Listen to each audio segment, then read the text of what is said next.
Attach energy to match your Pokemon's card. Your turn's done, it's their turn to go. Come the enemies to attack your Pokemon. Now you must be ready whenever. Get it to the knocking out or you get knocked out. Now go get the witness now or never. The prize cards you get depends on the type of the Pokemon. Take one for a regular, take two if it's a Pokemon V. Take 3 cards if you get to beat a Pokemon V Max. If you take all prize cards, that means you win the game. Retreat to the bench, the Pokemon's about to get knocked out. Use items for the stadiums, don't give up and have no doubt. When Pokemon evolve, they get stronger in attack. Dynamax, Gigantamax, and the Eternal Eternamax. All your favorite Pokemon inside this very special deck. Combo deck utilizing abilities. Your favorite deck that you use first.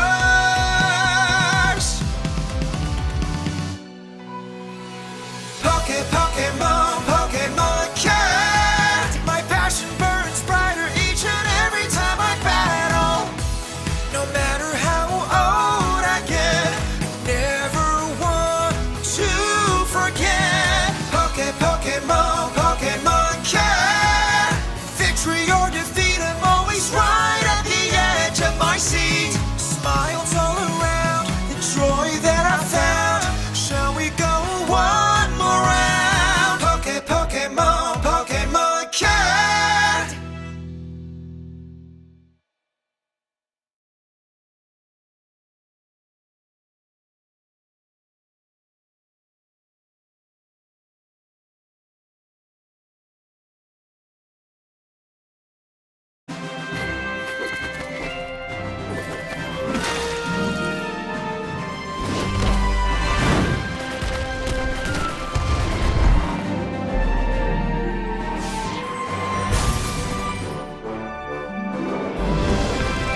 Harness the power of evolution in the Pokemon trading card game Scarlet and Violet.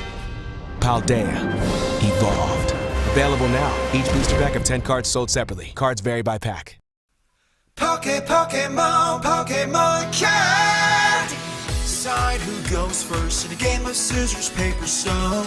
Be a good sport and go and shake each other's hand. 60 cards in a deck, grab it and place it on the deck zone. Draw 7 cards per man, now baby that's your hand. So many types of cards in a Pokemon trading card game. Pokemon cards and trainer cards and energy cards, they're not the same. Make sure you have your basic Pokemon card in your hand. Place it in the active spot, wait on the bench, think of a plan. Now take the first 6 cards of the deck, go on and set them aside for the prize. Now your prep is done, go and have some fun.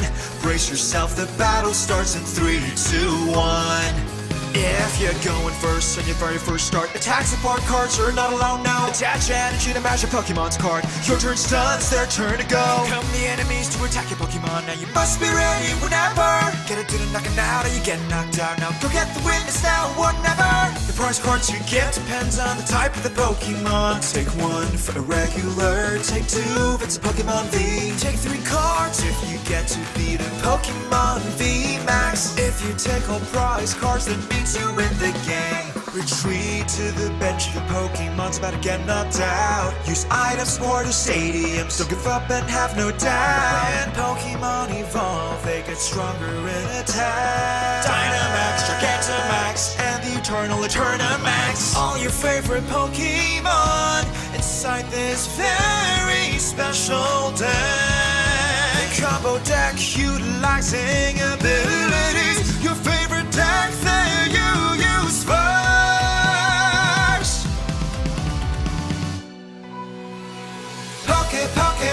Pokemon cat. My passion burns brighter each and every time I battle. No matter how old I get, never want to forget. Pokemon cat. Victory or defeat, I'm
To be the very best, like no one ever was. Welcome one and all to the Pokemon TCG English Asia Open 2023 Summer. My name is Aaron Minjut. And my name is Devon Timbol. And yeah, welcome to the Pokemon Asia English Open Summer 2023. This is by far the largest event in Southeast Asia history, I want to say, in Pokemon TCG. We had over 330 players battling out in day one yesterday to fight for a spot in the coveted day 2.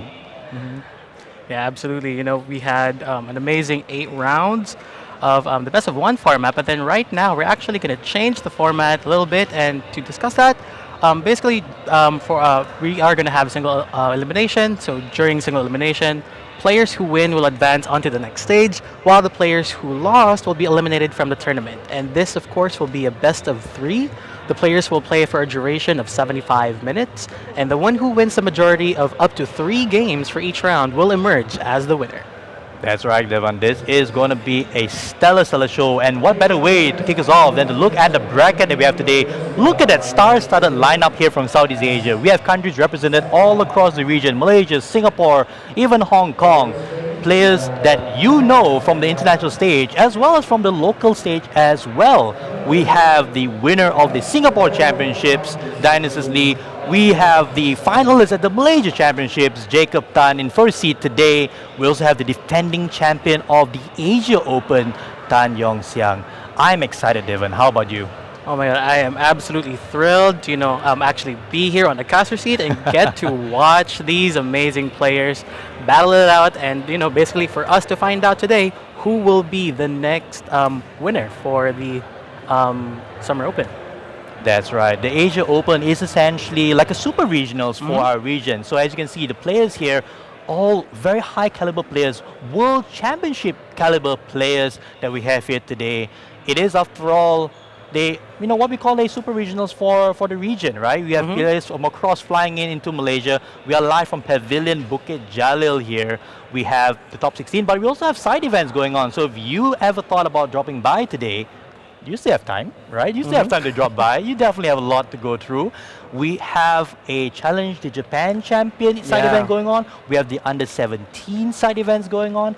But of course, if you're just like one of us, huge Pokemon TCG fans, you might just want to come along for a ride and just be among the spectators here, tuning in to Top 16. Yeah, basically a lot of fun-filled events here. I'm actually a little bit envious. I actually want to go ahead and battle out the champions here, basically get to meet a lot of people. It's such an amazing day to be here and such an amazing day to play Pokemon. And basically this event, technically in Asia, is going to be the showcase on how well our players, which they actually battled out best of 1 yesterday, and then now they get to battle it out for best of 3, and I think that's going to translate to the World Championship Series in August. That's right, Devon. I think this is by far the largest event in this new Battle Styles and Paldea Evolve format. I say new, it's been about at least a month now. Yeah. But this will be the format for the World Championship Series. So if you're going to be in Yokohama, this is the event that you might want to pay attention to. And we have a very wide field of variety in Top 16. We've had some Lost Zone box decks. We had some, I believe, Gardevoir in Top 16. But I think you'd be really interested to see what we have for you in Top 16. Devon, do you mind sharing a little bit to our audience what are the decks we're going to see in our first match today? Oh my goodness. So our first match, it's going to be between Rinesh, John, and Tang Yong Xiang. So for Rinesh, he is going to be playing Regigigas, which we haven't seen for a couple of months now. And for Tang Yong Xiang, he is going to be playing Lost Zone Tina. Now, I know you know these players more intimately, so can you please share some details about these guys? For sure. I think let's start with Tan Yong Xiang. He is essentially the defending Asia Open champion, taking that tournament down in Singapore back in December of last year. So same season, right? Different format, but he's back with a vengeance and is looking for his second event at the super regional level. And we then have opposite him, Rinesh John, a veteran player in Malaysia, piloting the most unique deck, I would say, in the entire field. He's brought Regigigas. I'm a Regigigas fan, Devon, but I did not expect to see that today of all days. My goodness. I mean, a couple of months ago, I was playing Palkia. That was my main deck. And then I was basically dreading Regigigas, and I was happy it was out of the format for a couple of months. But then, right now, Rene's just basically showing how it's done for Regigigas for yesterday. And I'm actually very much excited to see it on the stream. And I'm pretty sure our viewers right now are pretty much dying to know which of the following decks would basically reign supreme for the day. That is absolutely right, Devon. I think it's going to be an interesting matchup. Regigigas, a single prize deck, of course. It will definitely have a few options, I want to say, right, across the board. But interestingly enough, he's going up against Lozontina, and one redeeming quality of Giratina V-Star, it does not have a weakness. So you don't have anything in the toolbox that directly knocks it out in a single hit, at least not without some help. Yeah, absolutely. So we see the players now starting off. We have a Confei start for Tan Yongxiang, and he's going first. And look at that, the beautiful, beautiful turn 1 Battle VIP pass. Man, the amazing thing about the Battle VIP Pass is basically allows you to set up, basically search your deck for 2 basic Pokemon and then put them on your bench, and it basically allows you to jumpstart your deck, especially with Comfey. The purpose of the Lost Box deck is to add hopefully up to 10 lost cards in the Lost Zone so that you can fully maximize all of the effects of the deck. And basically, the Battle VIP Pass just gets to start that. Absolutely right. So Yongxiang here grabbing a second Confei for the bench. Now, it looks like Yongxiang went first, so no turn 1 attack from Yongxiang, no supporter as well, so we will not be seeing a Chorus Experiment anytime soon for Yongxiang. But he will be able to set up decently enough, I would think, off this Battle VIP pass, and I believe also a Radiant Greninja already in hand. And what's the amazing thing about Radiant Greninja, but Yongxiang is still thinking about what he should add next. Okay, he decides to basically get Cramorant. Yeah, that is interesting, right? So Yongxiang immediately signaling that, hey, I don't need the third Confei, at least not right now. I will get ready an attacker that will be able to, well, not one-shot any Regis at this point. All the Regis are at least 120 hit points and above, but at least it starts off some pressure from turn 2 onwards. Now on Rene's side of the field, he only has a lone Regirock, not the ideal starter. You'd want Regidrago with a Dragon Horde ability, I want to say, but still not the end of the world, right? We look at the list and he does play a few switching cards. There are definitely a few ways for the Regi deck to kick it off on turn 1. Oh, actually, Yongxiang actually decided to get a Giratina V instead. That is interesting. So I'm not sure if he's oh, does he have another Confei? No, he's just a single Confei. No, but he does have a Radiant Greninja, but I'm not sure. Oh, okay, never mind. Considering. He is still considering. This is the top 16, so of course our players are carefully deliberating on what cards they need to choose.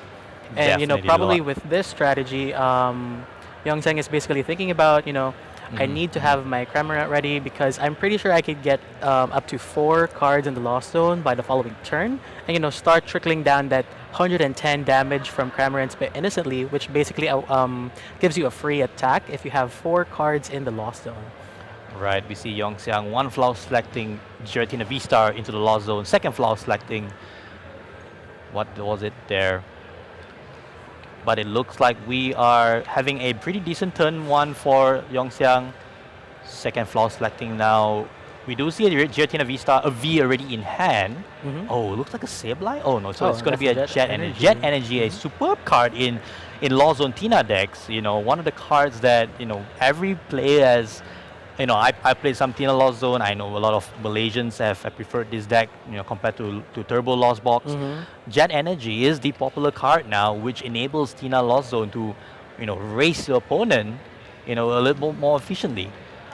Yeah, now, absolutely. And the good thing about Jet Energy is it's such a versatile card, especially for the Lost Box deck, because basically you can attach it from your bench Comfey and then you can retreat afterwards.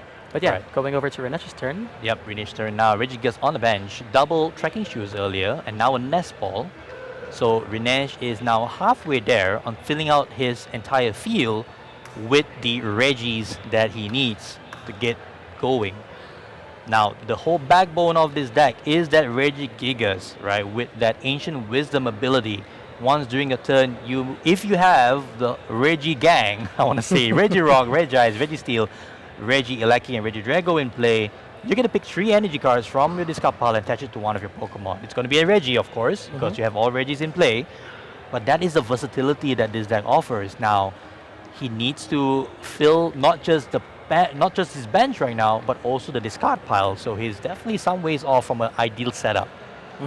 And basically, just to talk about the deck right now, he only plays 4 special energy here, so it's 3 Luminous energy, which basically is an energy that a lot of people hoped that would be better, but then it basically works out in this format because basically for Luminous energy, what it does is as long as this energy card is attached to a Pokemon, it provides every type of energy. But the thing is, if there are other special energy cards attached to the other Pokemon, then it only provides colorless instead.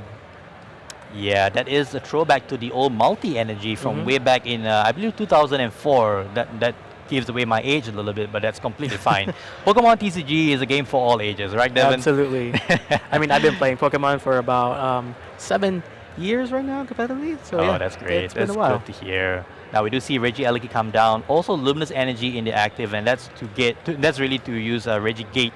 I want to say so. Reggie Rock will be using Reggie Gate to get a basic Pokemon in play. But before that, that's an Artisan, I think, based on the art, and that would give Rinesh another basic Pokemon to search out for. So he's gone from just having a single Regirock in the active spot to having almost a full bench, and that is what. Well, I say there we almost. go. That's a full bench, right? Already full bench. Yep. Rinesh is now technically online. Well, Ancient Wisdom is technically online.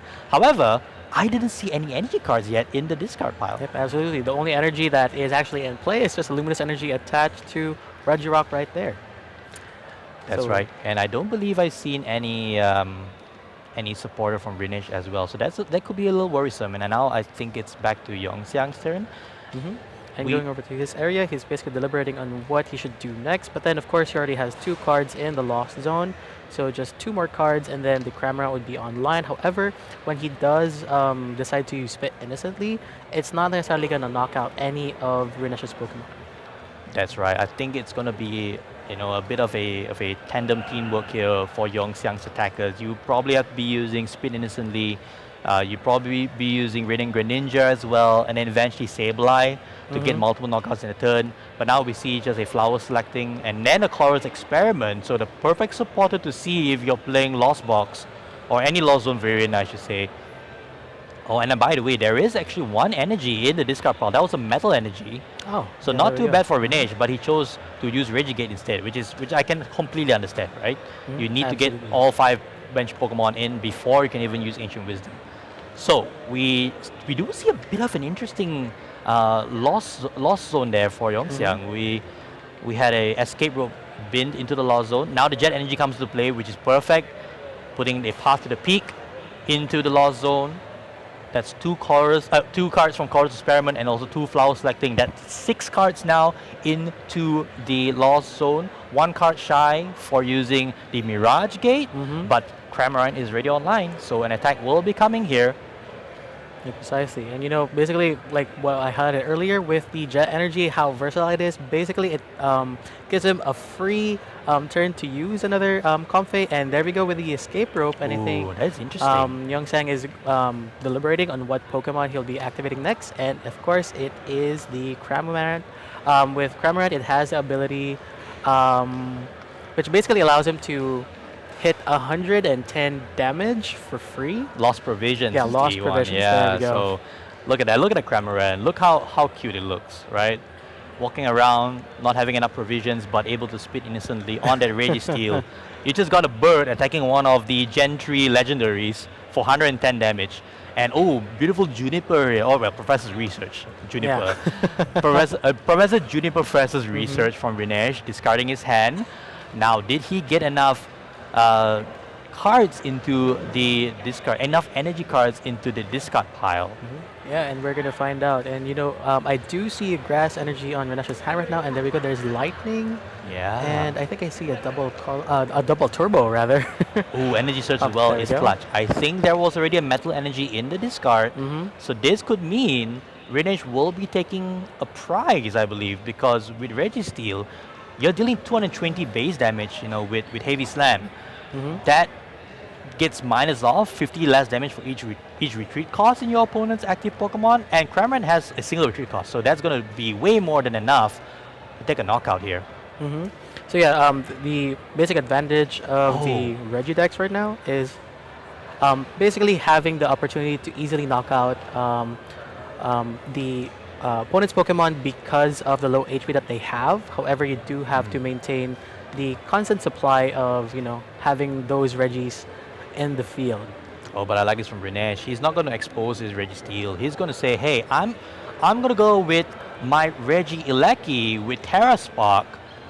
That's going to be able to do 120, take a knockout on that Cramorant, and also do 40 damage to each of the Comfeys. That is a brilliant move here from Rinesh, dealing a total of 200 damage in a single turn with that Regieleki. No Manaphy from Yongxiang at this stage. Actually, no Manaphy in the deck list, so there's no way to prevent this snipe damage coming out from Regieleki. So yeah, that's definitely one of the main cards that Yongxiang has to definitely watch out, because it does trickle down to the bench Pokemon, and a lot of his Pokemon are very much susceptible to basically the 40 damage for each and every turn if Rinesh gets to keep up with Regieleki. That's right. He has two Regieleki in the deck list, and of course there is also 4 Super Rod in this deck, so a lot of opportunities to get a Terra Spark off.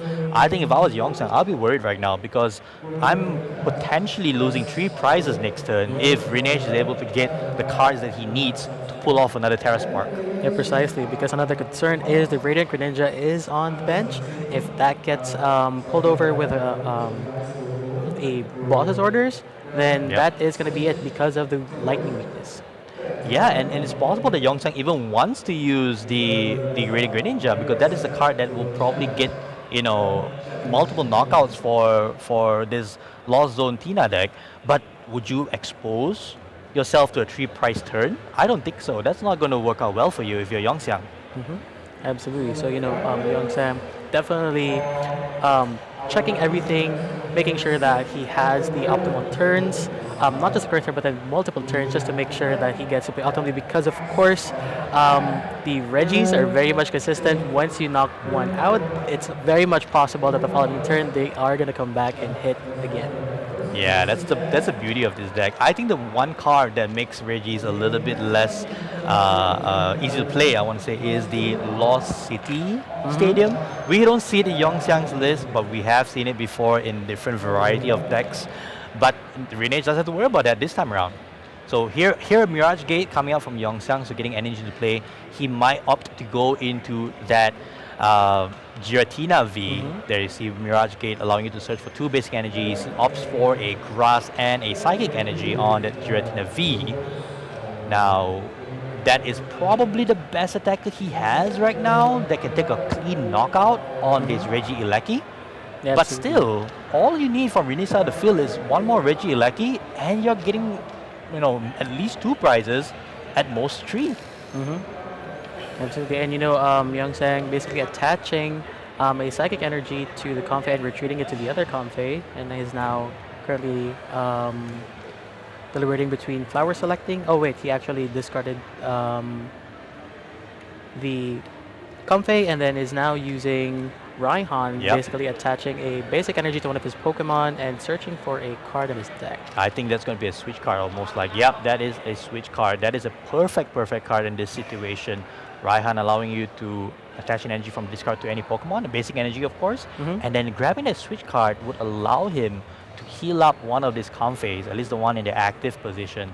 So that 2-prize minimum turn for Rinesh is gone now. Absolutely. It doesn't remove all the damage, right? That Comfey will still be in play, but that's a brilliant play coming from Yongxiang. He will take out the Regieleki, he will heal up that Comfey, and it's going to be throwing it back to Rinesh again to say, what do you have next? Because I have now tied up the price race.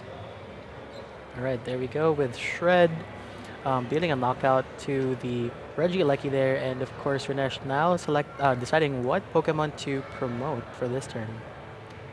That's right. Now, there isn't actually any, card that Rinesh has right now that will knock out this Giratina V, apart from the other Regidrago, the one from Evolving Skies. Now, you can't really use that as long as you have the Dragon's Heart Regidrago in play already, so that's going to be a bit of a tricky situation.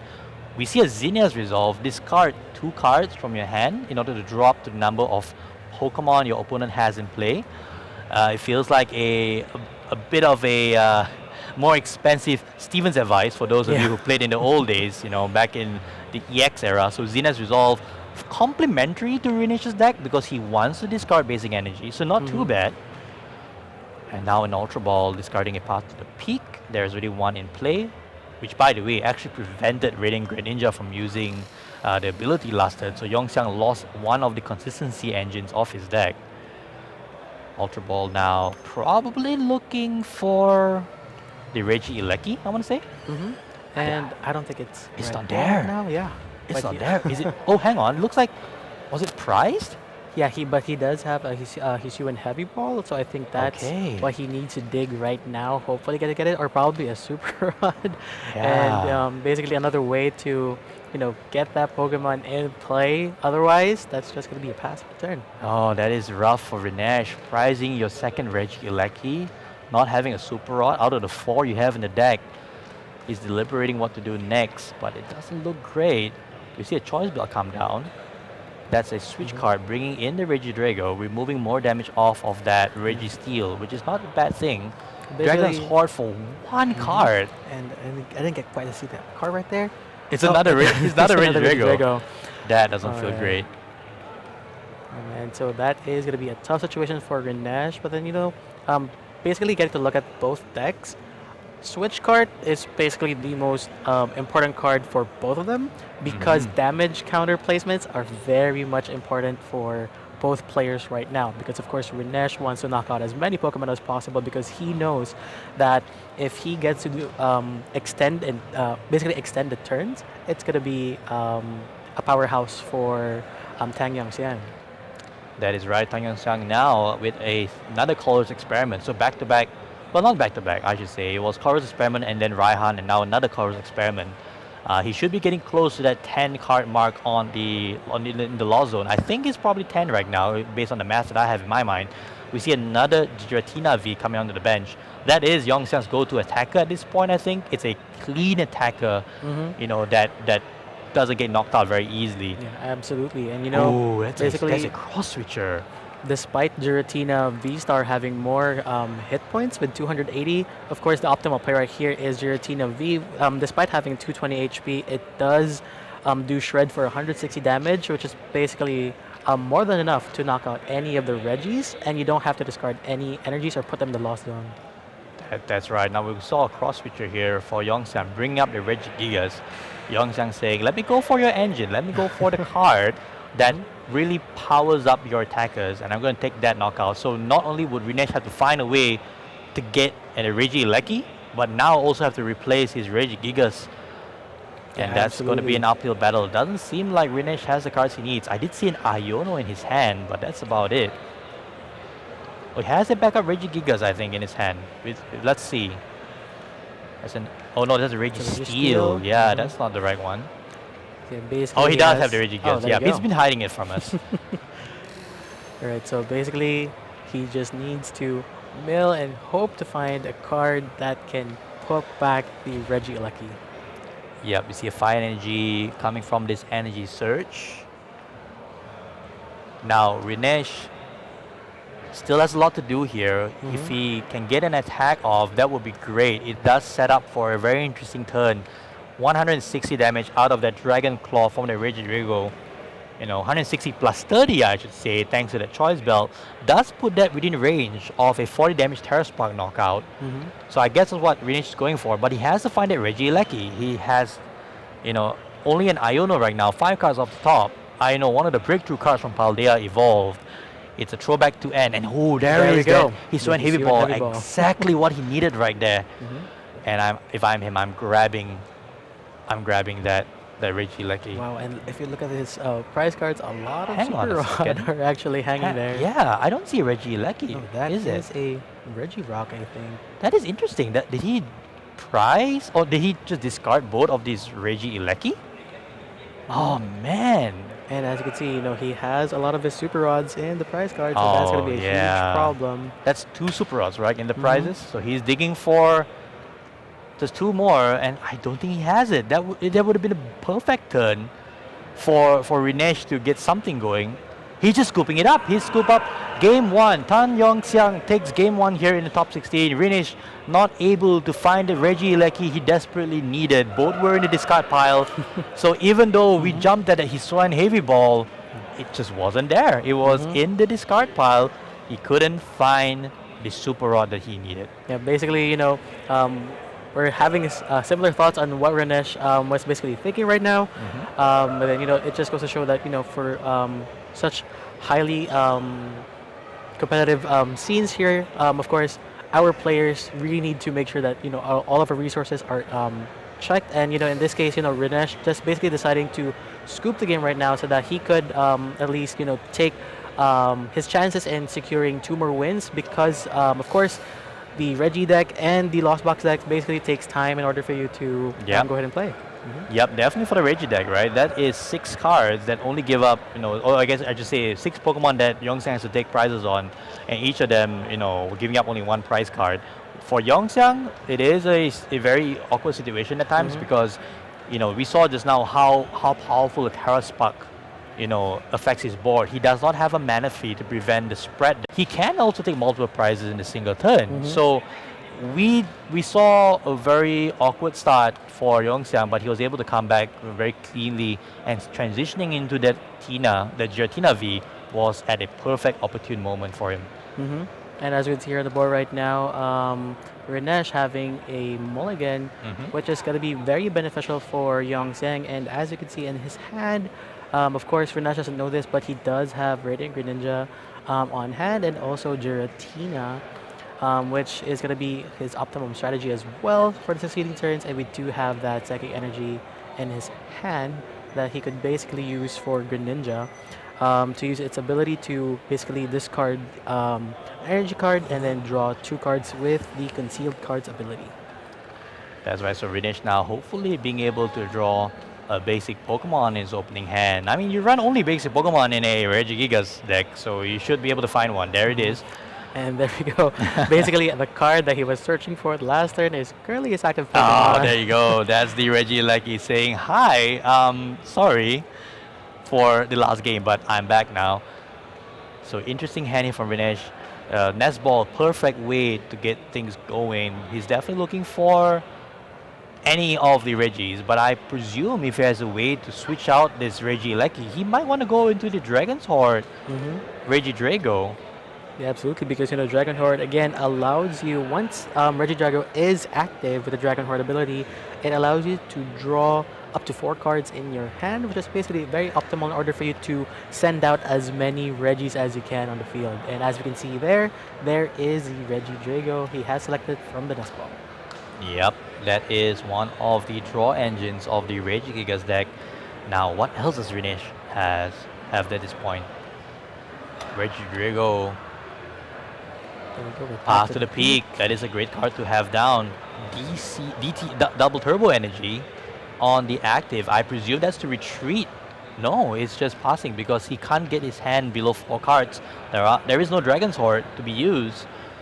Now over to Yongxiang. How is his turn 1? That's a Battle VIP pass. That's a perfect turn 1. There you go. Back-to-back games with the Battle VIP pass. So again, with the Battle VIP pass, allowing you to search for 2 basic Pokemon and basically putting onto your bench. So hopefully we are going to see more Comface there so that they could start chaining down their flower selecting ability.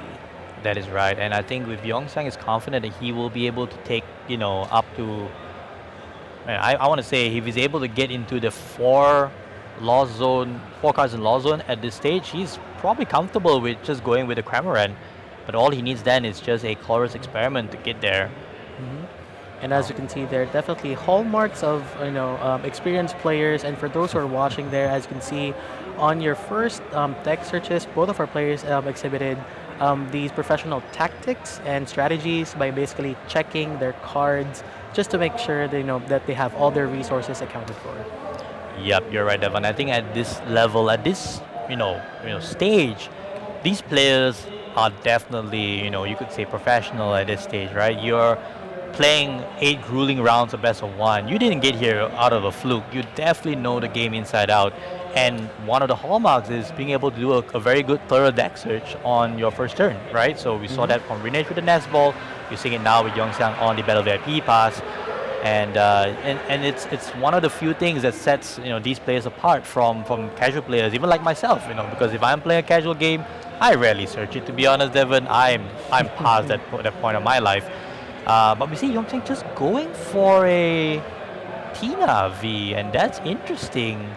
Yeah, Maybe playing around the Terra Spark. He does not want to offer up more than one Comfey. Basically thinking about the long run and decides to play 2 Giratina V. Definitely something unique towards his deck. He Oh, look at that. there we go. Basically going for a beast A beast seeking, yep. A beast seeking for 4 cards, putting 2 in the Lost Zone, putting 2 in your hand. That is one other way this Lost Zone Tina deck is able to get cards into the Lost Zone, right? So now with 3 cards there, over back to Renesh's turn. Reggie still onto the bench. And Ultra Ball discarding Artisan and Iono, another Reggie coming in. And by discarding the Iono, I think that last 2 cards in Renesh's hand, one of them has to be a supporter. Absolutely, and he's probably thinking about retreating that Reggie Lucky, and then hopefully getting more cards for the Dragon Horde ability that Reggie Drago would be providing. Because that is the Iono, and never mind, he does have Professor's Research, High allowing five. him to draw. No high five. Yeah, perfect high five. No high five. No. Yeah. That's a sin. That's a sin right there. Basically, the perfect Professor's Research, playing it down, no discard. No high five. I'm disappointed in you, Rinesh and Yongxiang. You both have to do it, But here we see a Regice coming up from Rinesh. Blizzard Bind actually a very relevant attack in this matchup, right? If it's a Pokemon V, you can't attack during your opponent's next turn. It does 100 damage, so puts the Giratina V in somewhat of a 2-hit knockout range with a different attacker. So Regice may come into play as a possible option for Rinesh. Yeah, and it's going to be a very difficult pull if he just uses Giratina V to consistently knock out the Reggies, with the Regice in play. Of course, with the current deck that list that Tang Yongxiang plays, he would basically have to play cross switchers out, to pull that Regice back, out to a different Pokemon and back, and try to knock that out with Shred That is to true. try to alleviate the damage. But then, of course, it's going to be a hard thing to pull off. Yeah, but we now see another Dragon's Horde here from Rinesh for 1 card. That is not great. His hand does not look good at all. And passing it back to Tan Yongxiang, this doesn't look good for Rinesh at this point. Yeah, well, despite completing all members of the Reggie family, the Reggie gang, there is not an efficient amount of energy that is in the discard pile in order for him to maximize the ability of Regigigas, which is Ancient Wisdom. And yeah, that's basically it for the turn. And Tang Yongxiang now deciding to play a Comfey down with Flower Selecting. And that's the same one, I think. That's the same one from the first turn, right? So he just chose to retreat the Giratina V manually and then go into the Comfey. I think in Yongxiang's case, you're not in any rush. You won game 1, just passing it over to Rinesh here, I think it's fine because you're saying to Rinesh, hey, what do you have? I seem to be in a perfect shape. What about you? Where are you going right now? So that's a Serena. Discard up to 3 cards and draw up to 5. A few other Regigang going to discard, so Rinesh gets to draw 4 cards. Does he get anything going? I don't see energy. I see a one fire trekking energy shoes. right there. Okay, so you got fire Trekking shoes? energy. Trekking shoes. Coming up from Rinesh here. He wants to see an energy to discard, I believe. That is probably not it. And He got the choice belt, the one-off choice belt. You can't discard that, right? You need to have that if you want to break the math a little bit. We see now a Super Rod, a card that would have been really handy last game. Yeah, absolutely. And playing Super Raw right now is very efficient because Tang Yongxiang has a visual on what Pokemon to knock out because there are other Reggies that are in the discard pile, and basically bringing that back in the deck allows him to think about what other ways that he could use in order for his Pokemon to stay alive. That's true there. So Rinesh here, I want to say he's rocking the Noble Victories art for Super Rod. Again, giving away my age. But here comes a Dragon's Horde for 2 cards this time for Rinesh. He gets now Tracking Shoes. But still, I don't think there's a way to discard energy. He's just going to go Tracking Shoes and find...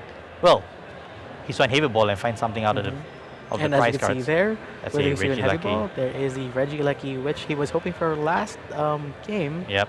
And here is the Tracking Shoes. I'm guessing he's hoping to see an energy off the Energy, top. mhm. Energy. And That's not it. I don't think. No, it's a Oh, Super it's Super Rod. Rod. He discarded the Super Rod though. But he was able to draw a Metal Energy, which he can discard in succeeding turns. Yes. But yeah, that is right. going to be it for now. Oh no, that's just a pass from Rinesh. Still no attack at this point. So I think if you're Yongxiang, you're pretty much in the driver's seat. I don't think you're losing this game anytime soon. Unless you really don't have a hand that works. But if you know this Lost Zone decks, you definitely will get a hand eventually.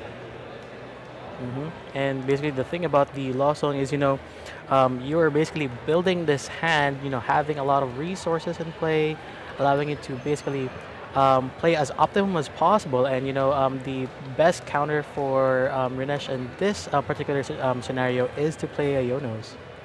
That is true. You want to bring that hand down to as low as possible, limited options that Yongxiang has at his disposal. But I think even for Yongxiang, it looks a little awkward right now. He doesn't have a single energy in play. He does have 7 cards in the Lost Zone, thanks to this Chorus Experiment and the Calm Face Flower Selecting all the while. That activates Mirage Gate, which you see one in his hand, but he also has quite a bit of energy cards already in his hand and his discard pile. I wonder if he's out of basic energy. And there we go with the Mirage Gate in play. Now we get to see how many energy that he actually has in It's his just deck. 2 left. And there It's we just go, 2 basic with energies 2. left. Now, interestingly enough, he also plays Super Rod. He plays a full, 2 Super Rods in his list. Interesting choice for Yongxiang is 4 Jet Energy. So that's why we've been seeing it come into play in both these games so far. Just a retreat from the conflict, and here comes Cramorant, speed innocently for 110 damage. Alright, there we go. So basically, Tang Yongxiang starting the damage board over here, and basically hoping to set up for multiple prize knockouts in the 16 turns. Yep, here comes a Serena from Rinesh. He's going to be discarding a few more cards. I presume he's discarding the energy. Yep. So Serena, 2 modes on that card. Discard up to 3 cards from your hand and then draw until you have 5. Or it's a mini boss's order for Pokemon V. So 5 cards for Rinesh here to hopefully get something going. I see. there we go. I see a good combination of cards. I see a couple of energy cards there. Yeah. There's Luminous, Fighting, and there's And- also an Energy Surge. Exactly, and the Ultra Ball that makes everything work, right?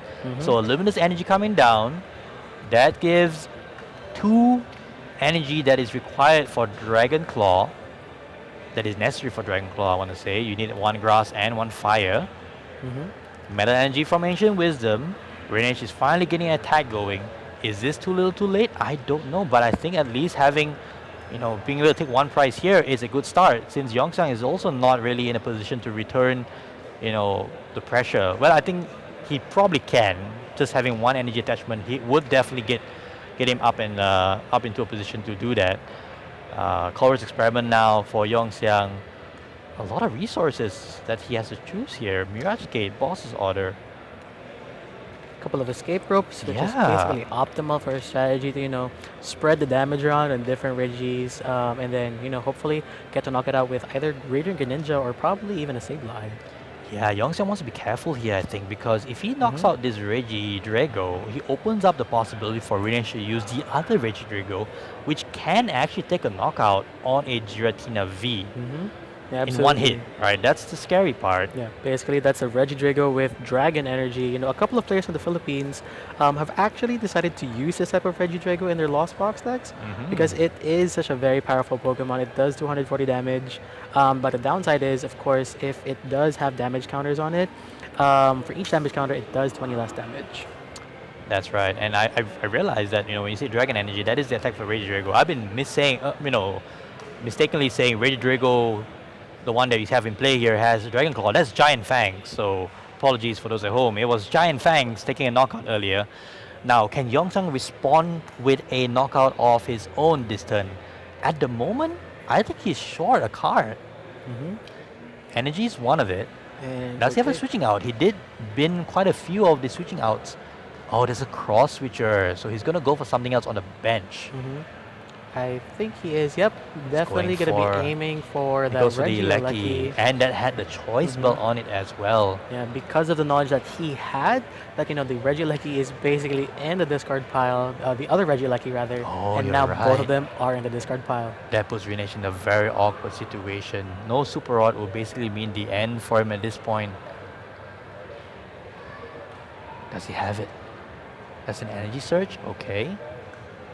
But at least Rinesh still gets to attack this turn. Giant Fangs will definitely still do some damage or potentially get a knockout if he has a boss. The question now is, what would Rinesh opt to do here? He's still probably wanting to get a Reggie Lucky. And he's probably thinking about, Okay. trying to manage his resources, discard more energies, and play, hopefully, Dragon Horde, draw something that could basically get back those Reggie Luckies. Yep. So he's failing the Ultra Ball search. He's going for a Dragon Horde for 2. That is not a Super Rod. That is a Reggie Steel and another Energy Surge. Now he does have a couple of bosses order in hand, so Rinesh will get a knockout this turn if he chooses to. But the question is, will he be able to get a Super Rod next turn? Alright, the boss order here, which is great, which is good. That's a knockout that he can take, keeping up the price raise. But Oh, ultimately goes for the- decides to go for the Giratina Yeah. without the energy cards. I don't mind this play, right? That opens up, a few possibilities where he goes to 2 prizes at this turn, forces Yongxiang to get a switching out, which we all know he's probably binned a few already. He had a cross switcher last turn. He actually put a few, I believe it was the escape ropes already in the lost zone and the discard. And as you can see there, Tang Yongsang's top draw is a Super Rod, which would Oh. basically allow him to shuffle back his energies. But yeah, definitely a smart play on Rinesh here, basically possibly buying a turn and, dealing big damage to a 2-prizer. It's not too bad at all, and I think it also sets up the possibility that eventually if Yongxiang does take a knockout on this Regidrago, the other one with energy on the bench will get cleanly knocked out by the Dragon Energy Regidrago. We keep talking about it, we haven't seen it yet, so I hope we're not building up to the momentum or something that we won't get a chance to showcase to people at home. But Yongxiang now hopefully finding a way out of this. It's a Super Rod with basic energies, 3 basic energies I think. Oh, 2 basic energies and a Cramorant into the deck. And I believe he had a Mirage Gate earlier. Yeah, and I think Tang Yongsang Oh, he is doesn't though. basically thinking about having a Cramorant in play because of the potential threat that the other Regidrago might present. Because the off cycle between the other Regidrago, despite it having 130 hit points with 240 damage, it does reduce the attack by 20 for each damage counter on that Pokemon. So that's another Right. potential strategy on why probably Tang Yongsang shuffled back the Cramorant in his deck. That's a good point. So now we see a Mirage Gate, 1 energy to the active Giratina V, 1 energy to the Sableye. Now that could only mean that Yongxiang has a way to switch this Tina out, and I think it's probably going to be manually retreating it with that water energy. Yep, we see it now. Now Sableye is online. We have more than 10 cards, I want to say, at this stage. Yongxiang And there just we go. making sure. That's good. Now carefully deciding what Pokemon he'll be promoting and ultimately decides with the Sableye. Sableye here, going to be quite an interesting attacker in this matchup. Able to spread 12 damage counters across the field on Renesh's side of the board. Now that will knock out the Regidrago most likely, if he chooses, or he could just decide to leave it inactive and damage the bench as well. Alright, so looks like he will take a knockout on the Regidrago in the active. I think that's a good move. Remove the card or the attacker with all the energy and then spring to the Regis and the Registeel.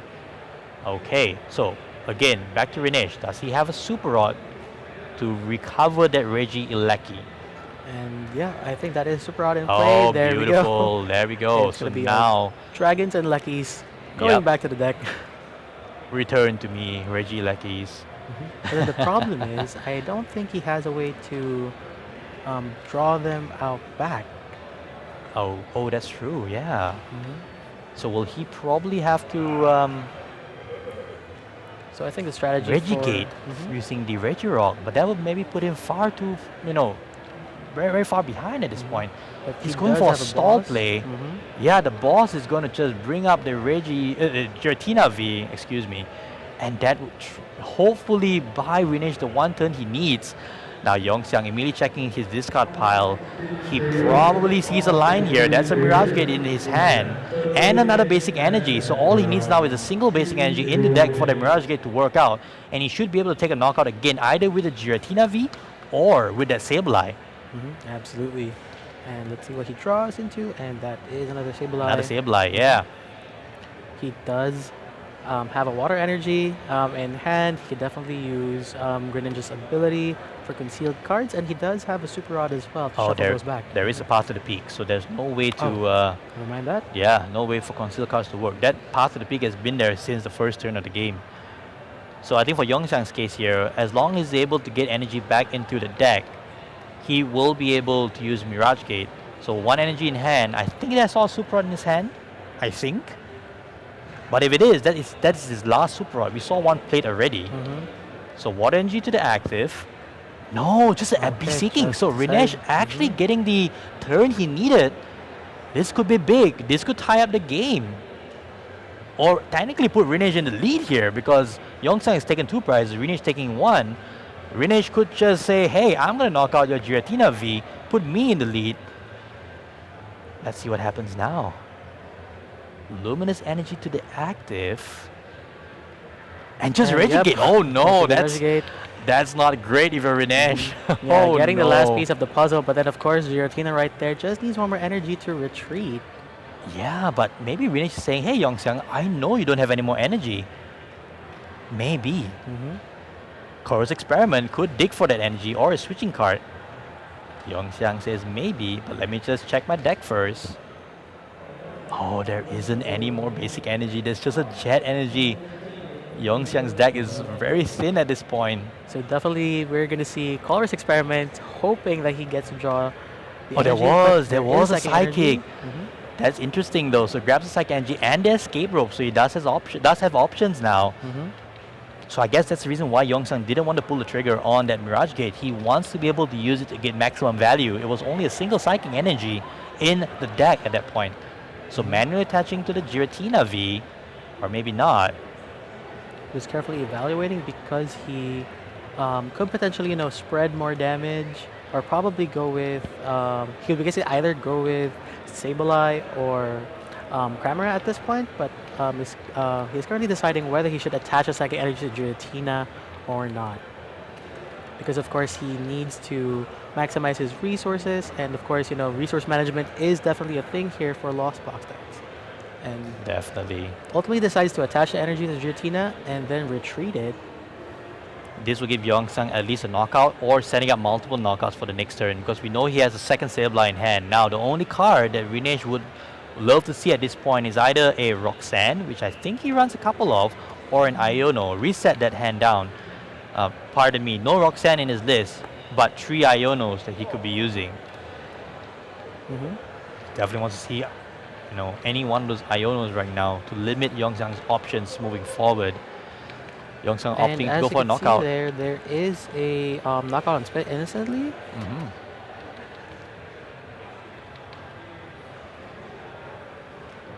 And then of course Rinesh promoting his ever trusty Regidrago with the Dragon Horde ability. Yeah, but does it get him anywhere though? He does see, I think that's a Regirock. That's No, a it's just a Regidrago, pass. a Registeel, a Regirock, and a Regice in his hand. 4 Regis. Yeah, it's a bit puzzling though. Like, why not bench the Regirock to get at least an attack going with the Regidrago? And Yongxiang just goes for a Lost Mine and knocks out that Reggie Ilecki. That is not what you want to see if you're Rinesh. There we go with Professor's Research, discarding the Regirock as well. Yeah, that's a bit awkward. Why not bench the Regirock? Well, let's see what Rinesh has in store here. He probably has some efficient strategies cooking up that we have yet to find out. That is interesting. Like, why would you, discard the Regirock? As you can see, that there is no Regirock in his nest ball. No, I think that's a pity. I think Rinesh thought he didn't need a Regirock, but he discarded it by mistake there. Oh, that's gotta hurt for Rinesh. I think he knows it. He is laughing it off. Well, that just means that Yongxiang takes this series 2-0 with definitely a lot of time to spare. So we thought this would go late, but Rinesh, seeing the writing on the wall, definitely realizing I can't come back from this. There is no way, and giving the win to Yongxiang. What an amazing game that we have seen so far. Not the best in terms of both decks, turning it on in their best possible way, but definitely an interesting matchup between Regigigas and Lost Zone Tina. Absolutely, and basically, just this basically showcases and highlights how amazing our players are, and basically how both of them are having such a great time. Here in the Pokemon TCG Asia English 2023 Open Summer. Yep, that's right, Devon. I think it's going to be an interesting day, regardless of the fact, commiserations to Rinesh, but congratulations to Tan Yongxiang. He's making it to top 8 at this point. And honestly, I'm just excited for more Pokemon, right? We got to see a very unique matchup, which I don't believe I've seen in a very long time, to be really fair. Regigigas has not been seen for a bit, and definitely something that, was a pleasure to cast over, pleasure for everyone at home to take a look.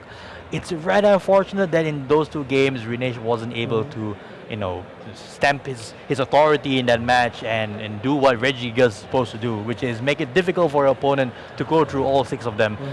But then again, Tan Yongxiang playing it brilliantly. Saw what Rinesh was trying to do in Game 1, adjusting that for Game 2, which is great. We only saw 1 Confe. We questioned it for a bit, but it was a great play, right? Yeah, making sure that Terra Spark wasn't going to be that big of a threat, So overall, I think Yongxiang well-deserved on that front. He's moving to top 8 now, and we do see a few more of the top 8 still in the progress at this stage. What is your favorite moment of the match, by the way, Devon? Well, basically my favorite moment of the match was how both players were able to adjust their playstyles based on the first round of the match. As you can see, for the Lost Box deck, basically for Tan Yongxiang, him changing his strategies, having Giratina use the Abyss Seeking instead of relying on Comface because of the potential threat that the Regielekis would pose in case that, Rinesh would be able to have those out for the following turn. So,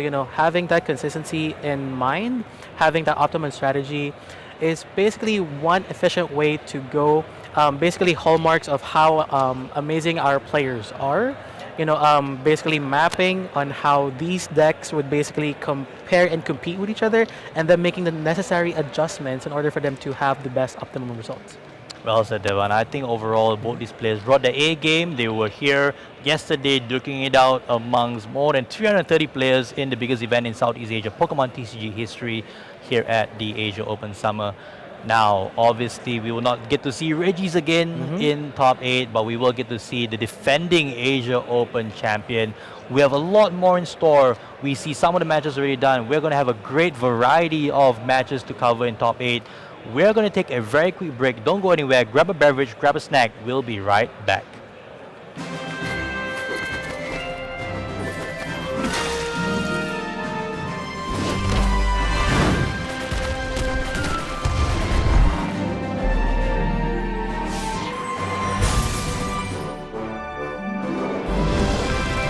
Harness the power of evolution in the Pokémon trading card game Scarlet and Violet. Paldea Evolved. Available now. Each booster pack of 10 cards sold separately. Cards vary by pack. Pokemon, Pokemon Card. Decide who goes first in a game of scissors, paper, stone. Be a good sport and go and shake each other's hand. 60 cards in a deck, grab it and place it on the deck zone. Draw 7 cards per man, now baby that's your hand. So many types of cards in a Pokémon trading card game. Pokémon cards and trainer cards and energy cards, they're not the same. Make sure you have your basic Pokémon card in your hand. Place it in the active spot, wait on the bench, think of a plan. Now take the first 6 cards of the deck, go on and set them aside for the prize. Now your prep is done, go and have some fun. Brace yourself, the battle starts in 3, 2, 1.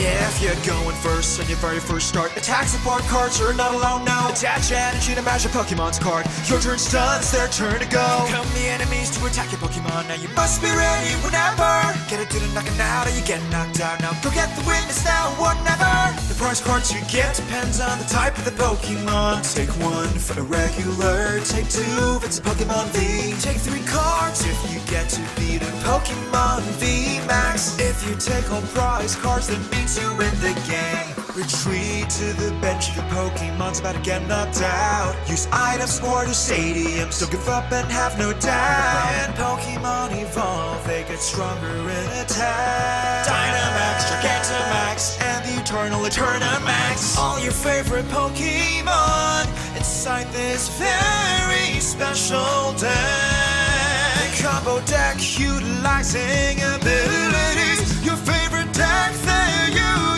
use first.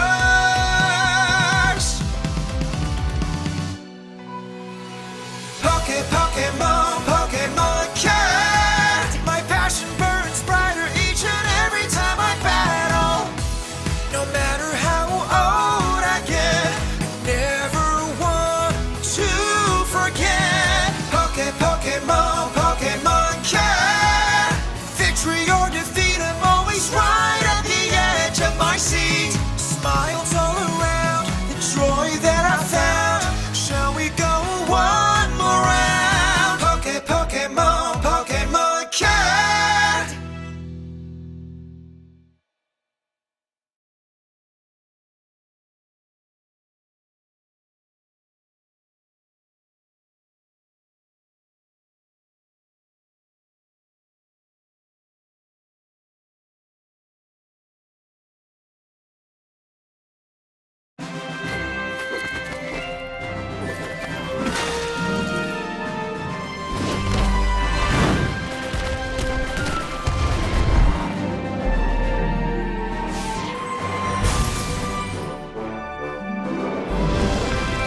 Harness the power of evolution in the Pokémon trading card game Scarlet and Violet.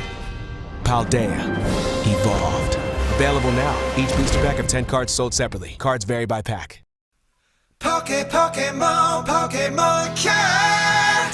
Decide who goes first in a game of scissors, paper, stone. Be a good sport and go and shake each other's hand. 60 cards in a deck, grab it and place it on the deck zone. Draw 7 cards per man, now baby that's your hand. So many types of cards in a Pokemon trading card game. Pokemon cards and trainer cards and energy cards, they're not the same. Make sure you have your basic Pokemon card in your hand. Place it in the active spot, wait on the bench, think of a plan. Now take the first 6 cards of the deck, go on and set them aside for the prize. Now your prep is done, go and have some fun. Brace yourself, the battle starts in 3, 2, 1. If you're going first on your very first start, attack support cards are not allowed now. Attach energy to match a Pokemon's card. Your turn's done, it's their turn to go. Come the enemies to attack your Pokemon. Now you must be ready whenever. Get it to the knocking out or you get knocked out. Now go get the witness now or never. The prize cards you get depends on the type of the Pokemon. Take 1 for a regular, take 2 if it's a Pokemon V. Take 3 cards if you get to beat a Pokemon V Max. If you take all prize cards, that means you win the game. Retreat to the bench if your Pokemon's about to get knocked out. Use items or to stadiums, don't give up and have no doubt. When Pokemon evolve, they get stronger in attack. Dynamax, Gigantamax, and the Eternal Eternamax. All your favorite Pokemon alongside this very special deck. Combo deck utilizing abilities. Your favorite deck that you use first.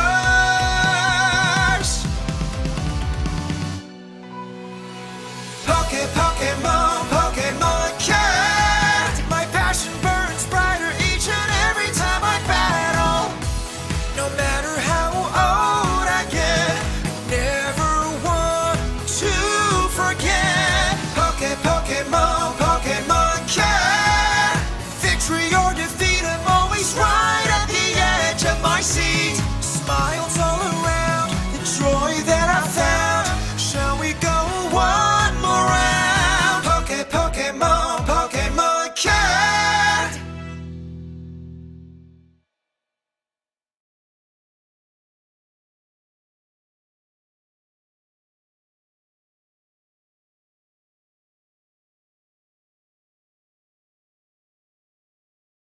Welcome everyone to the 2022 Pokemon World Championship! For me, Pokemon is somewhere I can escape to make new friends, compete at the highest level. Pokemon for me right now is like, my own character changed because of Pokemon.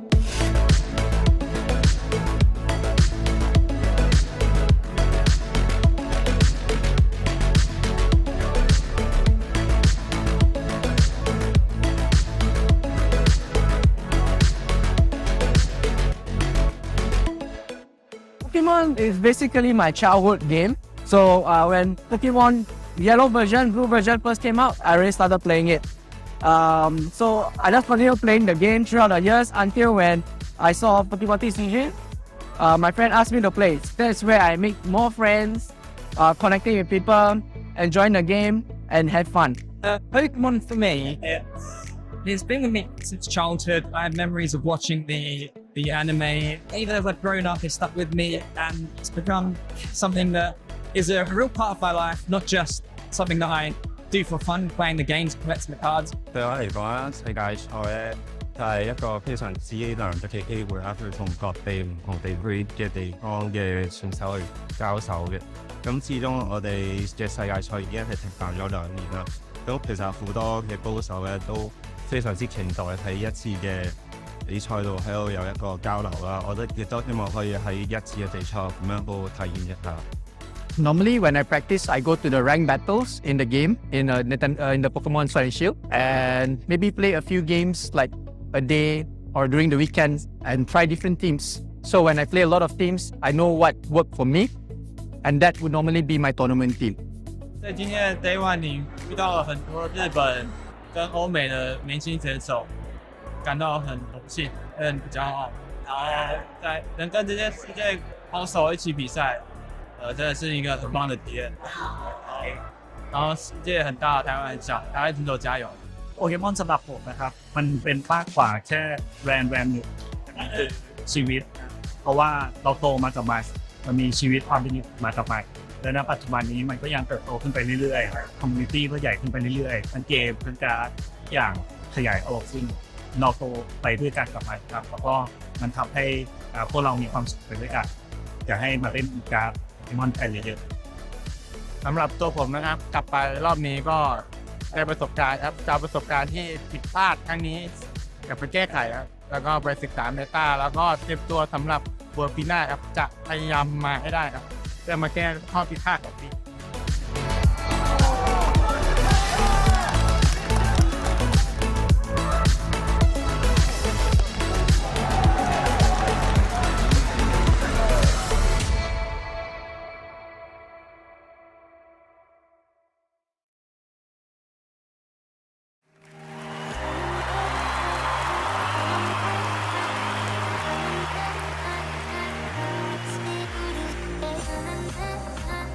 Pokemon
of course, like you enjoy playing against so many players, like the good players in the world, right? So there wasn't any nerves.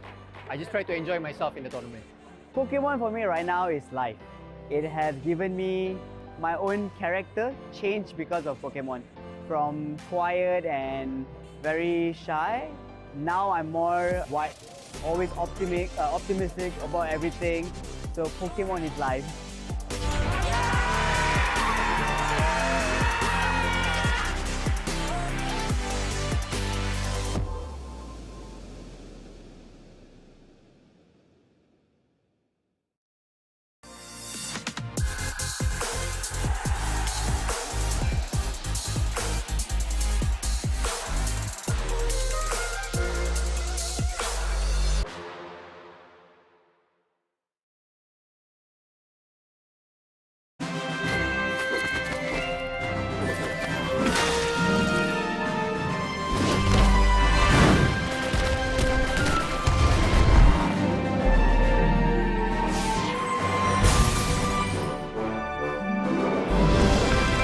Harness the power of evolution in the Pokémon trading card game Scarlet and Violet.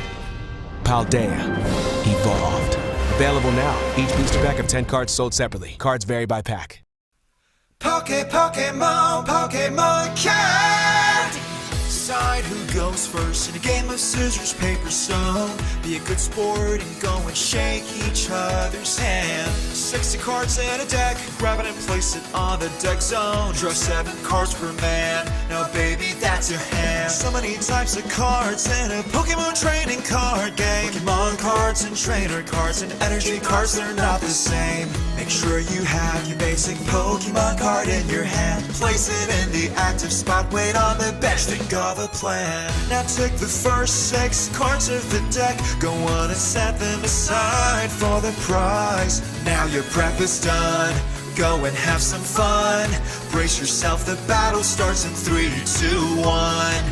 If you're going first on your very first start, attack support cards are not allowed now. Attach energy to match your Pokemon's card. Your turn's done, it's their turn to go. Come the enemies to attack your Pokemon, now you must be ready whenever. Get a dude knocking out or you get knocked out. Now go get the witness now, whatever. The prize cards you get depends on the type of the Pokemon. Take 1 for a regular, take 2 if it's a Pokemon V. Take 3 cards if you get to beat a Pokemon V Max. If you take all prize cards, that means you in the game. Retreat to the bench if your Pokemon's about to get knocked out. Use items for the stadiums, don't give up and have no doubt. When Pokemon evolve, they get stronger in attack. Dynamax, Gigantamax, and the Eternal Eternamax. All your favorite Pokemon inside this very special deck.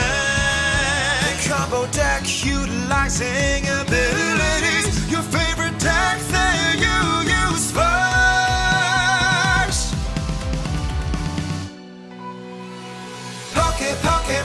Pokemon Card. My passion burns brighter each and every time I battle. No matter how old I get, I never want to forget. Pokemon Card. Victory or defeat, I'm always right at the edge of my seat. Smiles all around, the joy that I found. Shall we go one more round? Pokemon Card.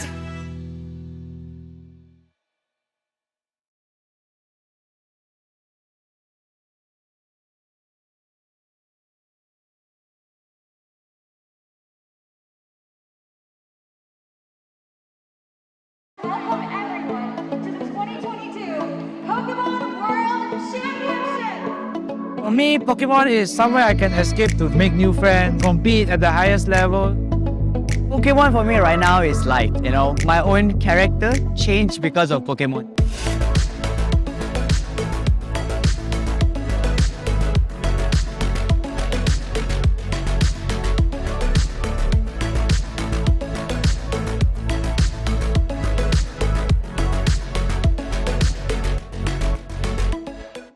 Pokemon is basically my childhood game. So when Pokemon Yellow version, Blue version first came out, I already started playing it. So I just continued playing the game throughout the years until when I saw Pokemon TCG. My friend asked me to play. That's where I make more friends, connecting with people, enjoying the game, and have fun.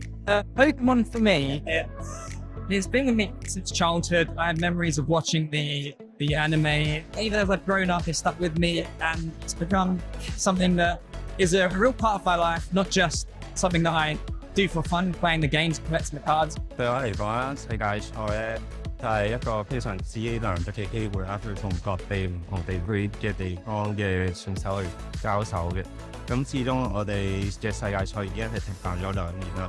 咁其實好多嘅高手咧都非常之期待喺一次嘅比賽度喺度有一個交流啦。我亦都希望可以喺一次嘅比賽咁樣度體驗一下。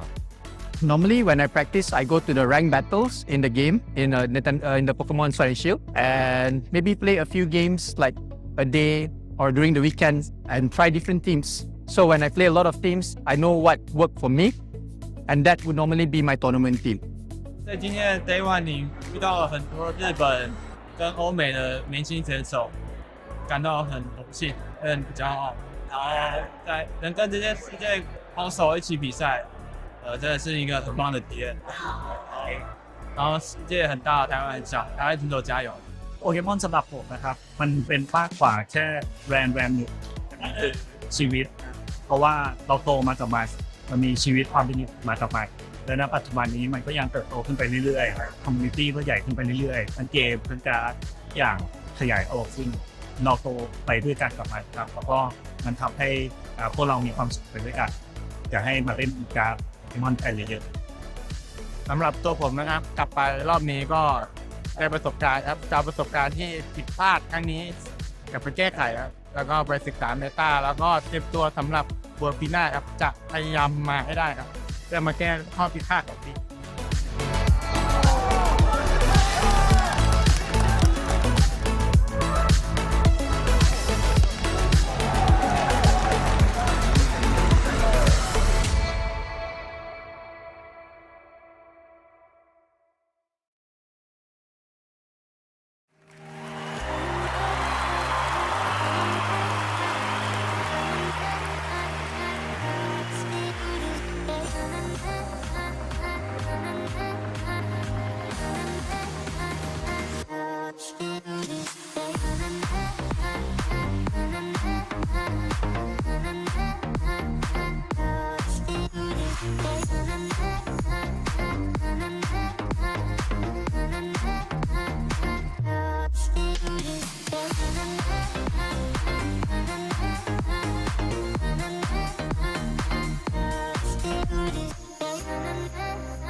Feel very relaxed.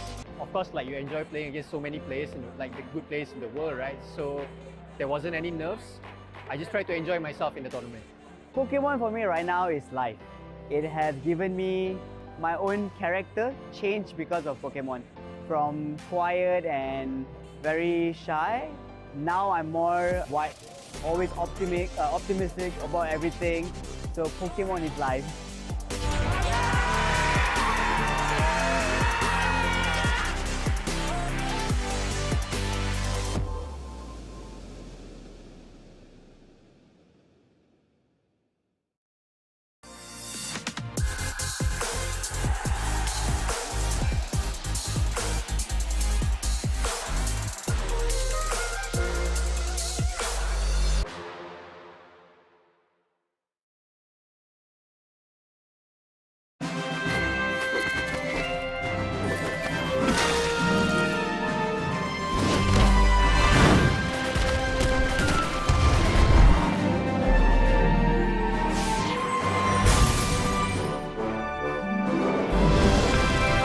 Harness the power of evolution in the Pokémon trading card game Scarlet and Violet.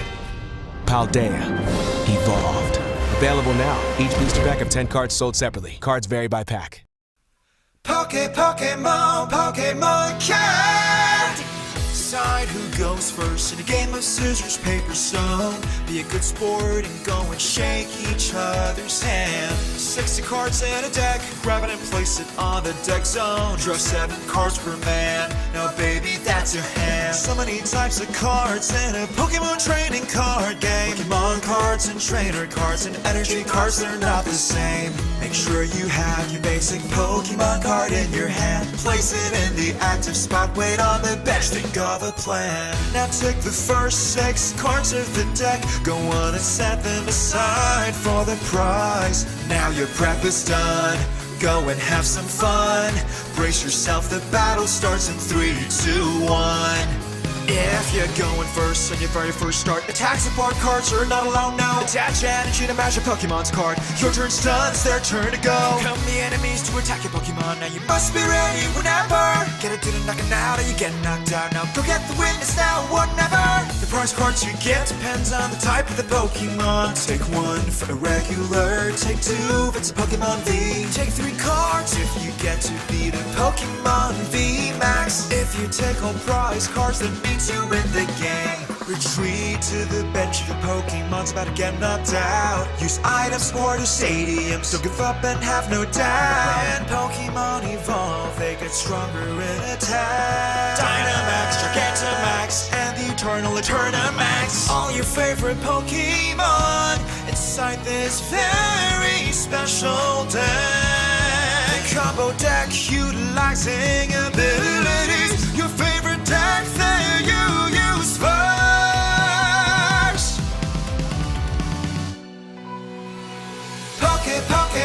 Pokemon Card. My passion burns brighter each and every time I battle.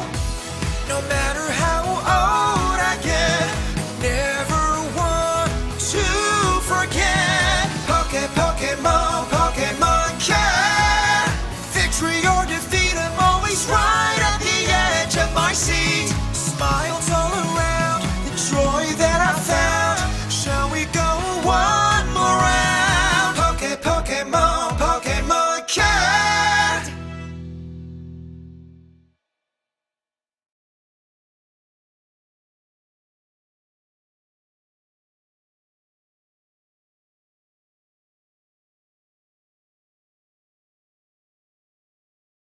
Welcome everyone to the 2022 Pokemon World Championship. For me, Pokemon is somewhere I can escape to make new friends, compete at the highest level. Pokemon for me right now is like, my own character changed because of Pokemon.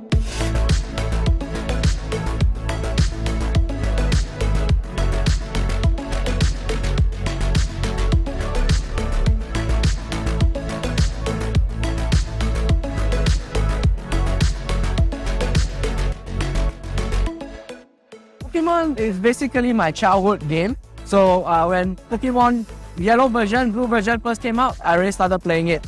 So I just continued playing the game throughout the years until when I saw Pokemon TCG.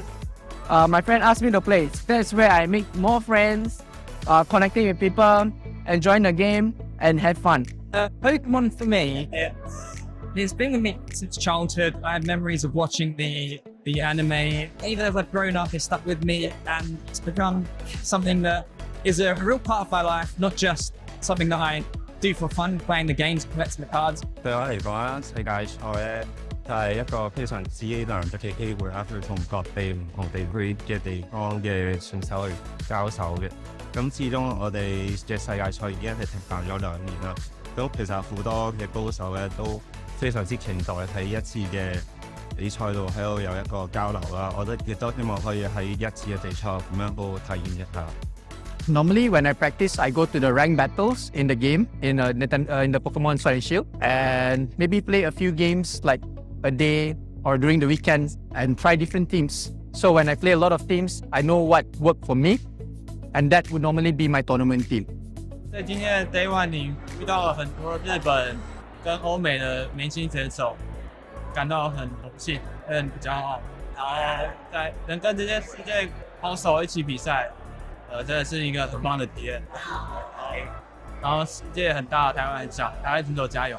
โปเกมอนสำหรับผมนะครับมันเป็นมากกว่าแค่แบรนด์หนึ่งมันคือชีวิต เพราะว่าเราโตมากับมันมีชีวิตความเป็นอยู่มากับมันแล้วณปัจจุบันนี้มันก็ยังเติบโตขึ้นไปเรื่อยๆคอมมูนิตี้ก็ใหญ่ขึ้นไปเรื่อยๆทั้งเกมทั้งการอย่างขยายออกซึ่งเราโตไปด้วยกันกับมันครับแล้วก็มันทำให้พวกเรามีความสุขไปด้วยกันอยากให้มาเล่นการ์ดโปเกมอนกันเยอะๆ สำหรับตัวผมนะครับกลับไปรอบนี้ก็ได้ประสบการณ์ครับจากประสบการณ์ที่ผิดพลาดครั้งนี้กลับไปแก้ไขครับแล้วก็ไปศึกษาเมตาแล้วก็เตรียมตัวสำหรับบัวปีหน้าครับจะพยายามมาให้ได้ครับเพื่อมาแก้ข้อผิดพลาดของปี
Very relaxed. Of course, like you enjoy playing against so many players, like the good players in the world, right? So there wasn't any nerves. I just tried to enjoy myself in the tournament.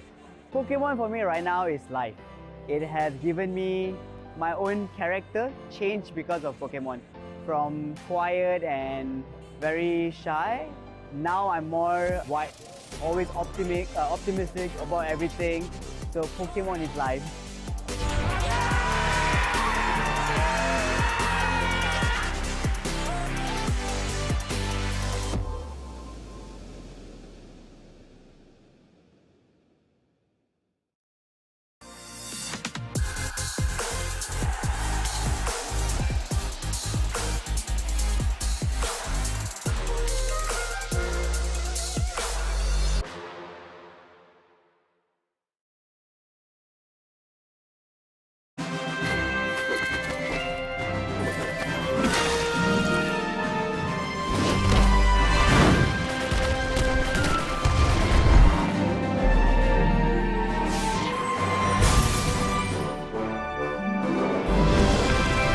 Harness the power of evolution in the Pokémon trading card game Scarlet and Violet. Paldea Evolved. Available now. Each booster pack of 10 cards sold separately. Cards vary by pack. Pokemon card. Decide who goes first in a game of scissors, paper, stone. Be a good sport and go and shake each other's hand. 60 cards in a deck, grab it and place it on the deck zone. Draw 7 cards per man, now baby that's your hand. So many types of cards in a Pokemon trading card game. Pokemon cards and trainer cards and energy cards, they're not the same. Make sure you have your basic Pokemon card in your hand. Place it in the active spot, wait on the bench, think of a plan. Now take the first 6 cards of the deck, go on and set them aside for the prize. Now your prep is done, go and have some fun. Brace yourself, the battle starts in 3, 2, 1. If you're going first on your very first start, attack support cards are not allowed now. Attach energy to match your Pokemon's card. Your turn's done, it's their turn to go. Come the enemies to attack your Pokemon. Now you must be ready whenever. Get it to the knocking out or you get knocked out. Now go get the witness now or never. The prize cards you get depends on the type of the Pokemon. Take 1 for a regular, take 2 if it's a Pokemon V. Take 3 cards if you get to beat a Pokemon V Max. If you take all prize cards, that means you win the game. Retreat to the bench if your Pokemon's about to get knocked out. Use items for the stadiums, don't give up and have no doubt. When Pokemon evolve, they get stronger in attack. Dynamax, Gigantamax, and the Eternal Eternamax. All your favorite Pokemon inside this very special deck. Combo deck utilizing abilities. Your favorite deck that you use first.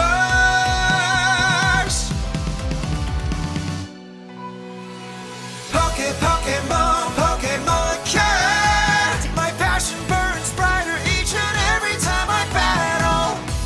No matter how old I get, never want to forget. Pokemon, Pokemon cat.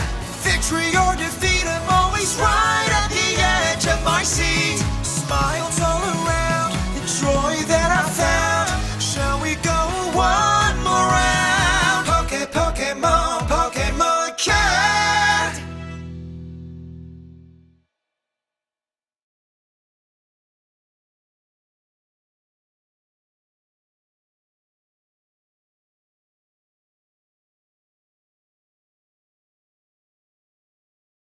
Welcome everyone to the 2022 Pokemon World Championship! For me, Pokemon is somewhere I can escape to make new friends, compete at the highest level. Pokemon for me right now is life, you know. My own character changed because of Pokemon.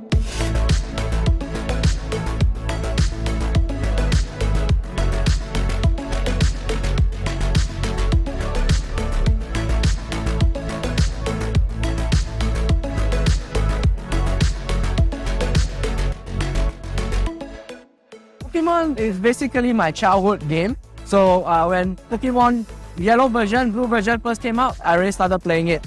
So I just continued playing the game throughout the years until when I saw Pokemon TCG. My friend asked me to play. That's where I make more friends, connecting with people, enjoying the game, and have fun. Pokemon for me, it's been with me since childhood. I have memories of watching the anime. Even as I've grown up, it's stuck with me, and it's become something that is a real part of my life, not just something that I do for fun, playing the games, collecting the cards. 對我嚟講啦，世界賽咧就係一個非常之難得嘅機會啦，去同各地唔同地區嘅地方嘅選手去交手嘅。咁始終我哋嘅世界賽已經係停辦咗2年啦。咁其實好多嘅高手咧都非常之期待喺一次嘅比賽度喺度有一個交流啦。我亦都希望可以喺一次嘅比賽咁樣去體驗一下。Normally, when I practice, I go to the rank battles in the game in the Pokemon Sword and Shield, and maybe play a few games like a day or during the weekends and try different teams. So when I play a lot of teams, I know what worked for me, and that would normally be my tournament team. 在今天的 Day One 里遇到了很多日本跟欧美的明星选手，感到很荣幸，很骄傲。然后能跟这些世界好手一起比赛。真的是一个很棒的体验。然後世界很大，台灣很小，大家一同加油。โปเกมอนสำหรับผมนะครับมันเป็นมากกว่าแค่แบรนด์หนึ่ง ชีวิต เพราะว่าเราโตมากับมันมีชีวิตความเป็นอยู่มากับมันและณปัจจุบันนี้มันก็ยังเติบโตขึ้นไปเรื่อยๆคอมมูนิตี้ก็ใหญ่ขึ้นไปเรื่อยๆทั้งเกมทั้งการดอย่างขยายออกซึ่งเราโตไปด้วยกันกับมันครับแล้วก็มันทำให้พวกเรามีความสุขไปด้วยกันอยากให้มาเล่นการ์ดโปเกมอนกันเยอะๆ สำหรับตัวผมนะครับกลับไปรอบนี้ก็ได้ประสบการณ์ครับจากประสบการณ์ที่ผิดพลาดครั้งนี้กลับไปแก้ไขครับแล้วก็ไปศึกษาเมตาแล้วก็เตรียมตัวสำหรับบัวปีหน้าครับจะพยายามมาให้ได้ครับเพื่อมาแก้ข้อผิดพลาดของปี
Welcome back everyone to the Pokemon TCG Asia Open Summer 2023. My name is Aaron Minjut.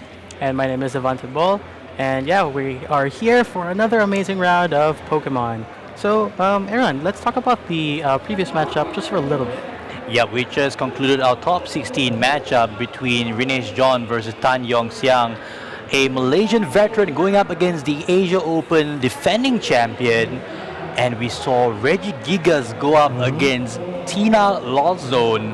And it is pretty unfortunate that the Reggie deck just couldn't get his gang into action and went down 2-0 against the defending Asia Open champion Tan Yong Siang's Giratina V Lost Zone box deck. It was a not as spectacular match as we wanted. We know the Reggie deck did pretty well in day one. And it's a shame, I want to say. It's a shame we didn't get to see it doing what it does best, right? Yeah, but Devon? then, basically, props to Rinesh. Take note, everybody who is watching the stream today. The previous day was best of one, so Rinesh was able to, take the Reggies to the top. Unfortunately, we didn't get to see that on the stream today.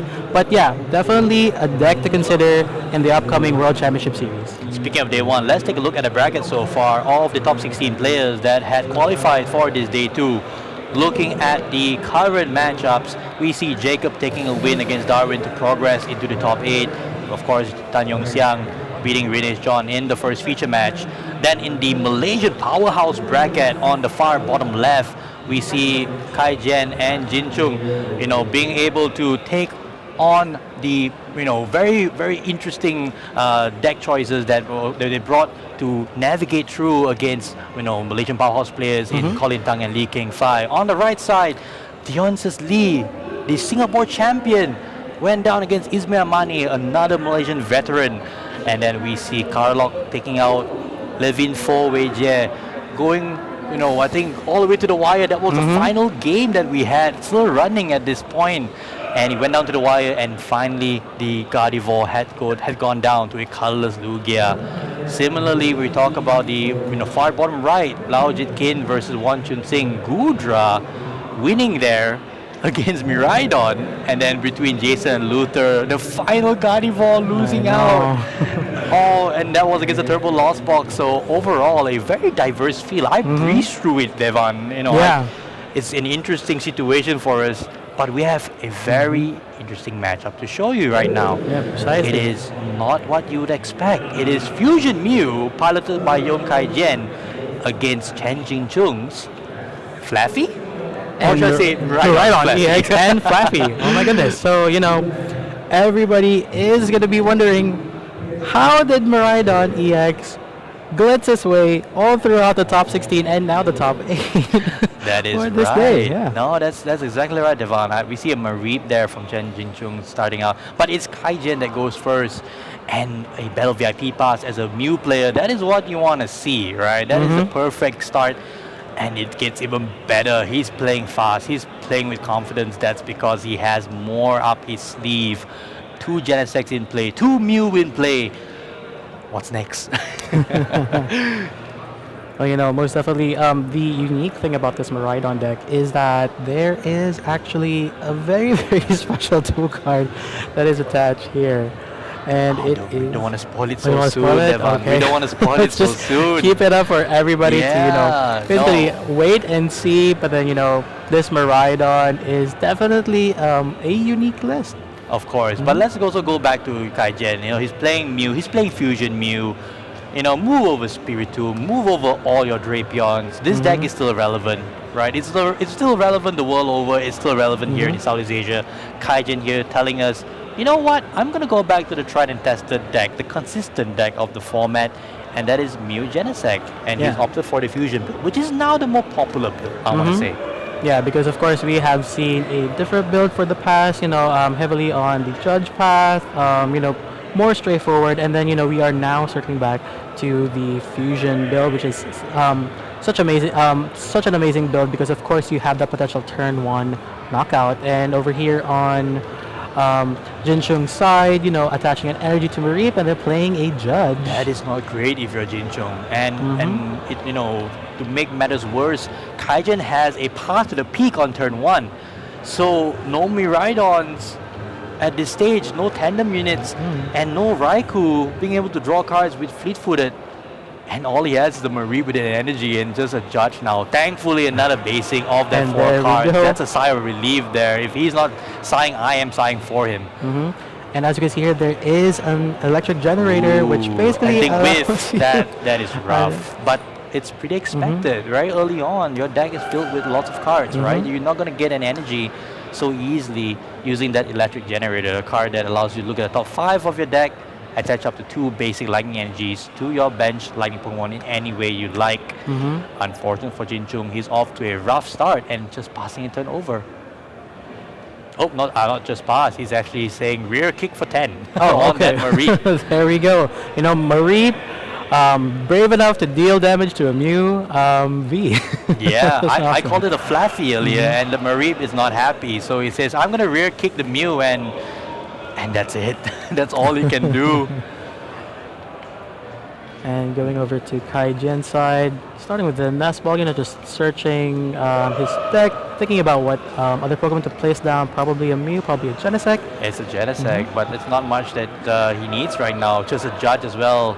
And he already has a Mew VMAX on the bench.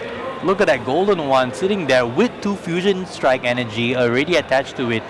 Kai Jian is ready to take a knockout. He's ready to rumble at this point, and Jin Chung can't catch a break at this stage. Only 1 turn behind, but it seems like Kai Jian has been playing a 50-minute game all by himself at this stage. Absolutely. And you know, basically the highlight of the Miraidon EX deck is basically Miraidon itself. However, it is not able to use his standard unit ability because of the Path of the Peak.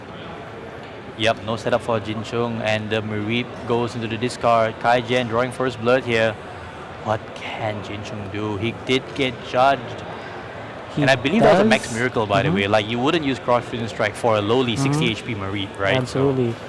And you know, over there, Jin Chung, There it using is. Ultra Ball. There is the and there is the special tech card that I mentioned earlier, the Box of Disaster.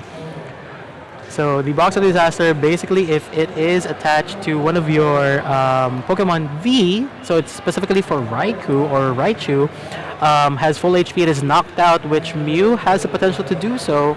You basically put 8 damage counters on the attacking Pokemon, which allows, you know, all the other Pokemon to hit Mew within range a little bit easier.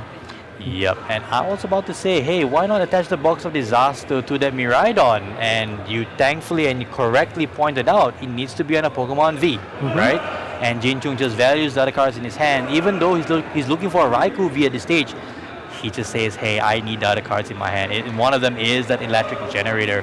Top 5, energy, no! Second whiff, that's gonna hurt. My goodness, Electric Generator, definitely one of the important components of the deck, basically allowing it to look at top 5 energy and attach up to 2 lightning energy to one of your Pokemon on the bench, if I'm not mistaken. Yep, and any way you like, and all he can do now is Professor's Research for 7. No high 5, I'm disappointed. We need to bring back the high 5 when you discard your hand and draw 7 with an empty hand. We have to bring it back, Devon. Something is not right here in Southeast Asia. Absolutely. But you know, I do see potential out, and I think Jen Chung is thinking about it right now because of the path lock. Yeah, but what can you do at this point? Like, you'd want at least a couple of Mareeps on the bench by this stage. You just lost your only one. I would have liked him to have retreated the Mareep into the Miraidon last turn. But that would have meant that he didn't have a Miraidon, I guess. But, you know, maybe that's the part of...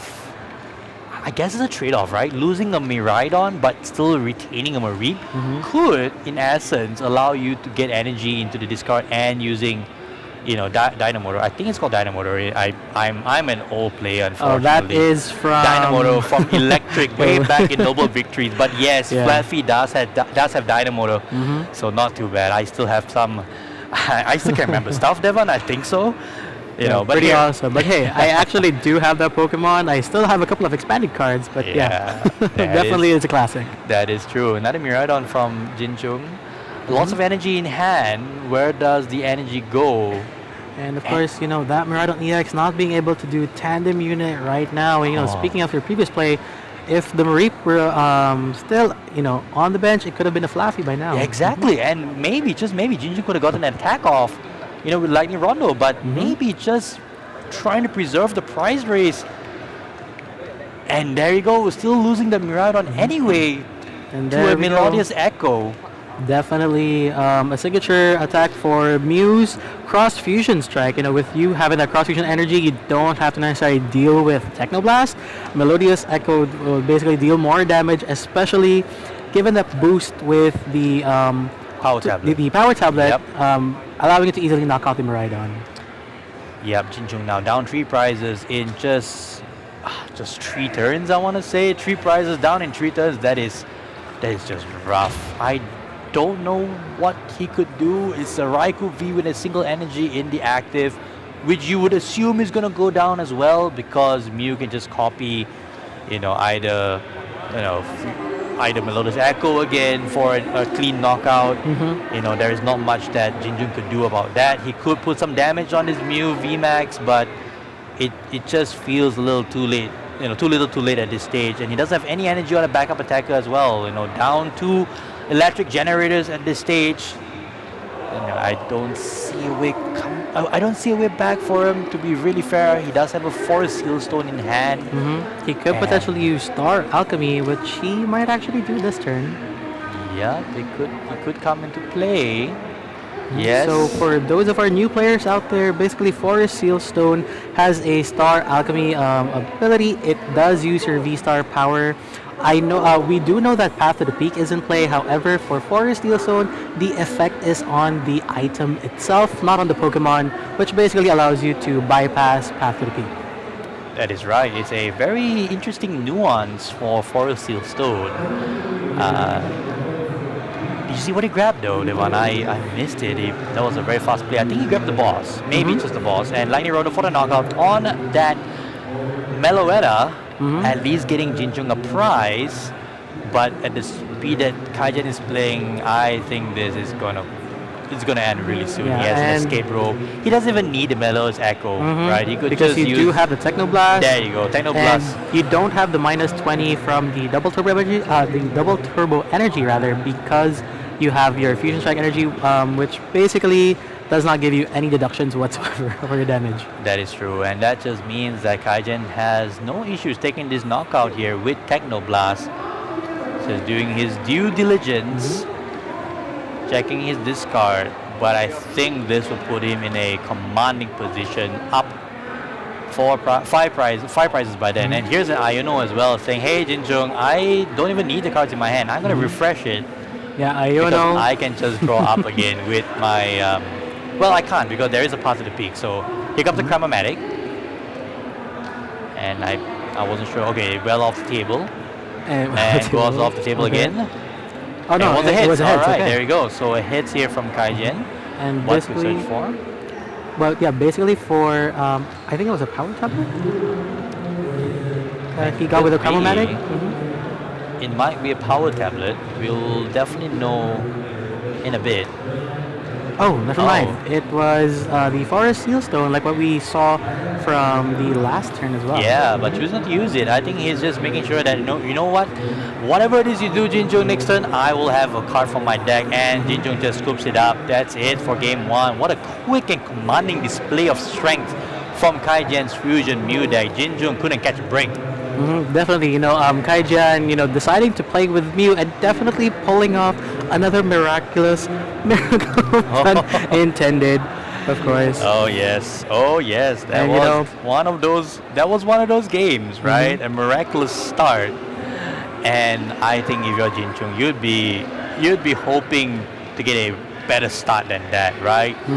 The awkward thing is in Jinchung's list, just taking a look at it, he does run Path to the Peak as well. He runs 4. So if he so chooses, he would definitely want to lock Kaijen out of Fusion Strike systems. Now, it also means that he will not have Tandem Unit, but it all comes down to that turn 1. Does he have Miraidon EX going first, getting the basic that he needs into play right away, and then locking Kaijen out? This could be his only chance at getting back a strong game 2. Yeah, definitely, running a unique list on this Miraidon EX deck. Basically, I was trying to look for lost vacuums or anything that could possibly discard a stadium card because he does only run 4 Path to the Peak. And basically, once the Path to the Peak is active on the other player's end, that's going to be basically it for the Miraidon line. That is true, and I'm glad to see Miraidon. It was one of those decks that had been really hyped when it first released in Scarlet and Violet. It didn't have a commanding display, I want to say, across the world. Even here in Southeast Asia, it had a lot of fans, but it didn't necessarily convert it into top placements at tournaments. Now, we actually had 2 Miraidon Flaffies in top 16 here at the Asia Open Summer. So it could mean that the winds are shifting. Maybe Miraidon has a little bit going for him in this new Battle Style to Paldea Evolve format.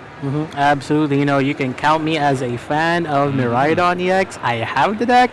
And basically making tweaks to it. But, basically seeing it here on the channel, on the stream right now, with Miraidon finally being able to use its tandem unit ability, which basically allows you to search for 2 lightning Pokemon. And if you need more lightning Pokemon in play, you can definitely chain another Miraidon EX and then use its ability once again. Exactly, and that's, I think, the reason why Jinchung is not having issues playing, for Path to the Peak. He says, hey, I just need to use tandem unit once. Just once. Right? And then it fills up my bench to the point that I don't have to worry about any more abilities. Let me lock whatever it is out. The problem is, you cannot not have a first tandem unit. So what Kaizen did to Jinchung was just dirty. Like turn 1, Path to the Peak, no tandem unit for you the entire game. And I believe Jinchung doesn't run any lost vacuums at all. It doesn't seem like it from his list. So yeah, no tandem unit for you, Miraidon EX. Yeah, so basically the first tandem unit decides to pull out a Zero Aura and is doing another tandem unit again.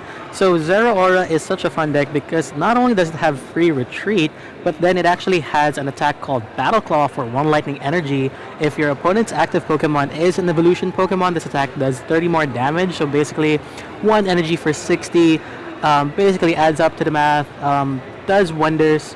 And yeah, basically it's another pivot card for you to do because your Miraidons and your Raikus have retreat costs, which basically hinders you from pivoting potential attackers as well. That's right. Zero Aura here, the Battle Claw attack, being able to reach that magic number of 280 for V-Star Pokemon, right? 60 damage from Battle Claw, 220 from Miraidon EX. That knocks out Arceus, that knocks out Giratina, that knocks out Dialga. It definitely knocks out Palkia, poor Palkia. But I think it's an interesting situation where Jinchung opted for this pivot, in this fluffy style of Miraidon EX, so that it actually has a way to continuously use Dynamo to powering up his attackers. But he opted not to have a single Fluffy so far, choosing instead to go for the Raikou, a second Raikou. So I'm not too sure if that's something that he, or maybe are they prized perhaps? Are the Mareeps prized? I'm not too sure. But Kaizen playing at the speed of light at this stage, right? That's very aggressive. Battle VIP pass, grab 2 Pokemon, put them on the bench. And as you can see there, it is potential that we're going to see a turn 1 attack from Meloetta. My thanks to Elisa's Sparkle over here. So basically, Elisa's Sparkle, you select 2 of your Fusion Strike Pokemon and search your deck for Fusion Strike energy and attach it to them. So of course, Meloetta's attack, Melodious Echo, 70 damage times the number of Fusion Strike energy. So that's going to be a straight knockout to a Raikou, dealing you 210 damage. Jinchung can't catch a break. He goes first and he's getting a setup going. Kaizen says, yeah, I can go second, but I'm going to just go 2 prizes up from the get-go.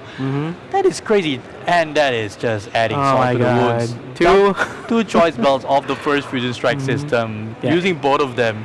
If 210 wasn't enough, we're going to deal 240. He even has the Chromatic as well. Gosh, Kaizen is just... Okay, that's a Tails, but that's fine. Kaizen is like, you know what? And a Path to the Peak to boot. Oh my goodness.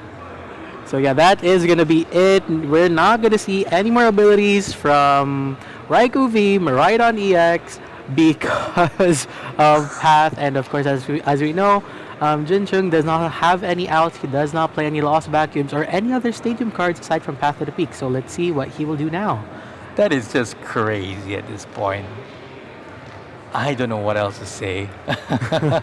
I'm glad the camera is not on us right now, Devan, because I'm having my hands in my face just looking at Kaizen's board state after 1 turn. And Jinchung's isn't it's a decent board state for Miraidon.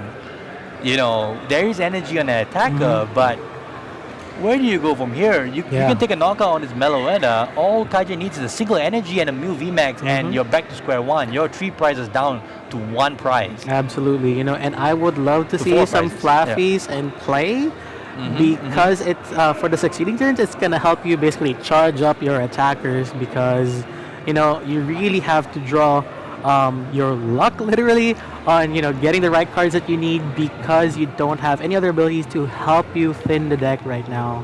Yeah, there is that Forest Hill Stone that Jinchung has attached to Raichu V, I want to say.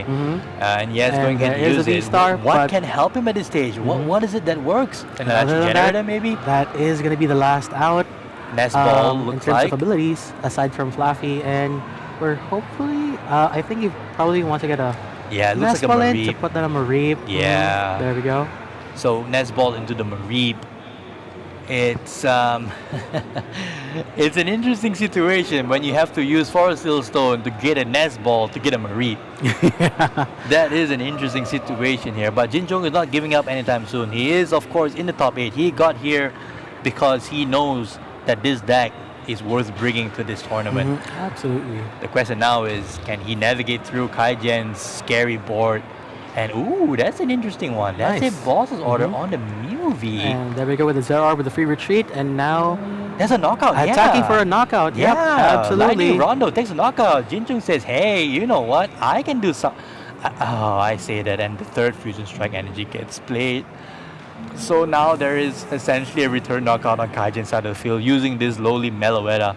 Now, this doesn't look as bad as it seems for Jinchung because Kaijen doesn't have a follow-up attacker. All Yeah. Jinchung needs to do now is to have at least one electric generator hitting, and he will be able to use Raichu V to get a knockout. Basically evolve the Mareep Oh to yes, a the Flaffy as well. Yeah, the and Flaffy another works just Dynamotor as good. giving another Lightning. So I think Jinchung has navigated this pretty well. We painted it as a almost like a last stand for Jinchung, but Kaijen not having a backup Mew does seem to indicate that Jinchung might be able to navigate this. He's turning a corner. Maybe it's on our end. We just got blown away by Kaijen's start. Actually, Jinchung feels pretty confident. He's shuffling up. Basically. He sees that he has a chance in this game. We're the pessimists, Devan. I think we're the pessimists. Yeah, and basically with Jinchung's first turn, that was an amazing turn, and then followed by Kaijen's counter of a first turn. It basically shifted the tides, but of course, Jinchung not giving up. We do see the Dynamotor now. there we go, Perfect with start. 2 Here energy. comes Raichu. Discard 2 energy. Knock out your Meloetta. Kaijen, do you have any more attackers? Because I have a Flaffy. I And- have Miraidon. And all we can see there are, Genesects hoping to get ahead from Cramomatic, and It's it a is hit. a hit. All right, so 2 for 2 so far on Cram hits this series for Kaijen. I would think he's going to go for a Lost Vacuum if he doesn't have one already, because I think he'd definitely want to be starting to draw cards. There you see the Raichu V on your left here. Dynamic Spark, discard as many Lightning Energy cards attached to your Pokemon, 60 for each card you discarded. So that's why you had to discard 2 energies. Another Cram flip here from Kaijen. That's a tail. So 50-50 so far in this match. Lost Vacuum off that. So Fusion Strike system back online. Fusion Strike system number 1, drawing 3 And cards. as you can see, That's a there is Nest a Nest Ball. Ball. Whoa, okay. So Kaijen is not out of this yet. And remember, all he needs is just a single Mew VMAX to get going again. But Jinchung has a very narrow window here to go after that Mew on the bench. So definitely Jinchung has to strategize.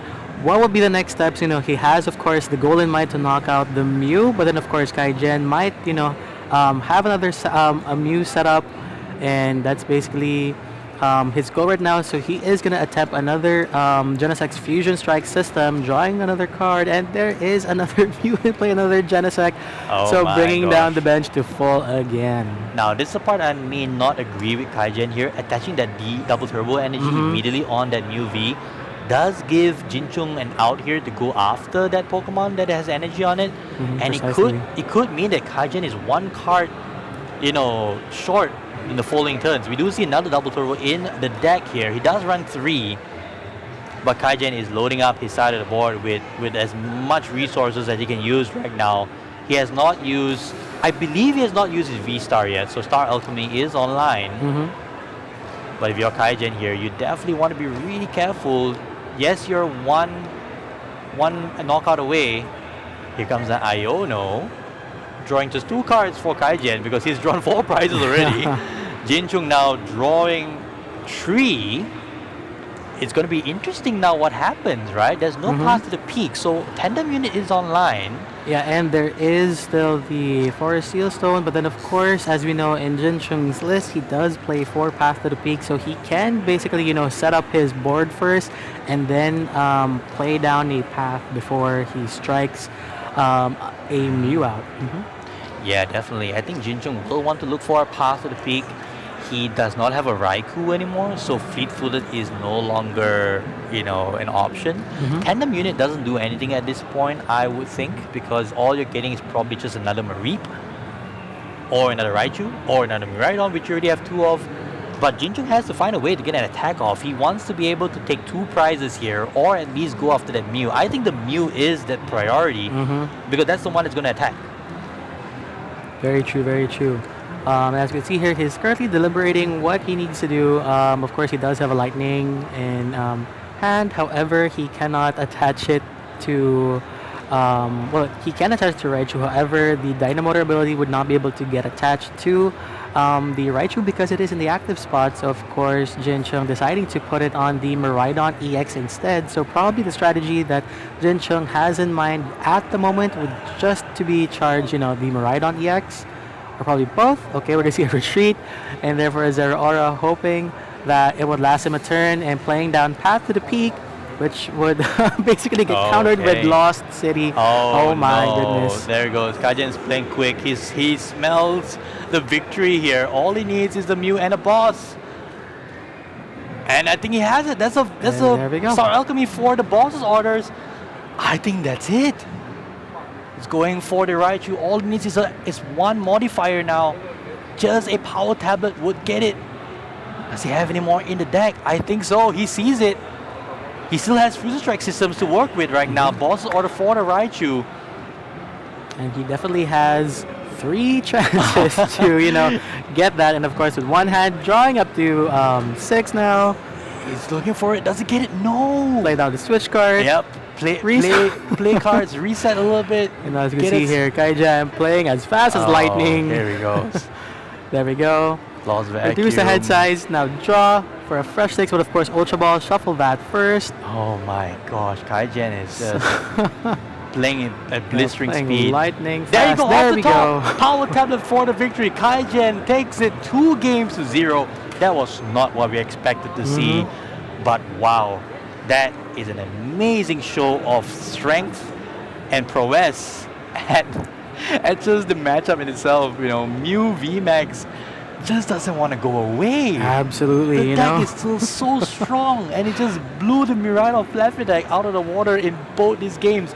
We thought Jinchung was making a comeback there, and all it needed was just a single lost vacuum to just give Kaijen, all the cards that he needed to just claw back into this game. He Ionoed himself to 2, and was still able to bring it home. And we've just seen 2 blistering games here from both our players. Commiserations to Jinchung, of course. Miraidon EX Fluffy making it to top 8 here at the Pokemon TCG English Asia Open Summer. But congratulations to Kaijen, who is now moving to top 4 with Mew VMAX, Fusion Mew essentially, Devon. Yeah, Wow. absolutely. Definitely Mew showcasing, despite it being a couple of sets back, with new cards pouring out here and there, Mew definitely showing that it is still the optimal deck to choose, basically, winning tournaments left and right. We've seen that in multiple tournaments. We've seen that also in the Philippine Championships. Oh, yes. And, it's basically been contending a lot. So this may be a reason for people to start placing more Drapion Vs. Well, we've seen Mew dominate Southeast Asia to an extent. It did win Philippines Championship, as you mentioned. It also won the Singapore Championships. And it just goes to show that no matter what is it that you do in the format, you can print out a Drapion, you can print a Spiritomb, you can print Path to the Peak, right? And Mew just doesn't want to go anywhere. It's still a deck to be reckoned with.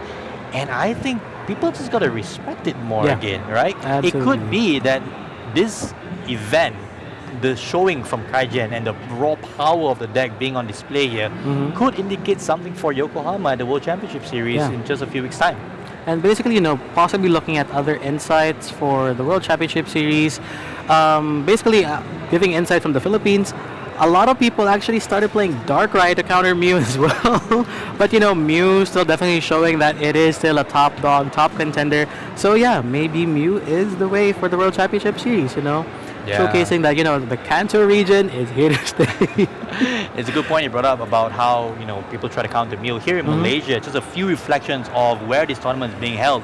Mew is one of the more popular decks. When I played the regional league earlier on in the season, out of the 7 rounds, I faced 3 Mews. Oh my goodness. And it was good that I had 2 Drapions. Yeah. So for those of you who are thinking about a deck for the World Championship Series, maybe Mew goes back into contention. But if you're looking to play something at your local game store and you feel like you don't want to play Mew, consider Spiritomb, consider multiple Drapions, or even Umbreons. I don't know at this point. Someone just stop this deck, right? We need to put a stop to this terrorizing deck. I'm still shivering from what happened in Game 1 and then in Game 2. Absolutely. You could definitely play 2 Drapions or, play 2 Spiritomb, They're just going to cross switch or one out. They're going to have another time struggling getting the other one out. So just play 2, put him down at the same time, and hope for the best. Oh man, that is not good advice coming from both of us. Clearly we're not Mew players, right? We seem to be very anti-Mew. Anyway, we are going to throw to a very quick break. There are still a couple more matches to go in top 8, but don't go anywhere. Grab a drink, grab a snack. We will be right back here from Pavilion Bukit Jalil.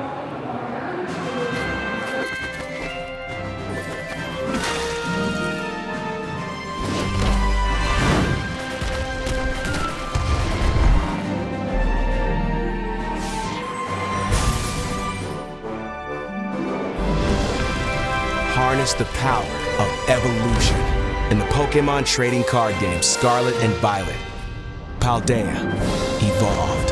Available now. Each booster pack of 10 cards sold separately. Cards vary by pack.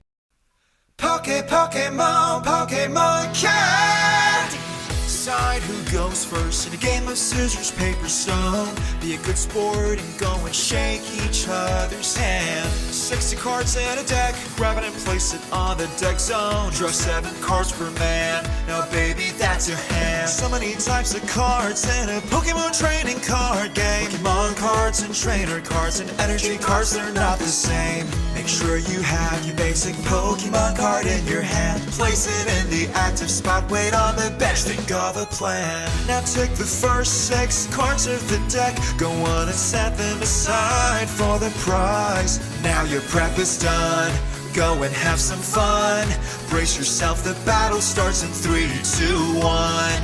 If you're going first on your very first start, attack support cards are not allowed now. Attach energy to match your Pokemon's card. Your turn's done, it's their turn to go. Come the enemies to attack your Pokemon, now you must be ready whenever. Get it to the knocking out or you get knocked out. Now go get the witness now or never. The prize cards you get depends on the type of the Pokemon. Take 1 for a regular, take 2 if it's a Pokemon V. Take 3 cards if you get to beat a Pokemon V Max. If you take all prize cards, then to win the game. Retreat to the bench if your Pokemon's about to get knocked out. Use items or to stadiums, don't give up and have no doubt. When Pokemon evolve, they get stronger in attack. Dynamax, Gigantamax, and the Eternal Eternamax. All your favorite Pokemon inside this very special deck. The combo deck utilizing abilities. Your favorite deck that you use first.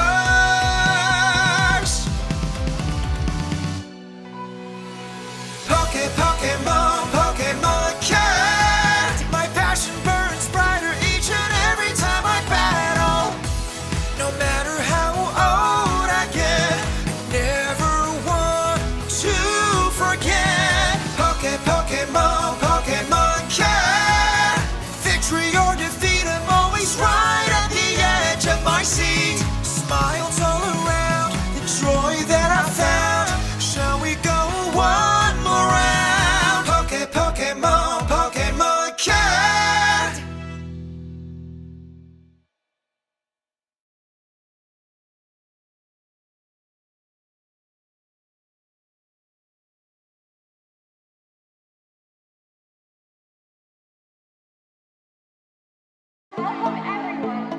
2022 Pokémon World Championship. For me, Pokemon is somewhere I can escape to make new friends, compete at the highest level. Pokemon for me right now is like, my own character changed because of Pokemon.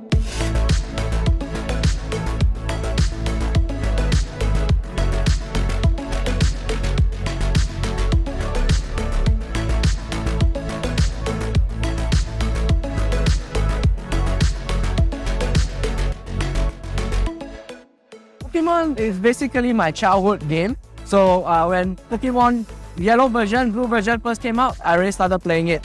So I just continued playing the game throughout the years until when I saw Pokemon TCG.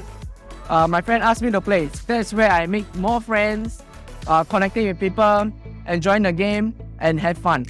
Pokemon for me, it's been with me since childhood. I have memories of watching the anime. Even as I've grown up, it's stuck with me, and it's become something that is a real part of my life, not just something that I do for fun, playing the games, collecting the cards. 對我嚟講啦，世界賽咧就係一個非常之難得嘅機會啦，去同各地唔同地區嘅地方嘅選手去交手嘅。咁始終我哋嘅世界賽已經係停辦咗2年啦。咁其實好多嘅高手咧都非常之期待喺一次嘅比賽度喺度有一個交流啦。我亦都希望可以喺一次嘅比賽咁樣去體驗一下。Normally, when I practice, I go to the ranked battles in the game, in the Pokemon Sword and Shield, and maybe play a few games like a day or during the weekends and try different teams. So when I play a lot of teams, I know what worked for me, and that would normally be my tournament team. 在今天的 Day One 里遇到了很多日本跟欧美的明星选手，感到很荣幸，很骄傲。然后能跟这些世界好手一起比赛。真的是一个很棒的体验。然后世界很大，台湾很小，台湾选手加油！ โปเกมอนสำหรับผมนะครับมันเป็นมากกว่าแค่แบรนด์หนึ่งมันคือชีวิตเพราะว่าเราโตมากับมันมีชีวิตความเป็นอยู่มากับมันและณปัจจุบันนี้มันก็ยังเติบโตขึ้นไปเรื่อยๆคอมมูนิตี้ก็ใหญ่ขึ้นไปเรื่อยๆทั้งเกมทั้งการอย่างขยายออกซึ่งเราโตไปด้วยกันกับมันครับแล้วก็มันทำให้พวกเรามีความสุขไปด้วยกันอยากให้มาเล่นการมันไปเยอะๆ สำหรับตัวผมนะครับกลับไปรอบนี้ก็ได้ประสบการณ์ครับจากประสบการณ์ที่ผิดพลาดครั้งนี้กลับไปแก้ไขครับแล้วก็ไปศึกษาเมตาแล้วก็เตรียมตัวสำหรับบัวปีหน้าครับจะพยายามมาให้ได้ครับเพื่อมาแก้ข้อผิดพลาดของปี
Pokémon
of course, like you enjoy playing against so many players and like the good players in the world, right? So there wasn't any nerves.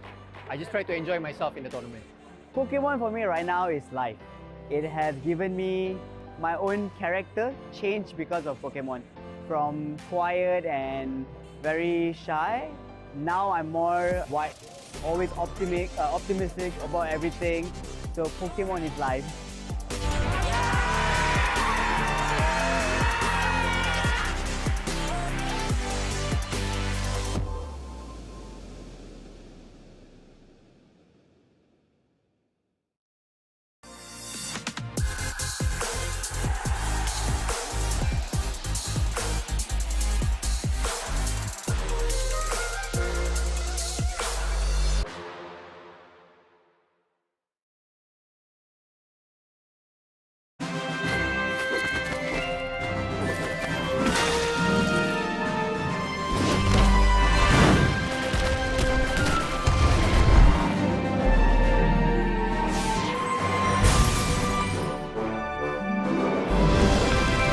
Harness the power of evolution in the Pokémon trading card game Scarlet and Violet.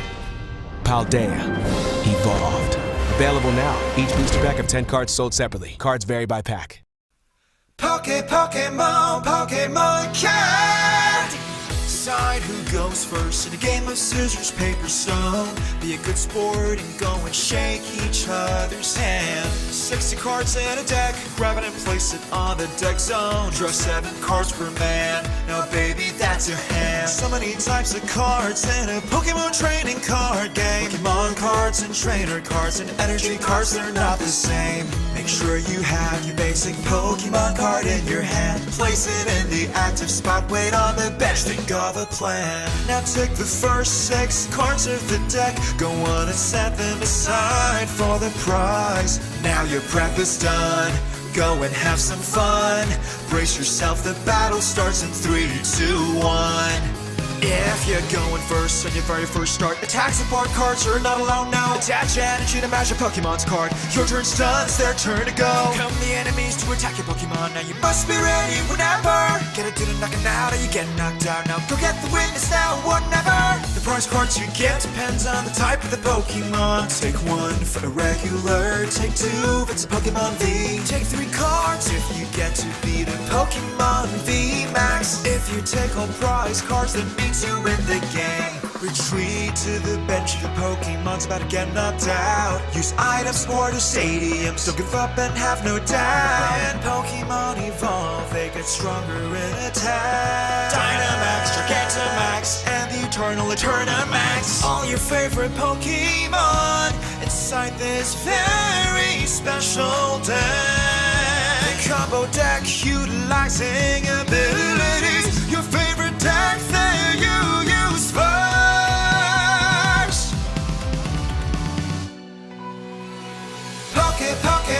Pokemon card. My passion burns brighter each and every time I battle.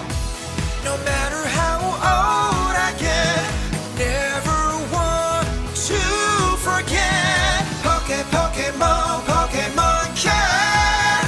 Victory or defeat, I'm always right at the edge of my seat. Smiles all around, the joy that I found. Shall we go one more round?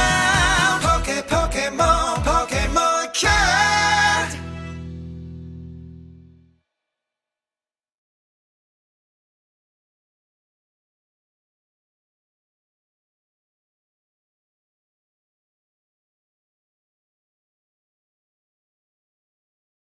Welcome everyone to the 2022 Pokemon World Championship! For me, Pokemon is somewhere I can escape to make new friends, compete at the highest level.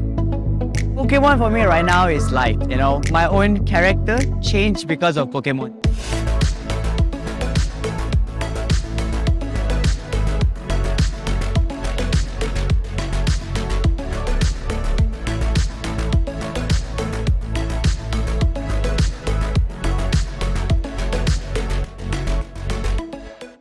Pokemon is basically my childhood game. So when Pokemon Yellow version, Blue version first came out, I already started playing it. So I just continued playing the game throughout the years until when I saw Pokemon TCG. My friend asked me to play. That's where I make more friends, connecting with people, enjoying the game, and have fun. Pokemon for me, it's been with me since childhood. I have memories of watching the anime. Even as I've grown up, it's stuck with me, and it's become something that is a real part of my life, not just something that I do for fun, playing the games, collecting the cards. 對我嚟講，世界賽咧就係一個非常之難得嘅機會啦，去同各地唔同地區嘅地方嘅選手去交手嘅。咁始終我哋嘅世界賽已經係停辦咗2年啦。咁其實好多嘅高手咧都非常之期待喺一次嘅比賽度喺度有一個交流啦。我覺得亦都希望可以喺一次嘅比賽咁樣好體驗一下。Normally, when I practice, I go to the rank battles in the game in the Pokemon Sword and Shield, and maybe play a few games like a day or during the weekends and try different teams. So when I play a lot of teams, I know what worked for me, and that would normally be my tournament team. 在今天的 Day One 里遇到了很多日本跟欧美的明星选手，感到很荣幸，很骄傲。然后能跟这些世界好手一起比赛。真的是一个很棒的体验。然後世界很大，台灣很小，大家一直都加油。โปเกมอนสำหรับผมนะครับมันเป็นมากกว่าแค่แบรนด์หนึ่งชีวิต เพราะว่าเราโตมากับมันมีชีวิตความเป็นอยู่มากับมันและณปัจจุบันนี้มันก็ยังเติบโตขึ้นไปเรื่อยๆคอมมูนิตี้ก็ใหญ่ขึ้นไปเรื่อยๆทั้งเกมทั้งการ์ดอย่างขยายออกซึ่งเราโตไปด้วยกันกับมันครับแล้วก็มันทำให้พวกเรามีความสุขไปด้วยกันอยากให้มาเล่นการ์ดมันไปเยอะๆ สำหรับตัวผมนะครับกลับไปรอบนี้ก็ได้ประสบการณ์ครับจากประสบการณ์ที่ผิดพลาดครั้งนี้กลับไปแก้ไขครับแล้วก็ไปศึกษาเมตาแล้วก็เตรียมตัวสำหรับบัวปีหน้าครับจะพยายามมาให้ได้ครับเพื่อมาแก้ข้อผิดพลาดของปี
Very relaxed. Of course, like you enjoy playing against so many players, like the good players in the world, right? So there wasn't any nerves. I just tried to enjoy myself in the tournament. Pokemon for me right now is life. It has given me my own character change because of Pokemon. From quiet and very shy, now I'm more wide, always optimistic about everything. So Pokemon is life.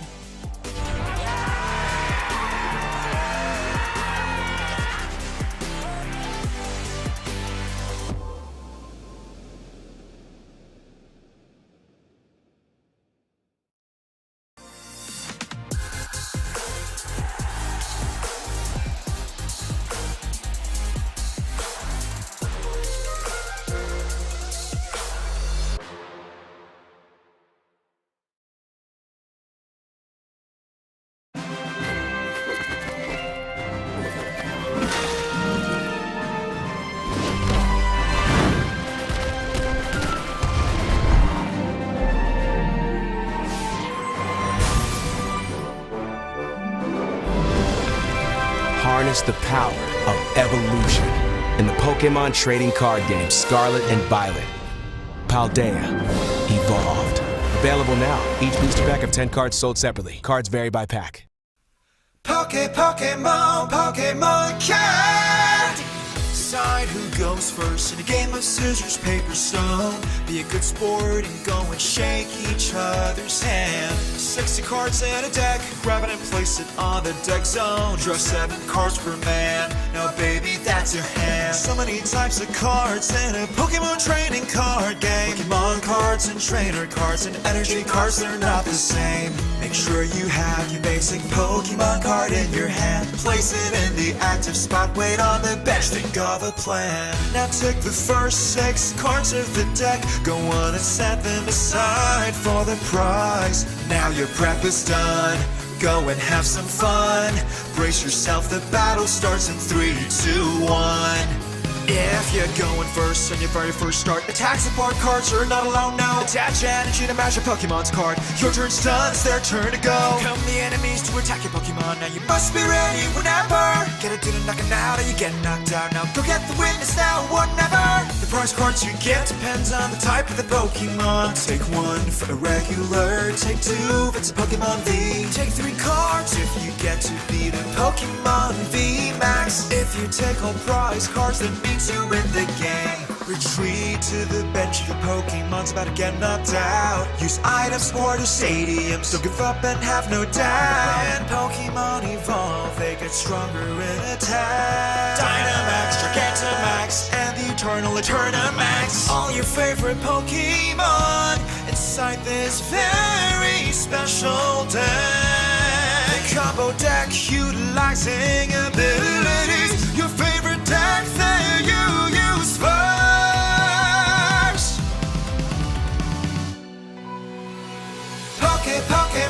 Pokemon Card. My passion burns brighter each and every time I battle.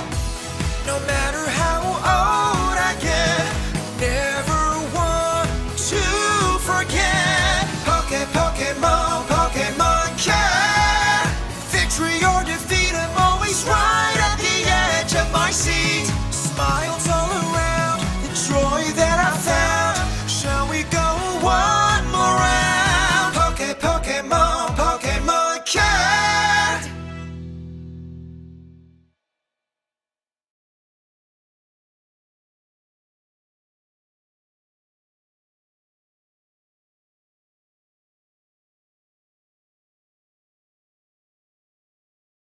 Welcome everyone to the 2022 Pokemon World Championship. For me, Pokemon is somewhere I can escape to make new friends, compete at the highest level. Pokemon for me right now is life, you know. My own character changed because of Pokemon.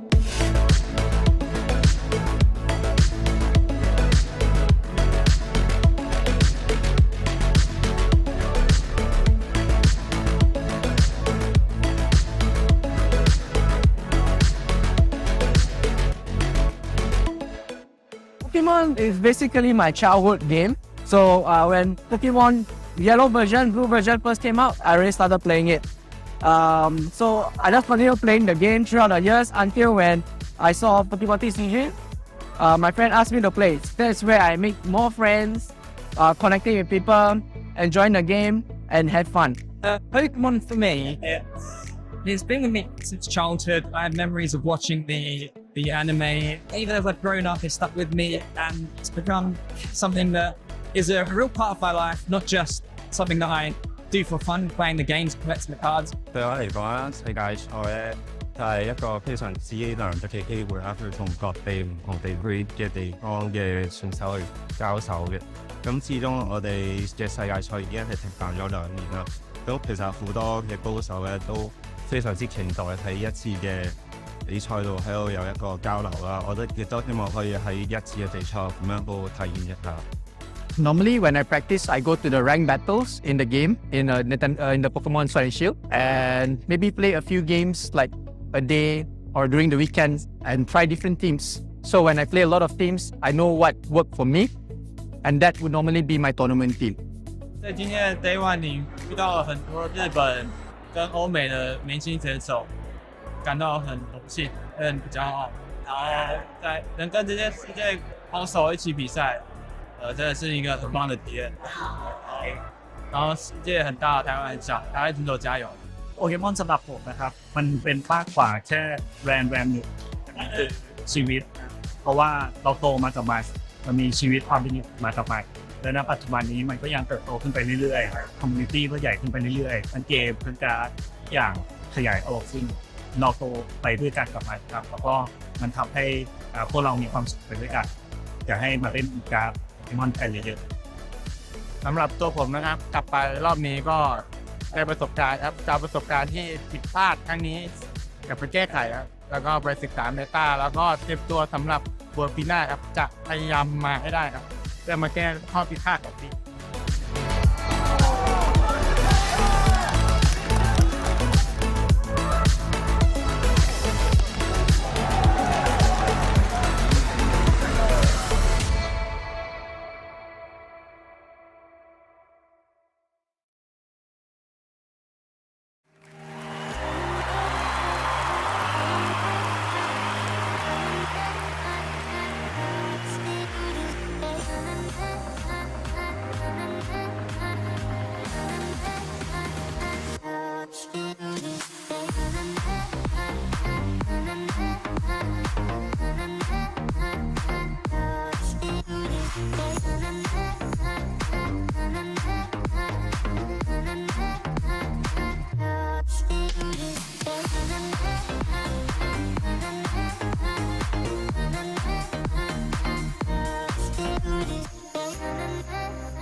very relaxed.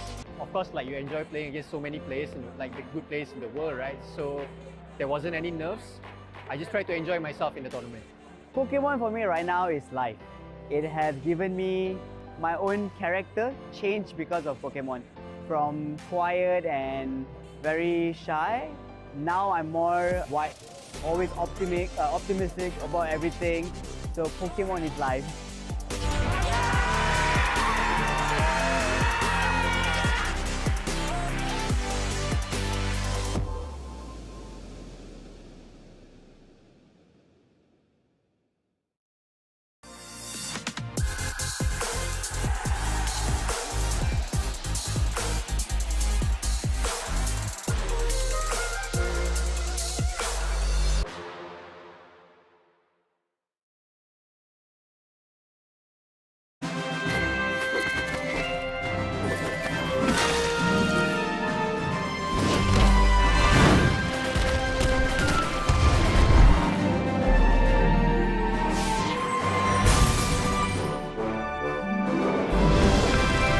Harness the power of evolution in the Pokémon trading card game Scarlet and Violet. Paldea Evolved. Available now. Each booster pack of 10 cards sold separately. Cards vary by pack. Pokemon card. Decide who goes first in a game of scissors, paper, stone. Be a good sport and go and shake each other's hand. 60 cards in a deck, grab it and place it on the deck zone. Draw 7 cards per man, now baby that's your hand. So many types of cards in a Pokemon trading card game. Pokemon cards and trainer cards and energy cards, they're not the same. Make sure you have your basic Pokemon card in your hand. Place it in the active spot, wait on the bench, think of a plan. Now take the first 6 cards of the deck, go on and set them aside for the prize. Now your prep is done, go and have some fun. Brace yourself, the battle starts in 3, 2, 1. If you're going first on your very first start, attack support cards are not allowed now. Attach energy to match your Pokemon's card. Your turn's done, it's their turn to go. Come the enemies to attack your Pokemon, now you must be ready whenever. Get it to the knocking out or you get knocked out. Now go get the witness now, whatever. The prize cards you get depends on the type of the Pokemon. Take 1 for a regular, take 2 if it's a Pokemon V. Take 3 cards if you get to beat a Pokemon V Max. If you take all prize cards, that means you win the game. Retreat to the bench, your Pokemon's about to get knocked out. Use items or the stadiums, don't give up and have no doubt. When Pokemon evolve, they get stronger in attack. Dynamax, Gigantamax, and the Eternal Eternamax. All your favorite Pokemon inside this very special deck. The combo deck utilizing abilities. Your favorite deck that you use first.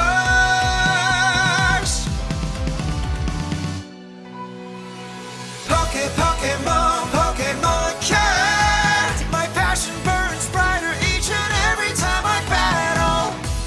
No matter how old I get, I never want to forget. Pokemon, Pokemon cat. Victory or defeat, I'm always right at the edge of my seat. Smiles all around, the joy that I found. Shall we go one more round? Pokemon, Pokemon cat.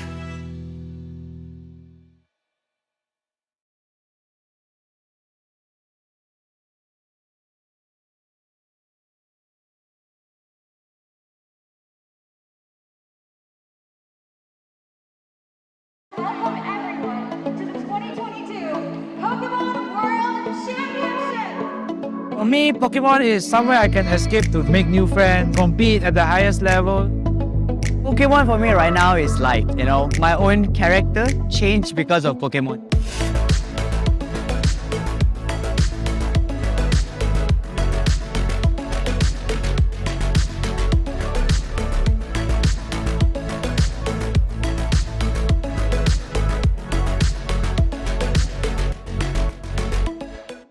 Pokemon is basically my childhood game. So when Pokemon Yellow version, Blue version first came out, I already started playing it.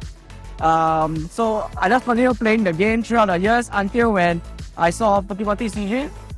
My friend asked me to play. That's where I make more friends, connecting with people, enjoying the game, and had fun. Pokemon for me, it's been with me since childhood. I have memories of watching the anime. Even as I've grown up, it's stuck with me, and it's become something that is a real part of my life, not just something that I do for fun, playing the games, collecting the cards. 對我嚟講啦，世界賽咧就係一個非常之難得嘅機會啦，去同各地唔同地區嘅地方嘅選手去交手嘅。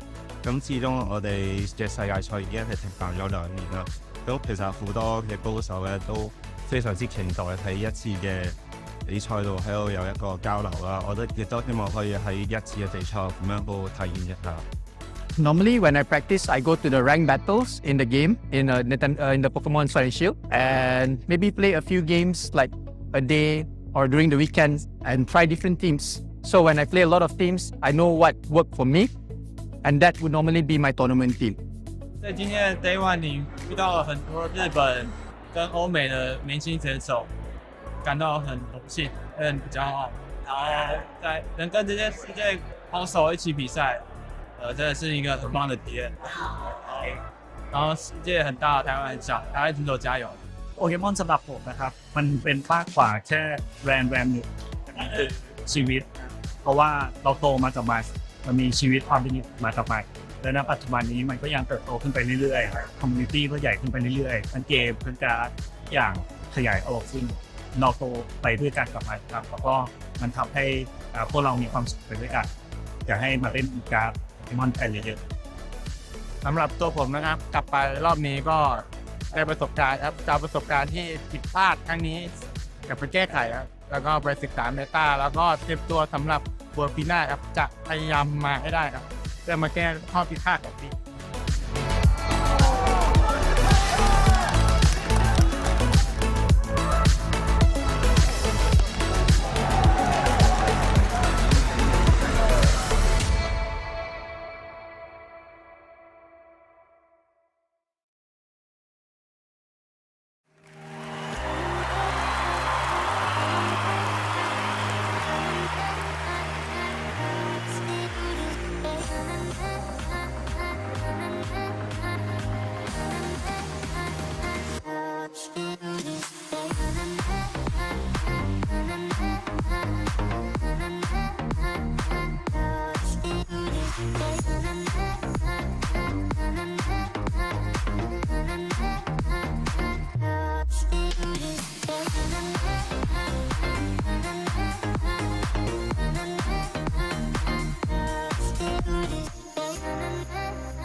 very relaxed.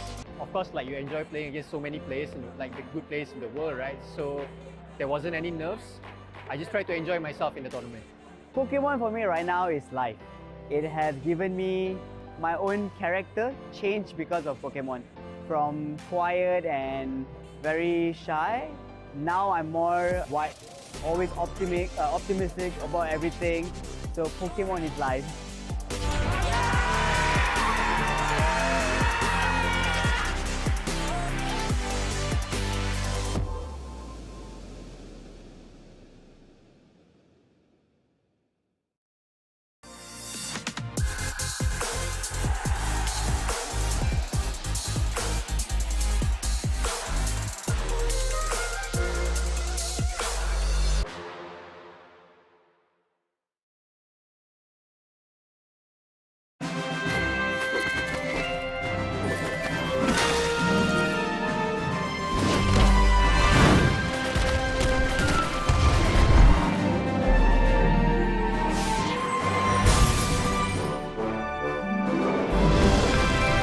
Harness the power of evolution in the Pokémon trading card game Scarlet and Violet. Paldea Evolved. Available now. Each booster pack of 10 cards sold separately. Cards vary by pack. Pokemon Cat. Decide who goes first in a game of scissors, paper, stone. Be a good sport and go and shake each other's hand. 60 cards in a deck, grab it and place it on the deck zone. Draw 7 cards per man, now baby that's your hand. So many types of cards in a Pokemon trading card game. Pokemon cards and trainer cards and energy cards, they're not the same. Make sure you have your basic Pokemon card in your hand. Place it in the active spot, wait on the bench, think of a plan. Now take the first 6 cards of the deck, go on and set them aside for the prize. Now your prep is done, go and have some fun. Brace yourself, the battle starts in 3, 2, 1. If you're going first on your very first start, attack support cards are not allowed now. Attach energy to match your Pokemon's card. Your turn's done, it's their turn to go. Come the enemies to attack your Pokemon. Now you must be ready whenever. Get it to the knocking out or you get knocked out. Now go get the witness now, whatever. The prize cards you get depends on the type of the Pokemon. Take 1 for a regular, take 2 if it's a Pokemon V. Take 3 cards if you get to beat a Pokemon V Max. If you take all prize cards, then you in the game. Retreat to the bench if your Pokemon's about to get knocked out. Use items or to stadiums, don't give up and have no doubt. When Pokemon evolve, they get stronger in attack. Dynamax, Gigantamax, and the Eternal Eternamax. All your favorite Pokemon inside this very special deck. Combo deck utilizing abilities. Your favorite deck that you use first.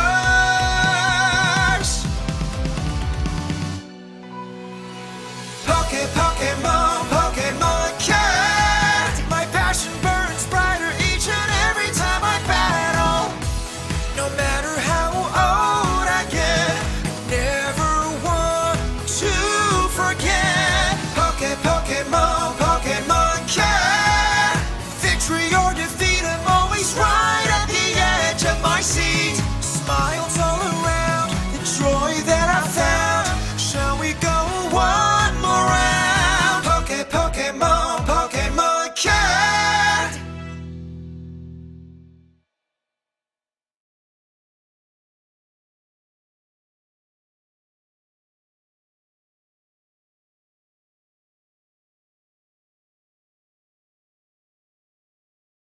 Welcome everyone to the 2022 Pokemon World Championship! For me, Pokemon is somewhere I can escape to make new friends, compete at the highest level.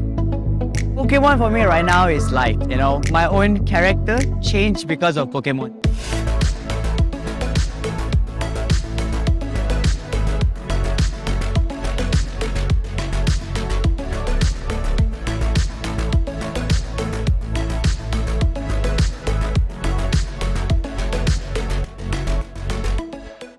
Pokemon is basically my childhood game. So when Pokemon yellow version, blue version first came out, I already started playing it. So I just continued playing the game throughout the years until when I saw Pokemon TCG. My friend asked me to play. That's where I make more friends, connecting with people, enjoying the game, and have fun. Pokemon for me, it's been with me since childhood. I have memories of watching the anime. Even as I've grown up, it's stuck with me, and it's become something that is a real part of my life, not just something that I do for fun, playing the games, collecting the cards. 對我嚟講啦，世界賽咧就係一個非常之難得嘅機會啦，去同各地唔同地區嘅地方嘅選手去交手嘅。咁始終我哋嘅世界賽已經係停辦咗2年啦。咁其實好多嘅高手咧都非常之期待喺一次嘅比賽度喺度有一個交流啦。我覺得亦都希望可以喺一次嘅比賽咁樣度體驗一下。Normally, when I practice, I go to the ranked battles in the game, in the Pokemon Sword and Shield, and maybe play a few games like a day or during the weekends and try different teams. So when I play a lot of teams, I know what worked for me, and that would normally be my tournament team. 在今天的 Day One 里遇到了很多日本跟欧美的年轻选手，感到很荣幸，很骄傲。然后能跟这些世界好手一起比赛。真的是一个很棒的体验。然後世界很大，台灣很小，台灣選手加油！โปเกมอนสำหรับผมนะครับมันเป็นมากกว่าแค่แบรนด์หนึ่งชีวิตเพราะว่าเราโตมากับมันมีชีวิตความเป็นอยู่มากับมันและณปัจจุบันนี้มันก็ยังเติบโตขึ้นไปเรื่อยๆคอมมูนิตี้ก็ใหญ่ขึ้นไปเรื่อยๆทั้งเกมทั้งการ์ดอย่างขยายออกขึ้นเราโตไปด้วยกันกับมันครับแล้วก็มันทำให้พวกเรามีความสุขไปด้วยกันอยากให้มาเล่นการ์ดPokemon ไปเรื่อย สำหรับตัวผมนะครับกลับไปรอบนี้ก็ได้ประสบการณ์ครับจากประสบการณ์ที่ผิดพลาดครั้งนี้กลับไปแก้ไขครับแล้วก็ไปศึกษาเมตาแล้วก็เตรียมตัวสำหรับเวอร์ปีหน้าครับจะพยายามมาให้ได้ครับเพื่อมาแก้ข้อผิดพลาดของปี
Feel very relaxed. Of course, like you enjoy playing against so many players, like the good players in the world, right? So there wasn't any nerves. I just tried to enjoy myself in the tournament. Pokemon for me right now is life. It has given me my own character change because of Pokemon. From quiet and very shy, now I'm more wide, always optimistic about everything. So Pokemon is life.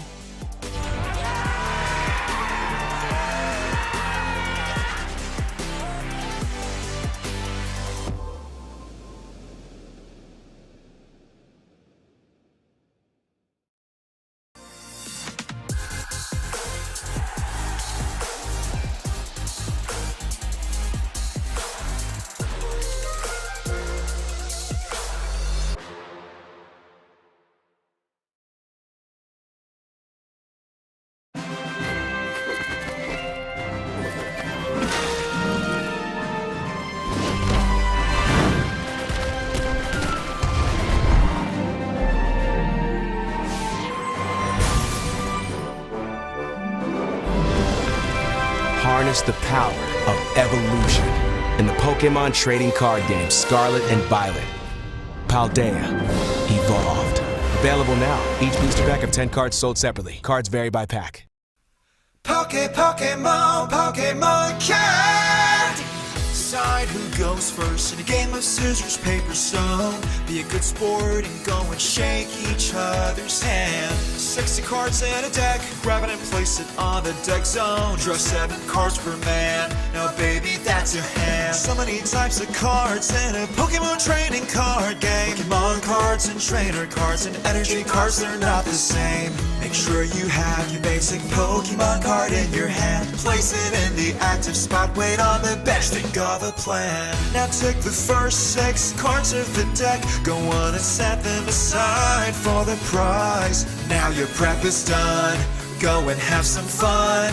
Brace yourself, the battle starts in 3, 2, 1. If you're going first on your very first start, attack support cards are not allowed now. Attach energy to match a Pokemon's card. Your turn's done, it's their turn to go. Come the enemies to attack your Pokemon. Now you must be ready whenever. Get it to the knocking out or you get knocked out. Now go get the witness now, whatever. The prize cards you get depends on the type of the Pokemon. Take one for a regular, take two if it's a Pokemon V. Take 3 cards if you get to beat a Pokemon V Max. If you take all prize cards, that means you win the game. Retreat to the bench if your Pokemon's about to get knocked out. Use items for the stadiums, don't give up and have no doubt. When Pokemon evolve, they get stronger in attack. Dynamax, Gigantamax, and the Eternal Eternamax. All your favorite Pokemon inside this very special deck. Combo deck utilizing abilities. Your favorite deck that you use first.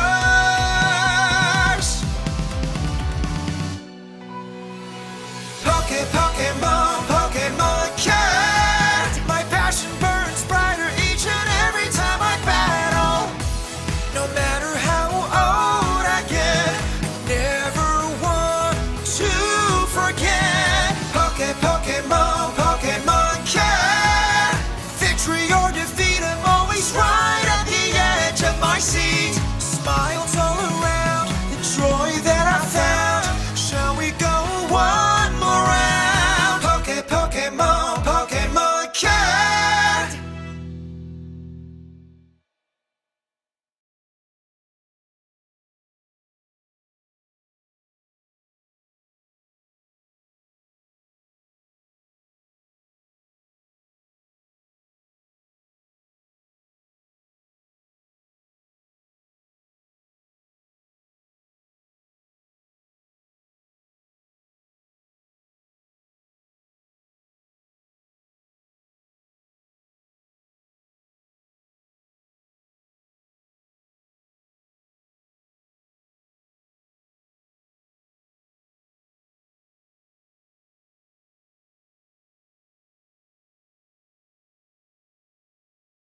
Welcome back, everyone, to the Pokemon TCG Asia Open 2023 Summer. My name is Aaron Minjuk.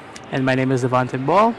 And yeah, we hope you guys are enjoying our stream for today. You know, lots of Pokemon, lots of fun games. So yeah, Aaron, please talk about what happened during the last match. Yeah, whatever it is, if you have stepped away for the last match, you would really regret it because we saw Mew VMAX come back with a vengeance here in Malaysia. It's a deck that doesn't want to go away. Yeah. Right, Devon? It's a deck that is Absolutely. great. You can print Spiritomb, you can print Drapion, but Kaijen says, no worries, I will take you down regardless. And commiseration to Jinchung. His Miraidon Flaffy tried to get going, but it was just not enough against a powerful display from Kaijen and his Mew VMAX in the top 8 match. Now, let's take a look at the bracket and see who else is in top 4. Yeah, absolutely. So as you can see over there, the Fusion Mew making it all the way to top 4 with Yun Kaijan on 12th seed. And for 9th seed, we have Tang Yangsheng, of course, with his Turbo Lost Box. His Lost Zone Giratina, rather. Yep, we featured Yongxiang earlier on in the day at top 16 where he took down the Regigigas deck from Rinesh. Now Yongxiang is actually the defending Asia Open champion. He's 2 wins away from getting back-to-back Asia Open titles, Devon. That is so crazy.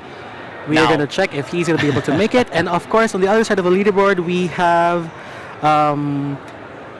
the Lost Zone Hisuian Guja V-Star of Wong Chung Sing. And then, of course, for on our 14th seed, we have Armani with his Single Strike Lugia, which will be the next deck that we'll be featuring on the stream.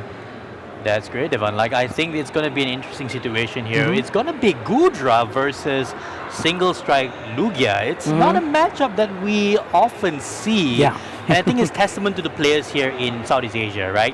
We have an amazing variety, not just in top 16, but also throughout the entirety of day 1. 330 odd players, we're down to 4. Wong Chun Sing from Hong Kong up against Ismail Armani from Malaysia here in top 4 at the Asia Open Summer. Gudra versus Lugia. Lost Zone against Single Strike. Which of these engines are going to take the win? And of course, you know, we're going to find out in the next couple of minutes which deck will remain supreme. Will Hisuian Gudra be able to highlight its defensive skills, or will Ismail Armani be able to reveal the power and strength of Single Strike Lugia with the Single Strike Urshifu and give out huge one-hit knockouts? That's exactly what I was going to ask you next, Devon. I was going to ask you, like, what is the key card, you know, for both these players? But now we're going straight into the match. Wow, that's a quick start from our players. Wong Chun Sing immediately with a comfy start. Ismail Armani with a Lugia V. Chun Sing with flower selecting right away. Second, playing at blistering speed. Second flower selecting right off the bat. That comfy there, the backbone of the Lost Zone deck. Flower selecting 2 cards off top of your deck, putting one into your hand and the other into the Lost Zone. We've seen Energy as well as a Nest Ball hitting the Lost Zone. And there's even a Spiritomb from Chun Sing. Interesting situation. No Luminion for Ismail Armani. Yeah, absolutely. And you know, basically the reason why a lot of people are opting for Spiritomb, it's because of its unique ability. It is basically an ability that inhibits your Pokemon with your basic Pokemon V from using their abilities. But of course, in this case, it's only going to inhibit the Luminion V. But then, of course, Ismail Armani has different ways on how he could circumnavigate by basically getting his Archeops, which is the plan for the first game. He needs to discard at least 2. Well, that's basically all he needs in order for him to evolve to Lugia V-Star next turn and then start accelerating energy with Archeops. So over here, if we're going to feature the card on the side, Archeops has a unique ability, and you know, we've seen this time and time again. It's called Primal Turbo. So basically, once during your turn, you may search your deck for up to 2 special energy cards and attach them to one of your Pokemon. So that goes for each of the Archeops. But now going over to that was a very quick turn. side. I was going to say for Ismail Armani, right? Just to read a win and discarding an Archeops after that capturing Aroma. And Chun Sing now right off the bat with the Chorus Experiment, putting the Radiant Greninja into the Lost Zone. That is interesting. But I guess with that Gudra now on the bench, Junsing says, hey, I don't need concealed cards. I don't need to use, Radiant Greninja at all in this game. I'm going to go straight into my Gudra and figure it out what to do from there. And of course, Wang Chun-Sing working fast as he can. It's already his second turn, but he already has about 5 cards in the Lost Zone. So of course, just needs 2 more to activate the Mirage Gate. But let's see what he will do now. Yep, you see the Hisuian Gudra there on your screen. And the Gudra V is not really the big deal here. It's actually the Gudra V Star, which I believe we should see next turn. But before that, here comes the Cramorant. Speed instantly, 110 damage on this Lugia V. Now, over to you, Ismail Mani. What do you have on your turn 2? Because Junsing looks to be set up at this point. So as we can see here, there is that Lugia V-Star. So Lugia Alright. V-Star, well, basically he is going to go for the Nest Ball first. But if we're going to look at Lugia V-Star, it does have the Summoning Star ability. That's the reason why you're discarding the Archeops and the discard. You're placing him on the discard pile because of its V-Star. So the V-Star, basically during your turn, you may put up to 2 colorless Pokemon that are that don't have a rule box from your discard pile into your bench. So that's why you don't need the evolution cards of Archeops. Exactly, and here comes the Urshifu, and only a single Archeops though, using Summoning Star just to get a single Archeops, because I think Ismail Mani sees the writing on the wall. He knows he needs to get his Urshifu set up, ready, lock and loaded, in order for him to get into the game. So a single Archeops with Primal Turbo there, as you mentioned, Devon. And I think I agree with this play. I find this to be interesting enough that, for Ismail Mani, it's awkward, I want to say, obviously, if you're playing Lugia and you're going to get a single Archeops, but it has been done before. Now here comes the single strike Urshifu. And there is the boss's order. Impact blow, knocking out the Gudra. Wang Chun-Sing immediately on the back foot here. No Gudra.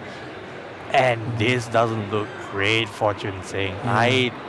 Oh, there goes the V-Star as well that he would have gotten if it just had one turn. Oh, but here comes the Zamazenta. This is going to be interesting. Zamazenta with the Mirage Gate. Chun-Sing playing quick, playing fast. He sees the writing on the wall. He knows what he's going to do next. And what's good about the Zamazenta card is its Retaliate attack. The effect is basically if any of your Pokemon were knocked out during your opponent's last turn, which happened, that attack does 120 more damage. So it does a total of 220, which is going to be enough to basically, knock out the Urshifu V. It feels like a bait. It feels like Chun-Sing baited that out. He dropped that Zamazenta instantly the moment he had his turn. It feels like he read the signs a little bit and felt that, all right, if you're going to go for a knockout on his Gudra, you're going to be using a single strike Urshifu V that is not a V-Star or V-Max or V-Star. It's going to get knocked out from the Zamazenta. He benched it immediately. And here comes 220 damage from Retaliate. Taking a knockout on his Pokemon V. Math. Oh, this is going to be interesting. And with Wang Chun-Sing taking 2 prize cards, so both are down to 4. And we see the Archeops. Now, this is going to be a bit dangerous for Ismail Mani because he only has 1 Archeops in play. He will not be able to put any other. So the strategy for Wang Chun-Sing would be to basically knock out the Archeops and basically cancel out the energy acceleration, because Lugia is a pretty hefty Pokemon. It would need a lot of energy, similar to basically the deck itself for the single strike deck. Our Tyranitar V, our Snorlax, our Yveltal, basically all cards there would need a lot of energy. And of course, as you can see there, the Snorlax is already put down there. Snorlax with the Unfazed Fat ability, basically preventing all effects of attacks from your opponent's Pokemon done to this Pokemon. But basically, there are no additional effects that is currently happening right now. But we're going to focus on Thumping Snore, which is 3 energy that does 180 damage. That basically puts the Pokemon to sleep, and you have to flip twice. However, there is an amazing special energy that is attached to Snorlax. It is the one and only therapeutic energy, which basically circumnavigates the attack. It nullifies it altogether, and we will see a Thumping Snore here coming out from Ismail Mani Snorlax. That jet energy paying dividends here, attaching 2 energies via the Archeops from the deck. Having the jet energy in hand means that he could switch out that Archeops from play, from the bench I should say, and into into the Snorlax now, able to return knockout on this Zamazenta. We did see it under Vitality. Oh, here comes an Iono as well. So Armani also having a decent enough turn here. It looks like he's going to be able to at least respond with a knockout on Zamazenta. Iono down to 4 cards to each of these players. It's an interesting matchup right now, right? We don't see a Gudra on Chunsing's side of the field, and we don't see the Urshifu anymore on Armani's side of the field. Absolutely. It's interesting to say the least. We don't have any recovery for the Urshifu, unfortunately. So Armani is locked out of that Urshifu. So yeah, that is it. That's gonna be it basically for Izmir Armani's one-hit wonders with single strike Urshifu. Basically we only saw the V, not the VMAX. Of course, it cannot evolve anymore because it's already in the discard pile. Yep, here comes knockout, thumping snore, draw a prize. There goes Zamazenta. Chunsing playing quick, playing fast. Comfey into the active. Here comes a Sableye. Interesting. What's he gonna go for? Looks like a second flower selecting. Ooh, almost put the second Sableye into the lost zone. And I think he's still... Okay, he's deliberating. I didn't see what was put in there, but he's playing fast. Yeah, it's gonna be interesting. Here comes a Mirage Gate. Psychic Energy. It's interesting that the deck that Chunsing chose to bring has both Sableye as well as Zamazenta. It's a very tuned toolbox style Gudra list, right? We don't even see a Gudra right now. So we will see a Lost Mine, and he's choosing to put all 12 counters on the Archeops, telling Armani, hey, you know what? You only have a single Archeops. Let me go for it. Let me lock you out of options, and you will have to use your Primal Turbos early now rather than get a chance to choose and, decide later on. Absolutely. And of course here Izmir Armani on the other side of the bench, he did play down a Tyranitar V. Probably is thinking about that because of course, as we know, with the typical Lost Zone builds, it is basically you could constantly drawing cards, putting one to the Lost Zone, putting one in the hand, here and there. And of course with Tyranitar, attack called Cragalanche basically allows you to discard 2 energy, two cards from your opponent's deck. Or if you decide to go with the single strike Crush, which is also possible in case the Gudra would be there, as long as you have complete single strike energy attached to Tyranitar V, it would basically do a one-hit knockout if ever we see a Gudra V-Star. But then the drawback is you discard the top 4 cards of your deck. Yeah, very interesting situation. We do see now a Yveltal come down for Armani. It's going to be one more single prizer that Chunsing has to navigate around. Armani playing it smart here, making sure that, hey, if I'm going to be attacking with Pokemon, let me use my single prizes as well as the Tyranitar. We see 3 energies onto the Tyranitar now in the form of 2 cards, so double turbo as well as single strike energy. We probably will not see these Archeops get a chance to attack again, so maybe that Yveltal was more just a thin the deck in hand than anything else.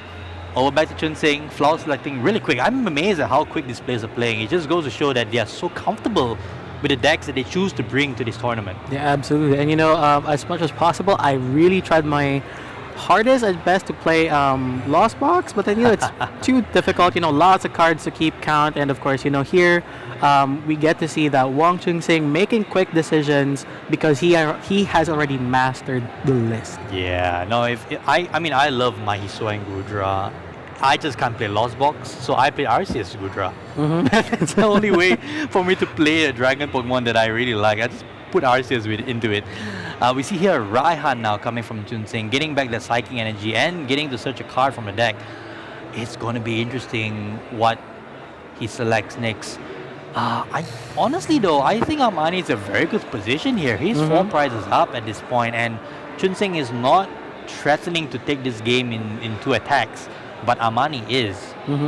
And of course, as you can see on Armani's board, even though there is a possible chance that the Archeops will get knocked out, what's basically happening right now, we still have a Snorlax, we still have the Tyranitar V fully charged up, and of course he is trickling damage here and there, trying to set up the perfect math in order for him to take out multiple prizes. But then of course Izmir Armani is sitting a little bit better on in terms of the board state because of those two Pokemon ready. Just take 2 more knockouts and that's gonna be it. Yeah, the Snorlax is unchecked. The single strike Tyranitar V is left unchecked. It's not looking good for Chunsing. I don't see how he's going to go for 3 prizes. Potentially it's on the Lugia V and that Yveltal, but I don't think he can get there with a single Lost Mine, I believe. Can he though? I'm just trying to figure out the math and what damage counters you see already on the screen. I think he's still a little bit short, considering that he had to put 3 damage counters on the Archeops. Oh, hang on a second. There was a Luminion played down, but rather unfortunately, Luminion's sign cannot be used because there is a Spiritomb in play. Fretted in misfortune indeed, my friend. But thankfully, Armani had a Professor Research. I think he didn't play it down for any reason other than the fact that he wanted to maybe go for like an Iono or something. But thankfully, Chunsing said, hey, there is a Spiritomb here. So you have to play the Research that you had in your hand. And definitely, Spiritomb, a card to watch out for. Typically players would just look at the stadium cards if there are any in play. Then, of course, Spiritomb has Fettered in Misfortune. Basically, basic Pokemon V have no abilities. So yeah, that Luminous sign of Luminion V would not be working. Yes, but I think at this stage, Armani looks to be in a pretty decent position, taking another knockout with the Snorlax. Snorlax having a field day, gobbling up all these knockouts. Now, can Chunsing grab 3 prizes in a turn? Because if he isn't able to, I don't see him being able to win this game, and I think it's probably best to go to a game 2 right away, save some time. I believe the Lugia has 200 damage on it. And yes, he could go for another Lost Mine, I want to say. So yeah, looking at the damage counters, Lugia has 190 damage counters. Right. 190 damage, so 19 damage counters. And for Lugia, I'm sorry, but I cannot seem to see how many damage counters Lugia. Yveltal has. Yeah, no, I completely agree. I don't think there's even a single counter on it. I don't know. Maybe there is. But regardless of the fact, here comes a Super Rod, recycling back those 2 Sableye for Chunsing, and also a Psychic Energy. The first flower selecting so far gets him I think it was a Jet Energy, not what you're looking for. Here comes a Boss. So Chunsing here probably trying to stall out the play. Alright, here comes another flower selecting.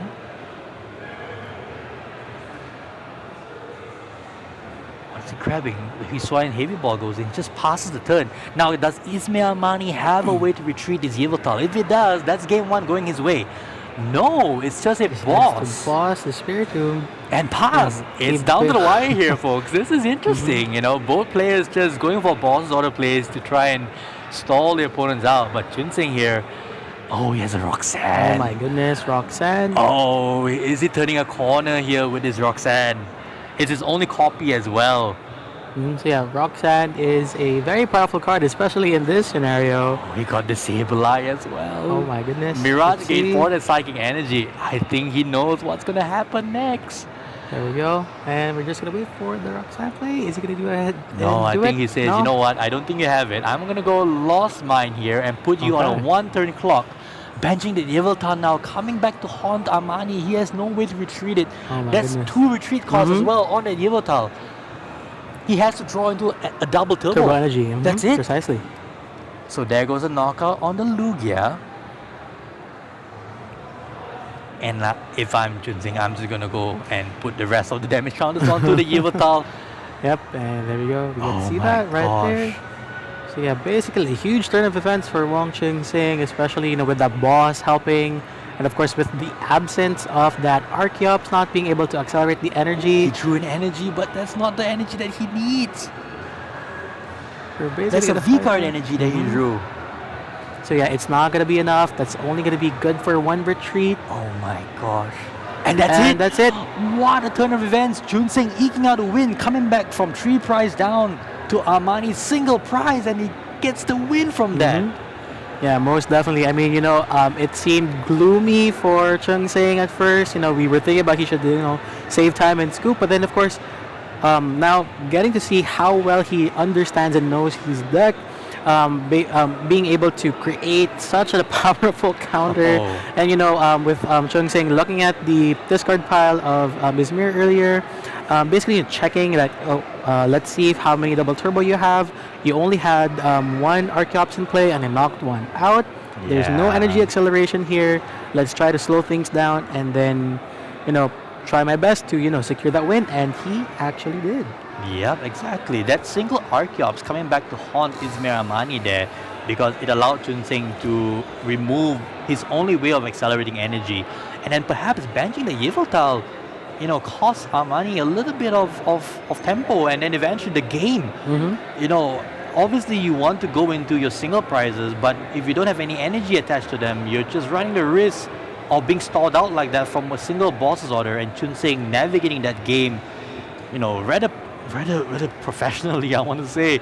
We didn't even see a Gudra get an attack in. It was purely just the rest of the Lost Zone box. Zama, Zenta, Sableye, all of them carrying their weight, and Gudra just sitting in the deck and saying, hey, I'm just here for the ride. Alright, here comes Zamani now with starting off the Lugia V inactive, Convey inactive for Chun Sing, exactly as what we saw in game 1. Yep, just attach a therapeutic energy and just passes. Alright, nothing much to do as your Lugia deck on turn 1 anyway. Now over here on Chung Sing's side, of course, starting with a flower selected from Comfey. He's currently checking and deciding what card to discard. So it would be a Pokegear, and he decides to keep the Battle VIP pass, which of course he will be using to get more Pokemon and then start that process. We have seen this time and again today. We saw it in the Mew VMAX deck. We saw it in the other Lost Zone decks. Battle VIP pass, a staple of the format. Not every deck plays it. Some decks play 1, some decks play a full set of 4, but its power is not to be trifled with. We do see a Convey and a Reading Greninja for Chun Sing. I would presume this is his way of setting up. And here comes a Concealed card, discarding a Basic Energy, draw 2. Perfect start so far from Chun Sing. And as we see here, he attaches the water and basically retreats to the other Comfey. And then does flower selecting, and then discards the Gudra V-Star, and then plays another Comfey and plays an Escape Rope. Oh, wow. And another flower selecting. Such a powerful turn 1 for Chun Sing. Just missing a Chorus Experiment into a Cramorant. Absolutely. That would make the game a little bit too perfect for him. He does have a Cramorant. Oh my gosh. Alright. It's only 3. Uh-oh. It's just a pass. That's interesting. Chun Sing did not realize that he did not reach 4 cards to activate Lost Provisions. And that is it going to be for Armani. Just a Read of the Wind, discarding that Archeops, and then drawing 3 cards. And immediately Chun Sing going into that Jet Energy into Convey. Now he has 4 cards in the Lost Zone. Interesting turn of events. In terms of how this play is setting up, Armani doesn't seem to have much going on for him. No way to get a Lugia V-Star at this juncture. There is an Archeops already in the discard pile thanks to that Read the Wind, but that's about it. So yeah, let's see here what is. Hopefully he gets a Colorless Experiment, and yes, he does. There you go. Colorless Experiment. Pokegear, one of the unsung heroes of a Lost Zone deck, choosing to run it. All you want in the early turns for a Lost Zone deck is that Colorless Experiment. Now Chun Sing hits it. Look at top 5. Taking 3 essentially and putting 2 into the Lost Zone. So there goes the Battle of VIP Pass. It's only good for the first turn of the player, of course. So that is an excellent fodder for Chorus. And as you can see there is Gudra V entering the field. But then of course it is only going to be effective next turn when it evolves. So of course we're going to go to Cramorant. Of course, there are more than 4 cards in the Lost Zone, which basically gives his pet innocently a free attack. Yeah. And Armani now, I don't see him coming back so quickly unless he's able to get the hits on his Mesagoza. He needs to get hits on this one. So Mesagoza, basically flip a coin. If heads, search your deck for a Pokemon. If tails, then it's not. Oh no, not like this. Not like this. this doesn't look good for Armani at this point. He does have a backup Lugia V, but he's not putting any threats on the board at this stage. No Archeops on the bench. Well, no Lugia V-Star to begin with. Oh wait, hang on. He does have a Lugia V-Star. Does have a Lugia V-Star, but he is debating whether or not he is just going to promote that single Archeops, because as we know, and we have seen during the last match, once that single Archeops is out of the field, it's going to be hard to accelerate that energy. Yeah, I think he's just trying to debate whether or not he would go with it, but I think he's just... No, he's deciding to go with Read the Wind, so discarding the Lugia V-Star. And there we go with face-off. He Oh my gosh, Jet String to his 3 Ultra Balls.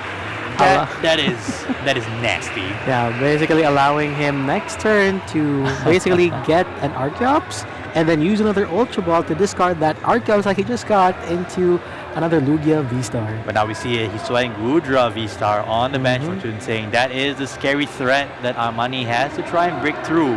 Rolling Iron, a menacing attack, doing a ton of damage as well as protecting the Gudra V-Star from some of the damage as well. We see a Mesagoza here for Armani. What is he going for? Yep, that's an Archeops. So he is going for an Archeops. And definitely will be playing the Ultra Ball. He already has a Lugia V-Star in his hand anyway. Yeah, so perfect. So yeah, so going for the Capturing Aroma, basically flip a coin. If heads, then you basically get to search for an evolution Pokemon. If tails, it is a basic Pokemon. Yep, so I think for Armani's sake now, he definitely wants to figure out a way to set up multiple attackers to navigate around this Hisuian Gudra V-Star that's already on the bench for Chunsing, with one energy attached as well. And he has to also keep in mind about the Zamazenta, because if he takes a knockout here in any shape or form, that Zamazenta will come back with a Mirage Gate and a single attachment. It's going to be something that he needs to worry about, right? Luminion V, okay. I think I see what play he is actually thinking about doing here. There is a possibility that if there are enough single strike energies in play, there could be a possible knockout if he does get the boss and is able to retreat that Yveltal, and if he promotes the Tyranitar. That is true, but he opts to go for, I believe, the Snorlax. So maybe playing it safe. It really depends if he has a boss order in hand, which I don't think he does, but not yet, because he does have Luminion. And as you can see there, with Lugia's Summoning Star being used, so its full potential, 2 Archeops is now in play, so he could basically accelerate 4 energy. And he decided to attach single strike energies, 3 of them. So first 2 with the first Archeops, and then just 1 with the second Archeops. 2 Yveltal. And I think we're going to see single strike wings for 110 plus 60, because each single strike energy contributes an additional 20 damage. That's right. You'll see the Snorlax come down. So Armani, he has the boss. Interesting. So he's going to try and 2-shot the Hisuian Gudra V-Star. Yeah, he had the boss there. That's the new boss, Jetsis, from the latest Paldea Evolve set. I'm not a full art guy, Devon. I probably should be, because that art looks really nice. But such an amazing card. But we do see Yveltal attacking here into this Hisuian Gudra V-Star. So now Chunsing has to figure out how does he get the get an attack going. He does have Moisture Star as a V-Star ability if he so chooses to use it. And I think Izmir Armani is playing the long game, because of course the concern with Lugia is the energy output, the energy plays, and by trying to 2-shot the Hisuian Gudra V-Star at the beginning would force them to use Moisture Star and basically heal off, so that he could set out potential 1-hit attackers, or probably 2-shot in future turns. Yeah, but the one thing that I don't like right now for Izmir's side of the field is that he does not have the single strike Urshifu already in play, because that just screams retaliate for knockout if that single strike Urshifu V ever lands on the bench, because we know Chunsing has Zamazenta already in play, in hand I should say, rather in play. But we're now moving into Confe, Flower Selecting, retreat to a second Confe, switch card into the lost zone. What did he grab? That was a really quick from Chunsing. Mirage Gate, okay. Important card there. Moisture Star being used. There we go. There you go. Chun-Sing valuing the health of his Hisuian Gudra V-Star. And that's a knockout with Rolling Iron. So 200 damage, knocking out that Snorlax. And that is the looming threat that Hisuian Gudra V-Star is now in effect, because if it's Rolling Iron, basically dealing 200 damage, but with an additional effect that basically for your opponent, the Pokemon takes 80 less damage from attacks. Yeah, So- and Armani's way around that would have been the single strike Urshifu V Max, which he does not have access to at this stage because he doesn't have the V on the bench already. And also the fact that all of these single strike energies, or at least 3 of them, are attached to the Yveltal right now. So it's interesting So how as we see there, Armani's going to navigate this. Yeah. Just gonna be an Iono play, but of course he searched for it with Lumineon, so he does have to shuffle his deck first before shuffling his hand and then putting it under. I must say both these players seem to be able to navigate their decks really well in this matchup, you know. So Iono being played, Chun-Sing down to 4 cards, Armani drawing fresh hand of 6 or 5, I should say. Or 6 actually. 6. Yeah, no, I realized that the previous turn he did not take a knockout. Here comes a Nest Ball. What will we see? It's going to be Tyranitar. Okay.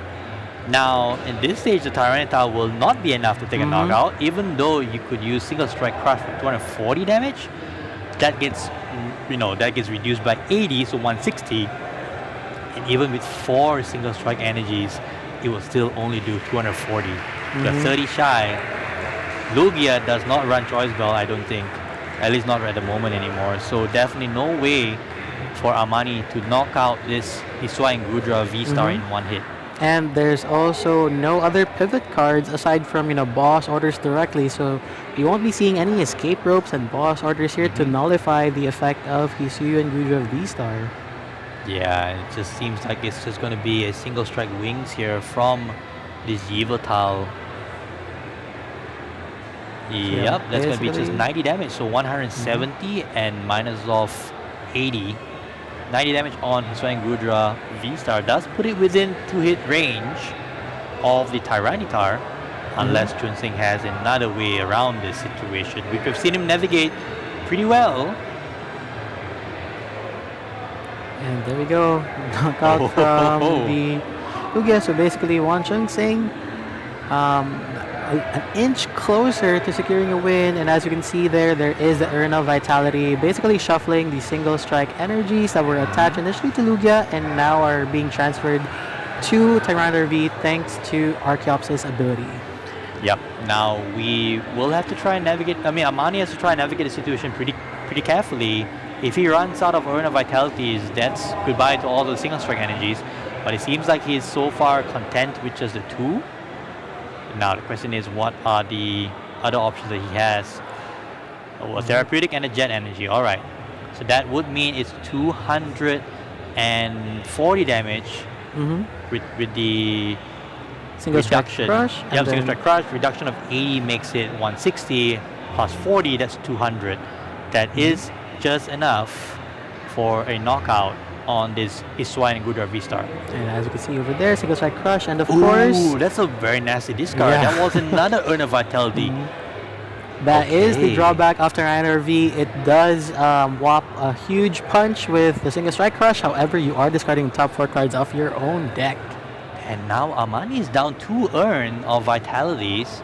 He does have a single one left.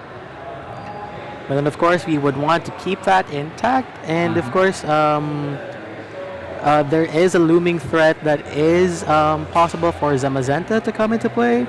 But then, of course, the good thing about it is Tyranitar V does have 230 HP. So the Zamazenta would basically deal 220 damage, which is 10 short. Yeah, 10 short being a crucial factor here for Wang Chun-Sing. Otherwise, this game would have been wrapped up. And there isn't any more Gudra on his side of the field, at least right now.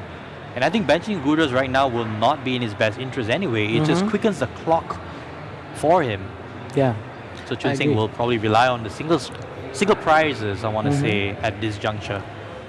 If basically the optimal strategy here would, just focus on single price attackers, you could probably use Cramorant to deal damage to Tyranitar, and then probably finish it off with another Pokemon, ideally Zamazenta, because that would be enough in range for you to take 2 prize cards. That is true. And oh, we see Sableye. We know what Sableye did last game. There we go, Sableye with potential Sprunker off the Lost Mine, spread 12 damage counters anywhere you like. But we see Chunsing opting for just a Speed innocently. Not so innocent when you put a Lugia within a knockout range for a Zamazenta. So not that innocent. Back to Armani's turn here. He's in the driver's seat, I believe, even though he's 2 prizes down. I think Armani is favored here because he can definitely navigate around. The only question is, would he risk taking a knockout here with that Lugia? I don't think so. I think you'd want to Iono Chunsing down if you have to use the Lugia.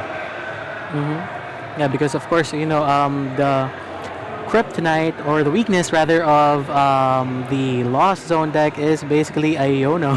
Yeah. Because of course you want all your resources in your hand, and of course by having that supporter being played out, it's gonna, defy the odds of you getting the resources that you need. Exactly. So I think now Armani is trying to make sure that he navigates this very carefully, right? He does not want to expose this Lugia in the active, but at the same time, he has to give it a little thought, right? Like taking a knockout here in any circumstance without Iono, and here is the Iono. That's exactly the play that he needed right now to ensure that he stays in this game, right? Iono, throw back to N, throw back to Rocket's admin, but in a different flavor, right? Even Marnie to an extent. So you shuffle your hand to your deck, put it underneath your deck, much like Marnie used to do, and then you draw cards based on the number of cards remaining in your prizes. So a disruptive card that I think we needed in the format. Yeah. So I think it's a good call out to those in, the Pokemon Company for printing a stellar card for Paldea Evolve. I love the set. The Paldea Evolve set is amazing. And I actually love the Iono card even more. I know it's basically debatable for the community, but then between N and Iono, I would prefer Iono. I see. Because it allows you to basically completely disrupt your opponent, because if they have the resources they need on their hand, it's going to be put to the bottom of the deck. Unlike with N, you have an opportunity to draw into it. That is true. It does add a different level of skill for that. And I think now back to Chunsing's side of the field, that knockout on the Cramorant done, dusted. Wong Chunsing now going to try the route with Sableye once again. That Lugia doesn't look really healthy anymore, and knowing Lugia decks, they don't run something like Volo where it allows you to just discard a Pokemon V. That Lugia is staying in play. It will get knocked out if Wong Chunsing has multiple Lost Mines available to him. Absolutely, and that is a threat looming. Of course, Izmir Amani still 3 prize cards away. And of course, Chunsing taking his sweet time, trying to trickle down as many damage counters as he can, especially on that 2 prizer, specifically Lugia V-Star. That is spot on. Here comes Lost Mine from that Sableye. 12 damage counters onto that Lugia. So Lugia is only down to 40 hit points left. 50, I believe. 120, 120 and 110. So Armani, crunch time. Does he have a way of preventing Chunsing from another Sableye? I didn't see another Iono. Even then, I don't know if it's going to be a way out for him, considering that these Lost Zone decks, they always seem to get out of it, right? With flower selecting, concealed cards, they always have a way to get out of the sticky situations. Now that is basically the power of the Lost Box decks. Well, now Chunsing. Oh, by the way, Crackerline discarding 2 cards. Discards the Clara and the Roxanne. Very essential resources for the Clara was huge. Oh no, what's going on? The Super Rod. It's a Super Rod. But is there a way for him to get it? He would. That's going to be a tough decision, because he would basically need to get that Lost Mine. I don't think so. Get the Sableye, get that energy card, but then he would basically have to retreat to another Comfey, and he doesn't have an out. Yeah, no, that Clara was the one card that Chunsing needed to take this game. And Armani, look at him, he's on edge. Oh man, he sees the Super Eyes like, I don't know if he's able to pull this off. We're gonna find out. It's gonna be interesting. I don't know how it's gonna what's gonna happen here. So Sableye, 2 Sableye and 1 Psychic Energy. Oh, Boss. there we go. Chunsing is just going for this play where I'm just gonna draw into my outs. There is a double turbo energy. Retreat. And he's just gonna discard Chunsing's deck at this point. Oh, there it is. No, Chunsing has no way of attacking. That would have just been 1 card short. This is going down to our first game 3 of the day. I'm excited for this one, Devon. That was a close one. Amazing game from these 2 players. Definitely, you know, this is how we get to showcase these decks in action, because of course, you know, Wang Chunsing's strategy, of course, is to set up the Hisuian Guja V-Star and try to, you know, defend its way to victory. And of course, Izmir Armani, you know, if you have that Hisuian Guja V-Star in play, I'm gonna use my single strike Urshifu VMAX to try to knock it down. However, we haven't seen those fully intact yet. We have not. It's an interesting situation. Both these players playing their decks to the maximum capability that their decks are able to offer. I'm still enjoying this matchup so far. We didn't think this matchup was going to go very long, to be really honest, Devon. Yeah, but it's turning out to be a nail biter. Both games going down to the wire. You know, Chunsing eking out the win in game 1 with a perfectly timed boss play on a Pokemon that Armani could not retreat. And then in game 2, Armani coming back strong, going with the Craglands route, discarding the Clara. Just when Chunsing thought he had it, he had that game locked up. And now we go to a game 3. I'm excited. And well, of course, Chunsing has the opportunity to decide who goes first. And of course, we think, and you know, all the players out here know that he is definitely going to go first. I think so too. I think it's an interesting matchup to say the least, and we will be treated to a game 3 now.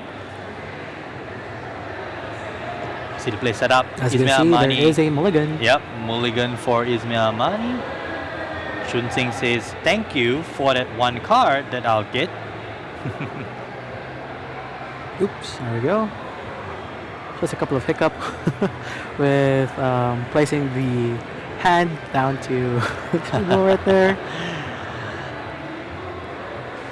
Of course, both of our players eager to start playing now, because this will basically determine who would basically be battling out the next round. Well, that is the final round. It's the finals after this, right? So it's either Wang Chunsing from Hong Kong or Izmir Armani from Malaysia. It's again Config and Lugia. So we've seen this before. Game 1 and Game 2 started exactly the same way. There we go. Another Config, Jet Energy, and Flower selecting. Now 2 cards in the Lost Zone, a Battle VIP Pass. Oh, it feels like we've been here before. There you go. And as you can see there, Izmir Armani basically nodding. He's like, yep, that was a good draw right there. Oh, yes. Slamming that Battle VIP Pass down right away. But remember, for Izmir Armani's side of the field, he has access to that Professor Burnett. So going second in this game isn't so bad. You know, able to use the minion, getting the Burnett, discarding Archeops, which we have seen him struggle to do in the first couple of games. Oh, but I like this from Chunsing. He's going straight into the Gudra. And as you can see there, Artisan being in play, so that is a nice Stadium card. Basically, once during each player's turn, that player may search for their deck for a basic Pokemon that doesn't have a rule box. And as we can see there, there is that Spiritomb that would basically inhibit a potential Burnett draw from a Luminia. That goes Luminia V's idea. I'm sad for the fact that I placed the Caster's Curse on it. Oh, well, fettered in misfortune, I would say, for all of us. But Izmir Armani, turn 1, going second. Let's see what he's able to bring out. He's using the Artisan, looking through his deck. First search, he's eyeing the Snorlax, which I think is a decent attacker here in this matchup. What else does he have? Probably checking through his prizes, figuring out what his prize is. My Urshifu prize? How many Lugia V-Stars did I prize? Oh, there we go. There you go. Caster's Curse. Reverse Uno right now. There you go. Professor Who Burnett needs a off the top. million? No I one. already have it in my hand. Yeah, no free prize for the Save Lies. Burnett in Professor hand. Perfect. Burnett. Perfect. Such an amazing card. Search your deck up with 2 cards and discard them, and then shuffle your deck. Perfect for the Lugia deck. You discard basically both of your Archeops, so that the following turn you can go ahead and evolve it. Evolve Lugia to Lugia V-Star, and then use its ability Summoning Star to get the 2 Archeops. I want to share a very fun story about Professor Burnett here in the Malaysian local scene. I was part of one of the local groups, local chat groups, and this was before the rotation, right? Professor Burnett was just released.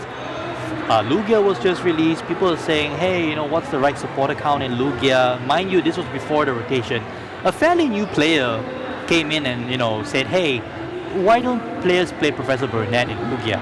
A fairly new player suggesting something which at that time seemed pretty implausible, seemed impossible, right? Why would you play Burnett?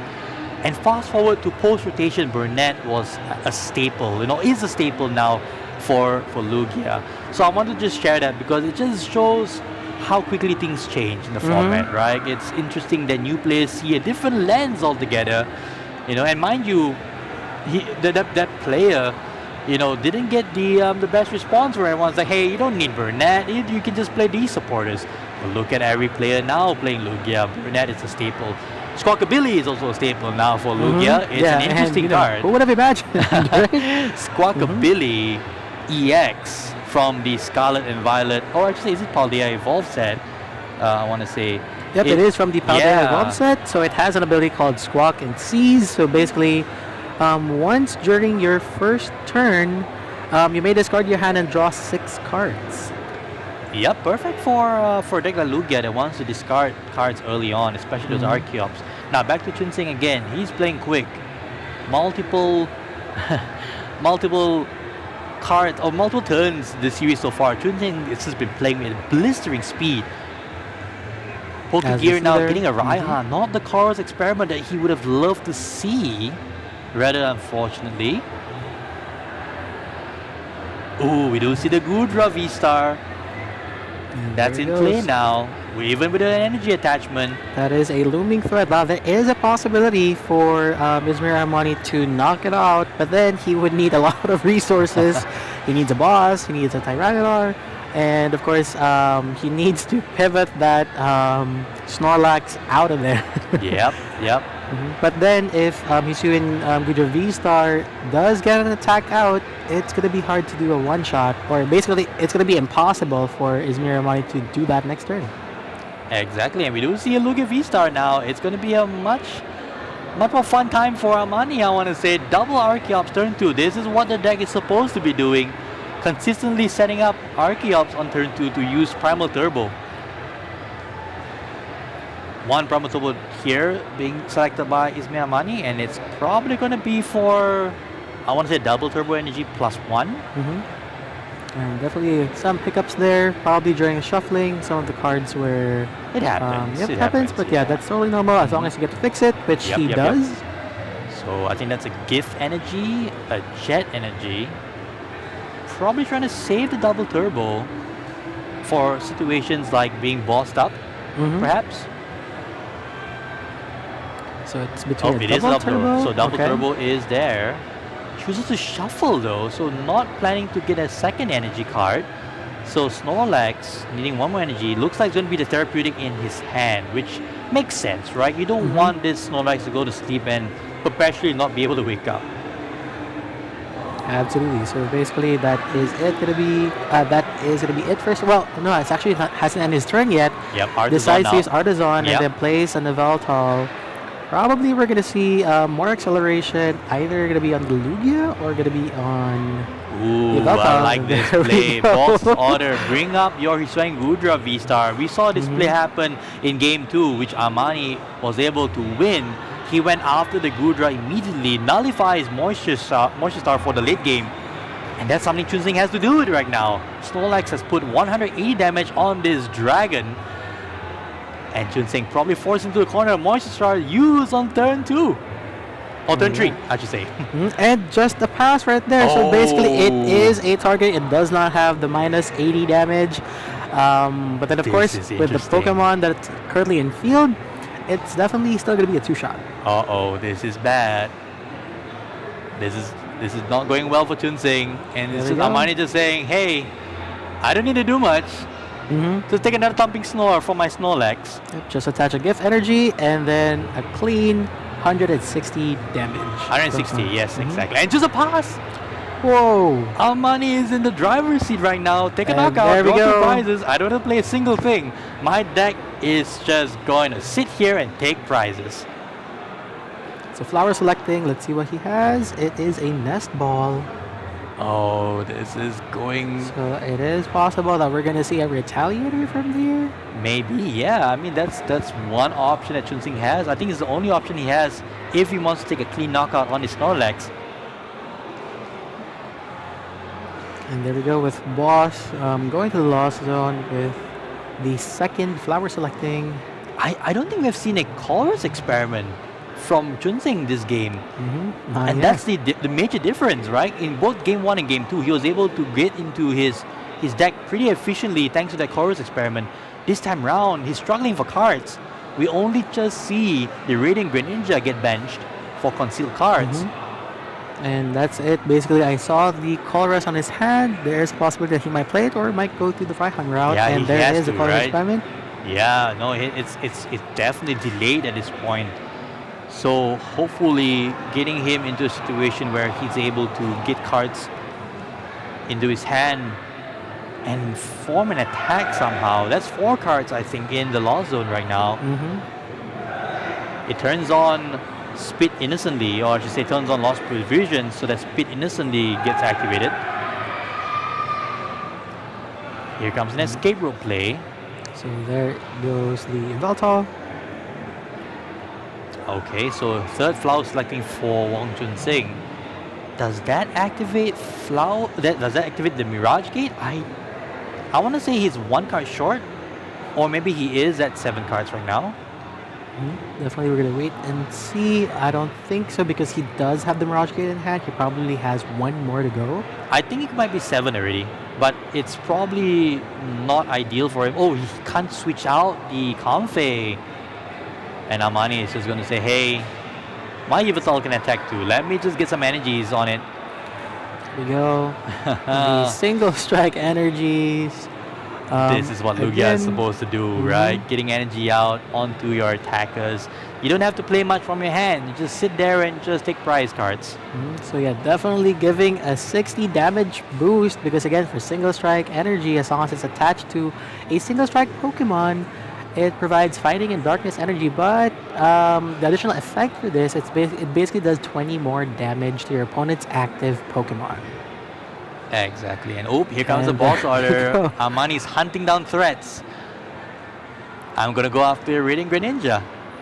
And in the last 2 turns, Amani has only played 2 cards. He attached a single strike energy from his hand to the Yveltal, and he played a boss. And that's all he has needed to do so far. The deck is working like clockwork at this point. Absolutely, and of course, Ismail Amani, in case of any issues, he did get the Jet Energy. So he does have it in hand, so he does have a pivot card in case things go south. Now Wang Chunsing using Super Rod, getting back the Radiant Greninja that just got knocked out. He's already down 3 prize cards at this stage. I wonder what he could think of next. Will we see... Oh, it's not cross experiment. He does see the Radiant Greninja again. He's currently debating whether or not he should be removing the escape rope and the Colress experiment. I think he's not happy to see that water energy because I think he was looking for a Mirage Gate play in And order I for think him that to he use... does have water in hand as well. Yeah, that's the thing. So 2 water energies going to the hand. That is not good. Yep. That's Because, not great. Well, thinking about it right now, basically he used a Super Rod for the 3 cards. He got them in that Colress. He got all 3, but then there is the escape rope and the Colress experiment, which is now thinking about sacrificing. Okay. And there we go. There goes the Psychic. All right, discarding another water tells me that he probably has another Super Rod. Probably. He does run 2. Energy attachment onto the Radiant Greninja, probably trying to set up a Moonlight Shuriken play. But at this stage, it does seem a little too far-fetched. Oh, here comes the So, second Super Super Rod, Rod. called it, Mirage Gate. 2 energies coming out, so we there we probably go. will see it. There's the Metal Energy and the Water Energy. Where does he go for prize cards here? Does he go for the Lugia or does he go for the single prizes? I would think the single prizes, right? Go for both the Yveltal as well as the Snorlax. Absolutely, that is an optimal strategy. Oh, no, this go for the decides to Archeops. go for the Archeops. That is And interesting. Probably hoping for a Sableye play the following turn. Yep, that does set up perfect math for a double knockout on the Archeops, but is it too little too late at this point? Armani is up 3 prize cards and he's not going to slow down. Absolutely, so now he's just basically checking the energy that he has available and possibly could be attaching it to his other Pokemon. So there is that Gift Energy and that Jet Energy being attached to the Lugia V-Star. So now he has 3 attackers that are ready. So even if you decide to knock out both of the Archeops, 3 Pokemon in play have energies and are able to attack. Yep, and I don't see there being a stall play situation for Wong Chun Sing this time round. Squawkabilly, I believe, has only a single retreat cost, so stalling via that route may not necessarily be the best possible. No, hang on, it goes into Squawkabilly. Hang on a second. That is interesting. Squawkabilly, Jet Energy? I don't know, we might see a Motivate for the first time. So Oh basically, my. Squawkabilly's Motivate basically attach up to 2 basic energy cards from your discard pile to one of your bench Pokemon. Oh wait, never mind, it wouldn't work because he doesn't have any basic energy cards from the deck. I My was bad. gonna say that's an interesting situation. What? Squawkabilly, yeah, you're pretty motivational, buddy, but not in a Lugia deck. And I think it's just Armani's just trying to thin his deck here at this point. There's dropping cards here, trying to make sure that he has all outs to lock up this game in the next 3 turns, right? So, yep, retreating that Squawkabilly into considering the Yveltal. Yep, Yveltal comes in. Signal Strike Wings will be more than enough to take a knockout here. And Wong Chun Sing is now 4 prizes down. I believe this game is just a little bit too far for him at this stage. I agree. And as you can see, almost made a mistake there attaching the Bell Energy. How does Chun Sing come back from this? I don't know, we might see some Sableye magic here and there, so he is going to play the Mirage, attaching the energy probably to the active Confe or the bench Confe, okay? Yep. Doesn't just seem like there's a lot of cards retreating. left in his deck though. A Oh, here comes Roxanne, comes to okay. play. So yeah, basically Roxanne, a powerful card. So basically when you are, when your opponents already took at least 3 prize cards, you can definitely play this card. So both players shuffle their deck and you draw 6 cards while your opponent only draws 2 cards, so limiting their hand size. Yep, one of the disruptive cards in the format. In addition to cards like Iono and Judge. So we do see the double knockout via Lost Mine from the Sableye. Goodbye, Archeops. But I don't think Armani is phased by that. The Yveltal, the Snorlax, and the Lugia look to be pretty well equipped. Still there, and you know, down to 1 last prize card, and of course, what is going to be your answer to And the that Pokemon? game. And that is it. Armani goes to the finals here at the Pokemon TCG Asia Open Summer. Navigating through this matchup against Wong Chun Sing, commiserations, but he still did an awesome job getting all the way into the top 4. But that was, I want to say, one of our best games of today. Absolutely, you know, it is going to be Single Strike Lugia that is going to be on our finals, and we are still waiting for the other matchup. Which do you think it's going to be? Yeah, it's going to be interesting regardless of the fact, Ismail Armani, 14th seed, coming in 2 games to 1 here in top 4 against Wong Chun Sing of the 7th seed. It's going to be a nail-biter for the finals. I can't wait. In the other bracket, we have, Yongxiang up against Kaijian, 2 players we've already featured, and we don't know who won there yet.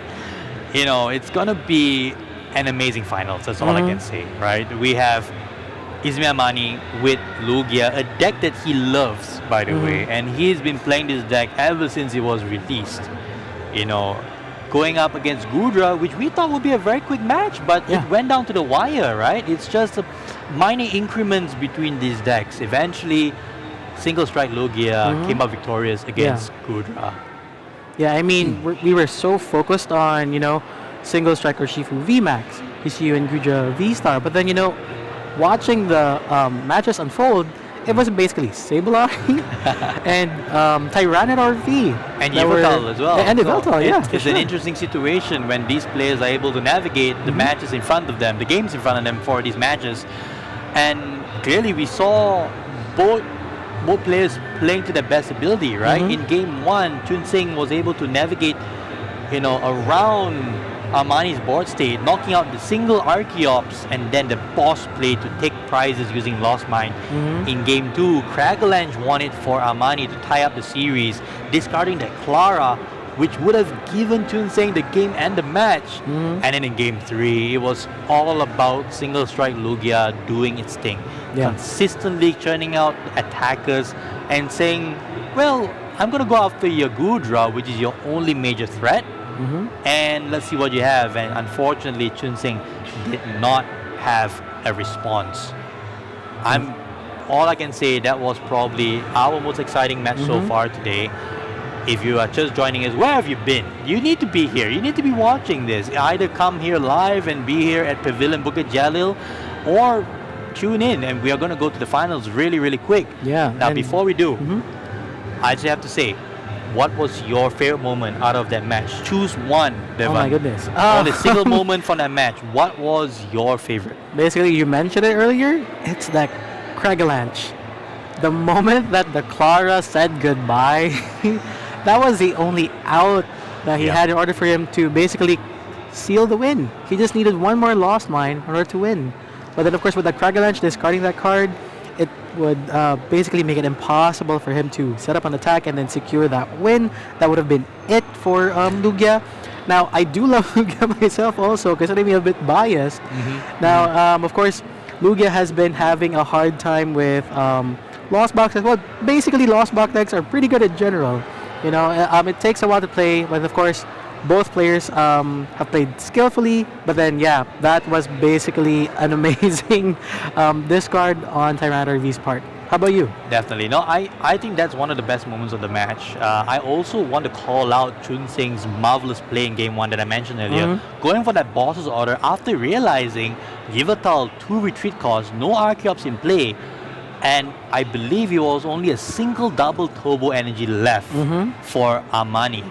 Chun Sing reading the game really well, finding a way to win, boss's order, double Lost Mine for game. That was a crazy display of understanding that particular instance in that game, knowing his outs to win. Now, we spoke about Single Strike Urshifu V, we spoke about, how Gudra would need to be addressed. But I think these players show that even though the matchups can sound a little straightforward sometimes, you will have to navigate this sort of weird situations. Maybe your deck is not going to work out. We saw Armani go from, one Archeops in game 1 to having 2 Archeops and a superb board set in game 3. I love Lugia as well, even though I don't necessarily play it. I think Lugia is, Gen 2 represent, right? It's one of the best generations. Ho-Oh is the best Pokemon from Gen 2, just saying. Right over there. Right over there. Ho-Oh over there. Now, all I can say is we're going to have an interesting finals. We are going to await that finals very soon. We're going to be notified on where that finals will be. Don't go anywhere. Grab a snack, grab a drink, wherever you need, or even come here, join us at Pavilion Bukit Jalil. We are down to the final match and we will eventually crown a champion. We're going to take a quick break. Don't go anywhere. See you real soon.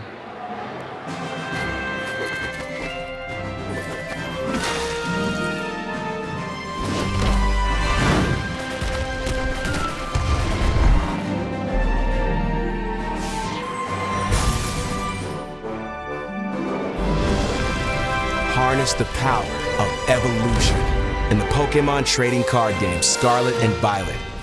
Paldea Evolved. Available now. Each booster pack of 10 cards sold separately. Cards vary by pack. Pokemon, Pokemon card.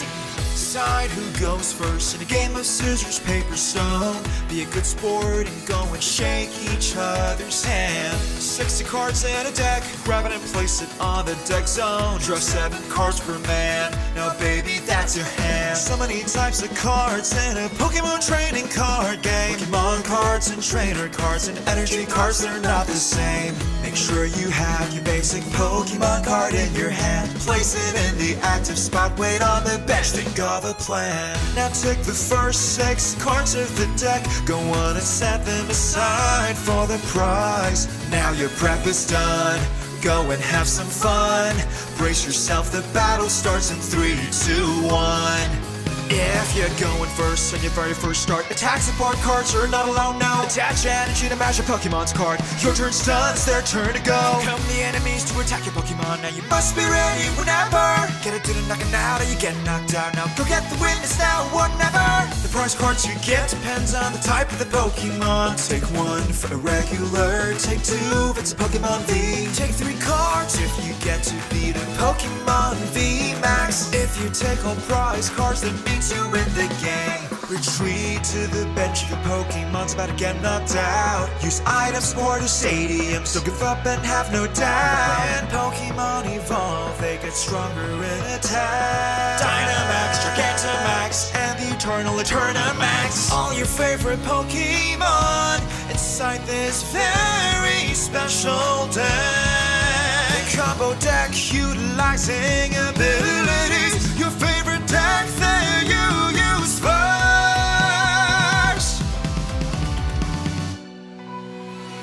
Pokemon, Pokemon Cat. My passion burns brighter each and every time I battle.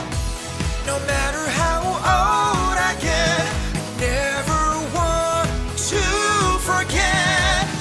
Pokemon, Pokemon Cat.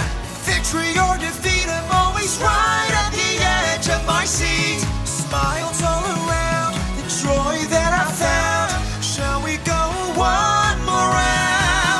Pokemon, Pokemon Cat.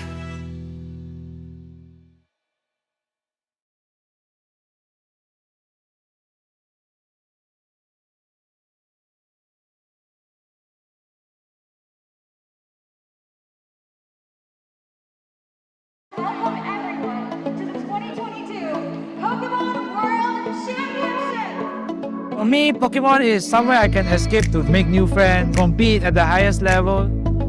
Pokemon for me right now is life, you know. My own character changed because of Pokemon.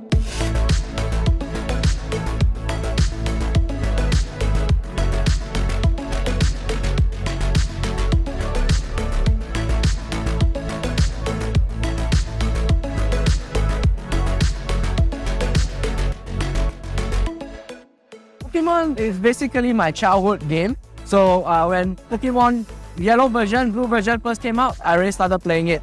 So I just continued playing the game throughout the years until when I saw Pokemon TCG. My friend asked me to play. That's where I make more friends, connecting with people, enjoying the game, and have fun. Pokemon for me, it's been with me since childhood. I have memories of watching the anime. Even as I've grown up, it's stuck with me, and it's become something that is a real part of my life, not just something that I do for fun, playing the games, collecting the cards. 對我嚟講啦，世界賽咧就係一個非常之難得嘅機會啦，去同各地唔同地區嘅地方嘅選手去交手嘅。咁始終我哋嘅世界賽已經係停辦咗2年啦。咁其實好多嘅高手咧都非常之期待喺一次嘅比賽度喺度有一個交流啦。我亦都希望可以喺一次嘅比賽咁樣去體驗一下。Normally, when I practice, I go to the ranked battles in the game, in the Pokemon Sword and Shield, and maybe play a few games like a day or during the weekends and try different teams. So when I play a lot of teams, I know what worked for me, and that would normally be my tournament team. 在今天的 Day One 里遇到了很多日本跟欧美的明星选手，感到很荣幸，很骄傲。然后能跟这些世界好手一起比赛。真的是一个很棒的体验。然后世界很大，台湾很小，台湾选手加油！ โปเกมอนสำหรับผมนะครับมันเป็นมากกว่าแค่แบรนด์หนึ่ง ชีวิต เพราะว่าเราโตมากับมันมีชีวิตความเป็นอยู่มากับมันแล้วณปัจจุบันนี้มันก็ยังเติบโตขึ้นไปเรื่อยๆคอมมูนิตี้ก็ใหญ่ขึ้นไปเรื่อยๆทั้งเกมทั้งการอย่างขยายออกซึ่งเราโตไปด้วยกันกับมันครับแล้วก็มันทำให้พวกเรามีความสุขไปด้วยกันอยากให้มาเล่นการ์ดโปเกมอนกันเยอะๆ สำหรับตัวผมนะครับกลับไปรอบนี้ก็ได้ประสบการณ์ครับจากประสบการณ์ที่ผิดพลาดครั้งนี้กลับไปแก้ไขครับแล้วก็ไปศึกษาเมตาแล้วก็เตรียมตัวสำหรับเวิร์ปีหน้าครับจะพยายามมาให้ได้ครับเพื่อมาแก้ข้อผิดพลาดของทีม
Very relaxed.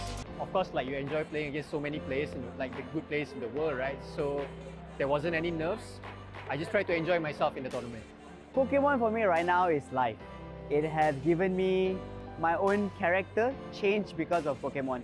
From quiet and very shy, now I'm more wide, always optimistic about everything. So Pokemon is life.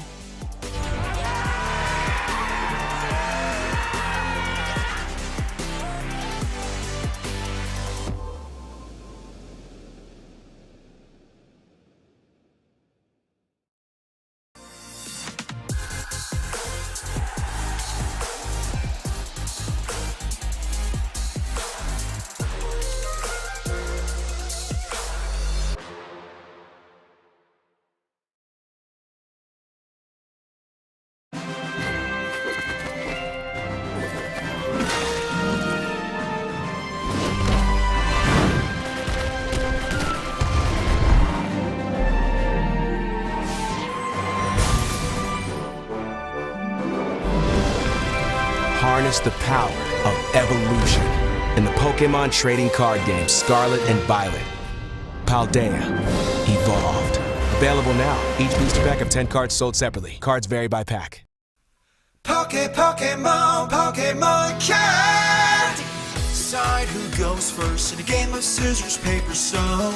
Be a good sport and go and shake each other's hand. 60 cards in a deck, grab it and place it on the deck zone. Draw 7 cards per man, now baby that's your hand. So many types of cards in a Pokemon trading card game. Pokemon cards and trainer cards and energy cards, they're not the same. Make sure you have your basic Pokemon card in your hand. Place it in the active spot, wait on the bench, think of a plan. Now take the first 6 cards of the deck, go on and set them aside for the prize. Now your prep is done, go and have some fun. Brace yourself, the battle starts in 3, 2, 1. If you're going first on your very first start, attack support cards are not allowed now. Attach energy to match your Pokemon's card. Your turn's done, it's their turn to go. Come the enemies to attack your Pokemon. Now you must be ready whenever. Get it to the knocking out or you get knocked out. Now go get the win, it's now or never. The prize cards you get depends on the type of the Pokemon. Take 1 for a regular, take 2 if it's a Pokemon V. Take 3 cards if you get to beat a Pokemon V Max. If you take all prize cards, that means you win the game. Retreat to the bench if your Pokemon's about to get knocked out. Use items for the stadiums, don't give up and have no doubt. When Pokemon evolve, they get stronger in attack. Dynamax, Gigantamax, and the Eternal Eternamax. All your favorite Pokemon inside this very special deck. The combo deck utilizing abilities. Your favorite deck that you use first.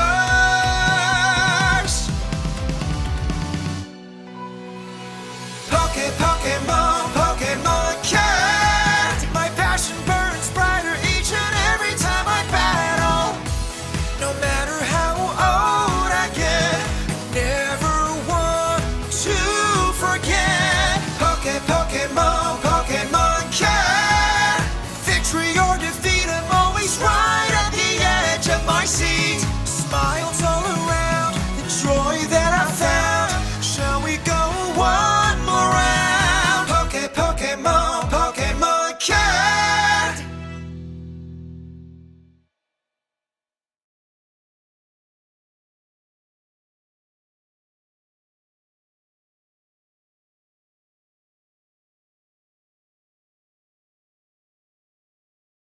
Welcome everyone to the 2022 Pokemon World Championship! For me, Pokemon is somewhere I can escape to make new friends, compete at the highest level.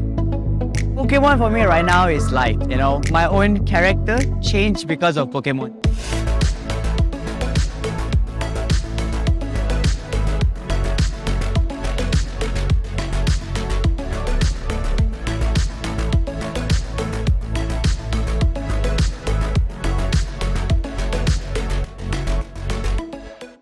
Pokemon is basically my childhood game. So when Pokemon Yellow version, Blue version first came out, I already started playing it. So I just continued playing the game throughout the years until when I saw Pokemon TCG. My friend asked me to play. That's where I make more friends, connecting with people, enjoying the game, and have fun. Pokemon for me, it's been with me since childhood. I have memories of watching the anime. Even as I've grown up, it's stuck with me, and it's become something that is a real part of my life, not just something that I do for fun, playing the games, collecting the cards. 對我嚟講啦，世界賽咧就係一個非常之難得嘅機會啦，去同各地唔同地區嘅地方嘅選手去交手嘅。咁始終我哋嘅世界賽已經係停辦咗2年啦。咁其實好多嘅高手咧都非常之期待喺一次嘅比賽度喺度有一個交流啦。我亦都希望可以喺一次嘅比賽咁樣度體驗一下。Normally, when I practice, I go to the ranked battles in the game, in the Pokemon Sword and Shield, and maybe play a few games like a day or during the weekends and try different teams. So when I play a lot of teams, I know what worked for me, and that would normally be my tournament team. 在今天的 Day One 里遇到了很多日本跟欧美的明星选手，感到很荣幸，很骄傲。然后能跟这些世界好手一起比赛。真的是一个很棒的体验。然後世界很大，台灣很小，台灣選手加油。โปเกมอนสำหรับผมนะครับมันเป็นมากกว่าแค่แบรนด์หนึ่งคือชีวิตเพราะว่าเราโตมากับมันมีชีวิตความเป็นอยู่มากับมันแล้วณปัจจุบันนี้มันก็ยังเติบโตขึ้นไปเรื่อยๆคอมมูนิตี้ก็ใหญ่ขึ้นไปเรื่อยๆทั้งเกมทั้งการอย่างขยายออกซึ่งเราโตไปด้วยกันกับมันครับแล้วก็ มันทำให้พวกเรามีความสุขไปด้วยกันอยากให้มาเล่นการ์ดโปเกมอนไทยเยอะๆ สำหรับตัวผมนะครับกลับไปรอบนี้ก็ได้ประสบการณ์ครับจากประสบการณ์ที่ผิดพลาดครั้งนี้กลับไปแก้ไขครับแล้วก็ไปศึกษาเมตาแล้วก็เตรียมตัวสำหรับเวอร์ปีหน้าครับจะพยายามมาให้ได้ครับเพื่อมาแก้ข้อผิดพลาดของปี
Feel very relaxed.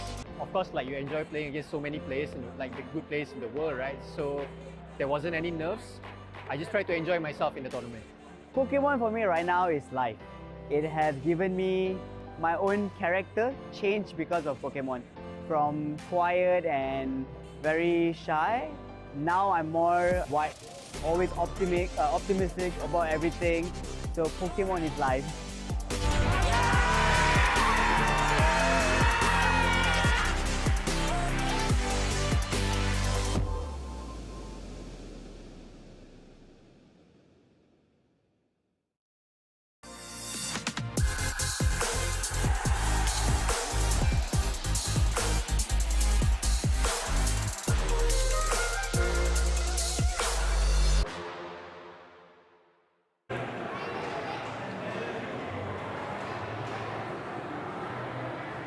Welcome back everyone to the Pokemon TCG English Asia Open 2023 Summer. My name is Aaron Minjut. And my name is Ivan Timbo. And we have here in front of us some interesting stuff. All right, so basically these are the things that our players are going to be winning for today. And all of our players knew this from the beginning, but then we just wanted to highlight and showcase this in front of you guys. So first and foremost, of course, our players, our top players are going to be receiving a precious collector box.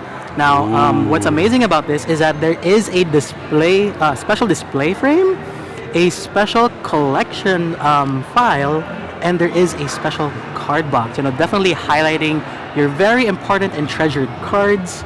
And of course, basically, it's just one way to say how important it is for your decks, for your collection, basically everything else Pokemon.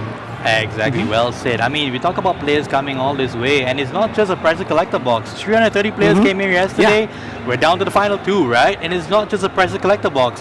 What do you have over there, Devin? Yeah, so what we have here is also special for our top players. So as you can see here, we have Pikachu and we have Flareon. And what's good about it is for the Pokemon TCG Asia English Open Summer 2023, our top players are going to be receiving a special playmat featuring Pikachu and Flareon. Devon, look away. I'm taking this home right Okay, now. But beautiful playmat, beautiful theme here at the Asia Open. And I just clarified with someone here. They said it's going to be an evolution theme throughout the remainder Asia Opens for the coming couple of years. So if you're interested in any of these, definitely come on down at the next Asia Open. You've missed this one, unfortunately. You can still catch the finals, but just look at that. Wouldn't you want to be in the running for a beautiful playmat just like this? And let's just move beyond just a playmat. You also take home, as top players, a couple of booster boxes of the latest Pokemon TCG set. This is Paldea Evolved, Chien-Pao, Meowscarada, this is Skelly-Dirge, all the different kinds of Pokemon featured on the booster boxes, obviously. The cards that we love, the cards that have been featured on our stream here today. Iono has been one of the main features. I want to pull an Iono. But wait, why are you wearing gloves? That's a good question. Now, you don't need gloves to hold a booster box, No, you don't. but you will need gloves to hold this. Wow. This is the Champions Trophy for the Pokemon TCG Asia English Open 2023 Summer. Now, I would love to get my fingerprints all over this, but that would not be professional on me, and therefore I gotta wear some nice gloves here as we present this to the winner of the upcoming finals. Such an amazing trophy. I cannot cast the next event anymore. I need to be playing and put myself in the running for all these amazing prizes.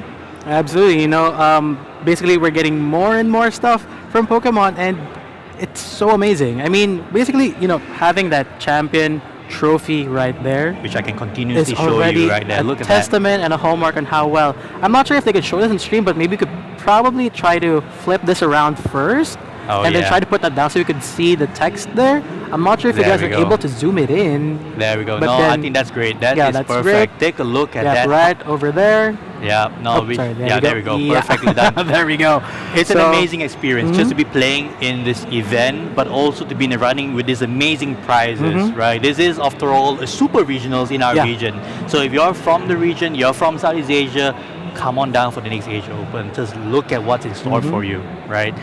And thinking about all these prizes, as I said, it's great to see people coming over and play Pokemon. Yeah. Right. We've had a rough time with the pandemic. Right. We've had situations where events just had to be cancelled because it just wasn't possible to have events anymore. And now, just look around here at the Asia Open. Yesterday, 330 odd players playing in day one. Yeah. And today, people showing up for the side events. We've had the under 17 side events where you could still also win some amazing prizes with Flareon and Pikachu on it, by the way.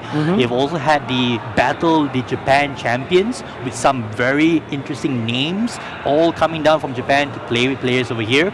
And of course, the top 16 day 2, which we've had the opportunity and pleasure to cast for you today. Absolutely. And this basically brings all regions together, basically trying to, actually enjoying Pokemon TCG.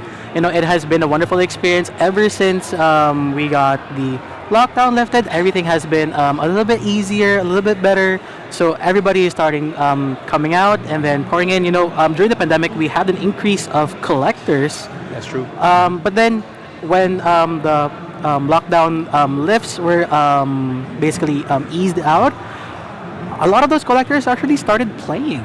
That's right. And that's good about it. And that's That's the great perfect about thing the about game, it. right? Like a lot of players become collectors as well, right? Here in Malaysia, I can only speak for the local game show that I'm in. You see players of all ages now, trying their hand at Pokemon TCG, not just for the prizes, not just for the glory of being a champion, but also just for the fun and love of the game, right? And it's also amazing to see. basically highlight what's going to happen in the Philippines next week. So any people from the Philippines or who will be visiting the Philippines, if you are 17 or under and you want to win like awesome prizes, get to learn Pokemon, definitely attend next week's tournament. Well said, Devon. And without further ado, we have talked about the prizes. Let's get into the final match of today at the Asia Open 2023. We have for you Yung Kai Jen up against Ismail Amani. Mew Genesect, Fusion Mew Genesect up against Single Strike Lugia in an all-Malaysian finals after navigating their respective brackets. It's now come down to just the two of them. Yeah, definitely showcasing once again that Malaysia is here to defend their title. This is their home region after all. Such amazing players, and this is gonna be the battle of the strikers. That's right. We have Fusion Strike on Mew and we have Single Strike on Lugia. Interesting situation here. We thought Scarlet and Violet would, give it a little bit of a shake-up, but no, we're going back to the Sword and Shield format for cards that are now, still in the final, still relevant, and perhaps this could set the tone for Worlds coming up in Yokohama in just a couple more weeks. Precisely, and we've seen both these decks in play, so Aaron, I just want to get some of your insights on what probably would be the strategies that the players would be coming up with. Yeah, I think it goes back down to the ability of Mew being able to run out of the gates quicker than any deck in the format. We saw Yunkai Jen, register a immediate knockout on Raikou V as early as turn 1 in the top 8 match earlier on today, using Melodious Echo, to immediately take 2 prizes right off the bat. But similarly for Single Strike Lugia, they run a suite of Darkness attackers which would prey on Mew VMAX very easily. Yes, so absolutely. It's a toss-up, right? Yeah, it's a toss-up, isn't it? So yeah, basically such an exciting time, and of course we already know these players. We already know their resumes, and they're definitely gonna be big threats coming to the World Championship Series. So of course, everybody watching, and for those who aren't watching, please tag them because these are definitely players that you have to watch out for. Exactly. As the play set up here, we have Yunkai Jen on the left and Ismail Mani on the right. Both formidable players here in the local Malaysian scene. Definitely people that you would expect to see here, and going all the way. Yunkai Jen defeating Yong Xiang in top 4, who was the defending Asia Open champion from the winter edition. And of course, Ismail Mani, as we saw in the top 4 match, defeating Chun Sing, who was playing the Gudra deck, and that went down to a nail-biter game 3. Now both these players here ready to set up, and there can only be one champion at the Pokemon TCG Asia English Open 2023 Summer. Let's get it going. That's right. Everybody who is watching at home, please drop down your comments below on who you think will be the champion. Oh yes, definitely. Make sure you think it's true. There is a lot to consider in this matchup. Players are setting up here. We should get into our match very soon. Yep, both these players definitely know each other. It's gonna be casual, it's gonna be friendly, but it's also gonna be competitive. Yeah, and it's definitely such awesome sight to see. Both of our players just enjoying, completely enjoying and sharing the things that we love, which is basically Pokemon, and being and having this showcased here on YouTube for basically everyone across the world to access and watch is such an amazing experience. Yep, and we're going straight into the game here. Mew V for Yunkai Jen and Lugia V for Ismail Mani. Ideal starters for both these players. And right off the bat, Kai Jen going with a Nest Ball to bring in a Genesect V. Ideal start, and I also did see a Cramomatic, so would that Cramomatic get a hits for a potential Bella VIP pass? Let's see. As you can see here, he is actually thinking about it, but opts for the Ultra Ball instead, yeah. Yep. Ultra Ball, discarding Elisa Sparkle and the Mew VMAX. So we're going to see what he's going to search for. Probably a Genesect, probably a Meloetta. Going for the safe play here with the Ultra Ball. Netting himself, probably a Genesect. Oh no, going for a Mew V. Alright. Yeah, basically Ultra Ball has been a staple. We have lost it a couple of years ago, but now it is back. Basically discard 2 cards from your hand and search your deck for a Pokemon, show it to your opponent, and put it to your hand. That's a double turbo energy, and he's showing Heavy Ball from Kaijen. Interesting card, allowing you to look into your prizes and grab a basic one, and that's the Meloetta in there, but no opts for the Genesect first. Kaijen knowing exactly what was in his prize cards. Top caliber players with their first deck search usually would know that, and we see that on display here. Yeah, and it's also an excellent choice for beginner players. If you want to put in a Sue and Heavy Ball right there, it basically allows you to easily prize map your cards so that you already know the resources that you have in play. That is true. Lost City coming down. It's probably to thin his hand here. And there's an Ice Cube. That is Interesting. going to be the first time we're going to see it on stream. So yeah, Ice Cube with the block slider attack. Basically, this attack does 40 damage to one of your opponent's Pokemon for each Fusion Strike energy attached to all of your Pokemon. Yep, that was a card that, Kaijen probably included for Spiritomb. He has not needed it, I guess, for a while now, I would say. He won't need it for this matchup, but it's there to ensure that he's able to draw an extra card. Now, over the Ismail Mani, second Lugia V, single strike Tyranitar V with an energy on the bench. And now capturing Aroma. This is a start that Armani wants to see. All he needs now is just more of Archeops in the discard. And that is going to be another Archeops in play. That is heads going into the hand.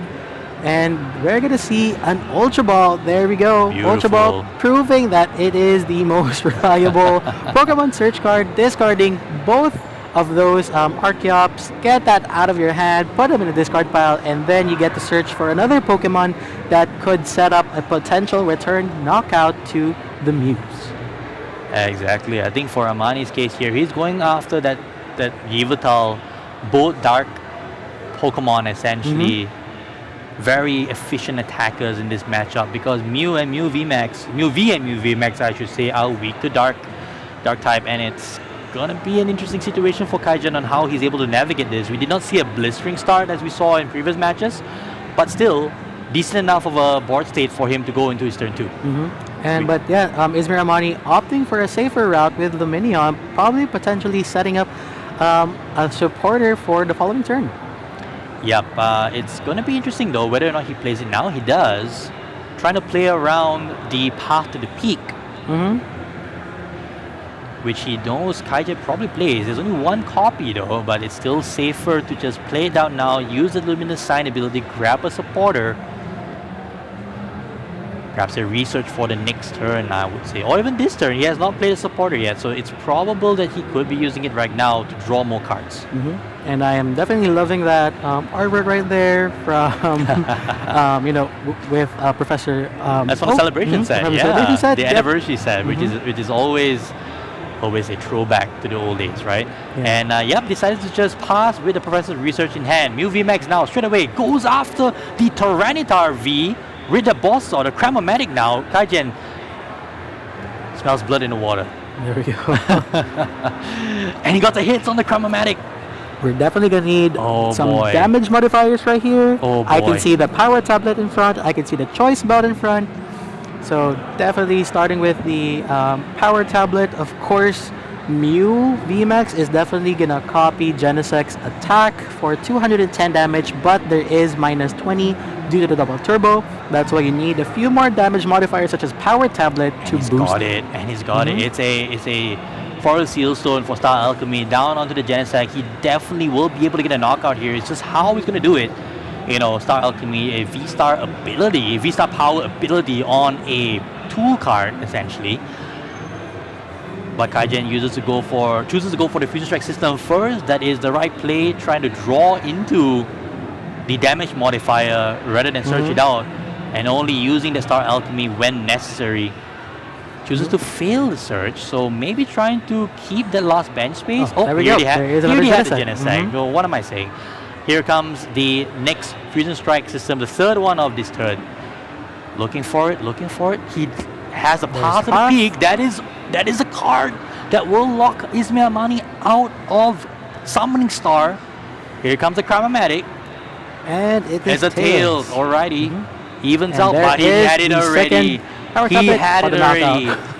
That's a knockout. Mew VMAX taking the first knockout of the finals. Ismail Mani now evolving into the Lugia V-Star. Double turbo energy to the active. What does he have next? Capturing Aroma. Alright, and I believe that is a heads right there. It looks like it. Probably another Lugia V-Star. There's another Lugia V-Star or probably an Archeops to maybe an thin out Archeops. your deck. That is true. Thinning out the deck with another Archeops, which you don't necessarily need anymore. Because you already have two. But he would have loved to get a Tails for the Pumpkaboo. Absolutely. He would have loved to get a Tails there. Unfortunate that Lugia V-Star now as a deck has to rely on flips. I mean, I've had my fair share of Lugia, and basically capturing Aroma when I am requesting for a heads, it gives me a tails. And when I request for a tails, Oh it gives me boy. heads. It is what it is sometimes, right? That's all you gotta do. But here comes a Professor Research. He's hoping for an Ultra Ball or a Pumpkaboo. And let's see. Okay. Do we see it? That's an Ultra Ball. There's right, Ultra Ball right there. He has it. But does he have anything else? Ooh, he does. He has the Yveltal as well. However, that is a pretty tight bench.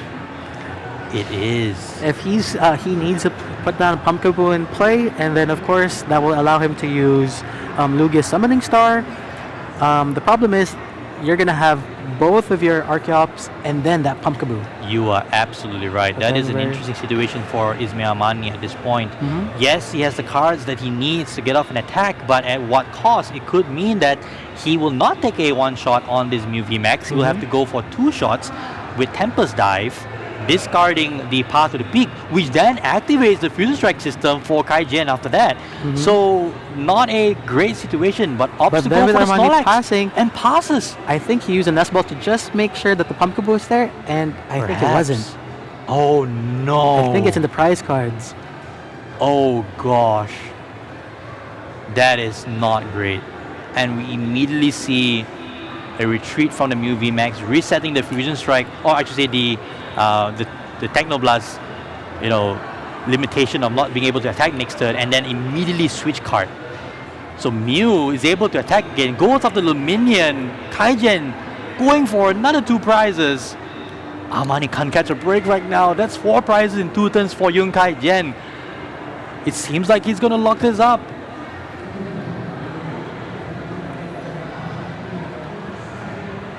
And there goes the other Lugia. I'm just speechless right now, because Kaijin has shown us in 3 successive games how consistent Mew VMAX can be. We do see another Lugia V-Star for Amani here. He's thinking, does he have any outs at all at this stage? Is the Pumpkaboo prize? I believe so, Devon, based on what you mentioned. Alright, it looks like we will be calling on some judges here right now. So back to us for a bit as we let the judges navigate the situation a little bit.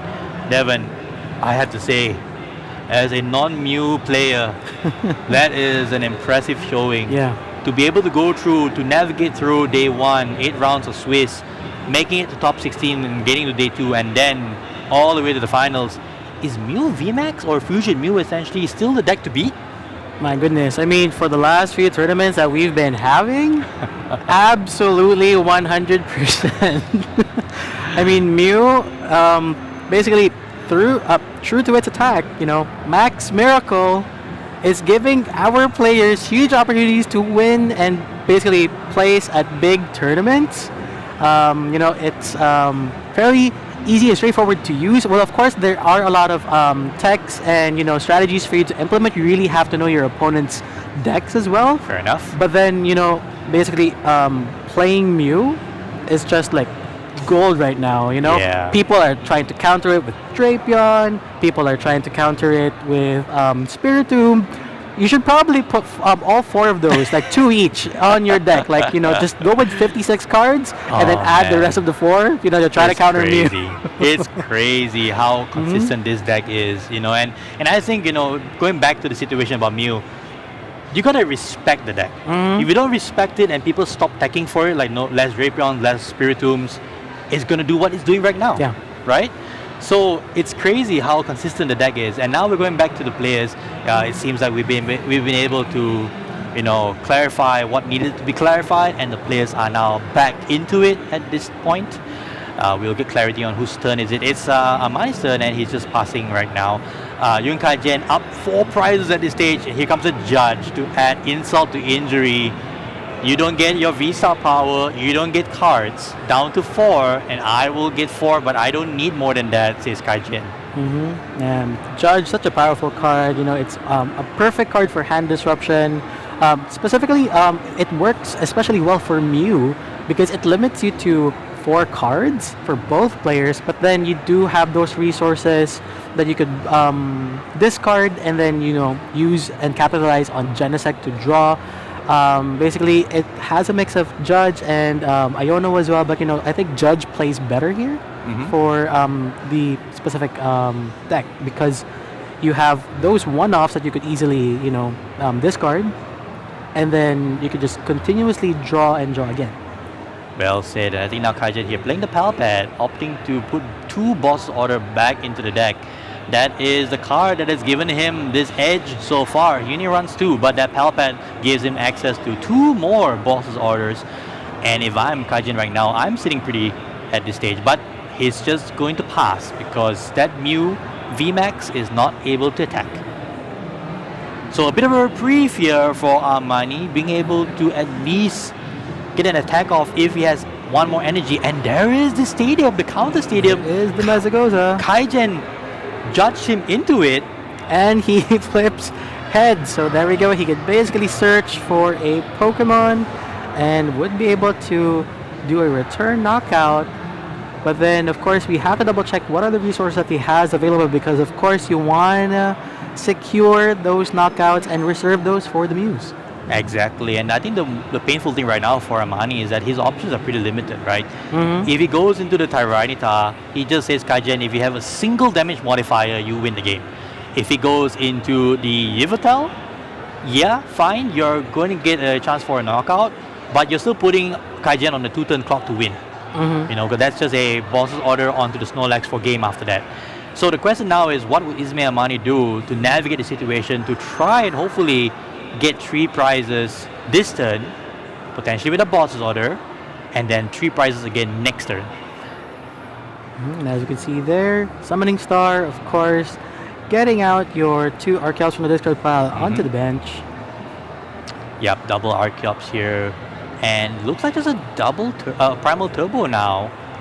Probably going to utilize a Snorlax, I want to say. You wouldn't want to put the Lugia in the active because that is just going to allow Kaizen to wrap this game up if he has damage modifiers for it. I mean, it is going to be possible for, well, thanks to Mew. Okay, there we go. Yeah. I was initially thinking, he could probably take out the Ice Cube, a Genesect, and a Mew VMAX, but then, of course, we're going straight to the Mew VMAX right there.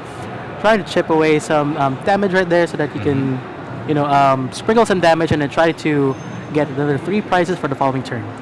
Yeah, but like this play here from Armani, he's putting himself, to win in 3 turns, right? Taking a knockout on this Mew with 2 hits, maybe from the Snorlax, maybe from the Lugia, and then cleaning up with the Yveltal or the Tyranitar V in his hand for the other Mew. But Kaizen here playing with blistering speed.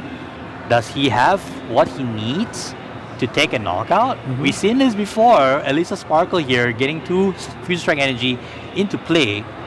Does he have what he needs to close out the game? He'd probably need a lot. He's already down 2 Power Tablets.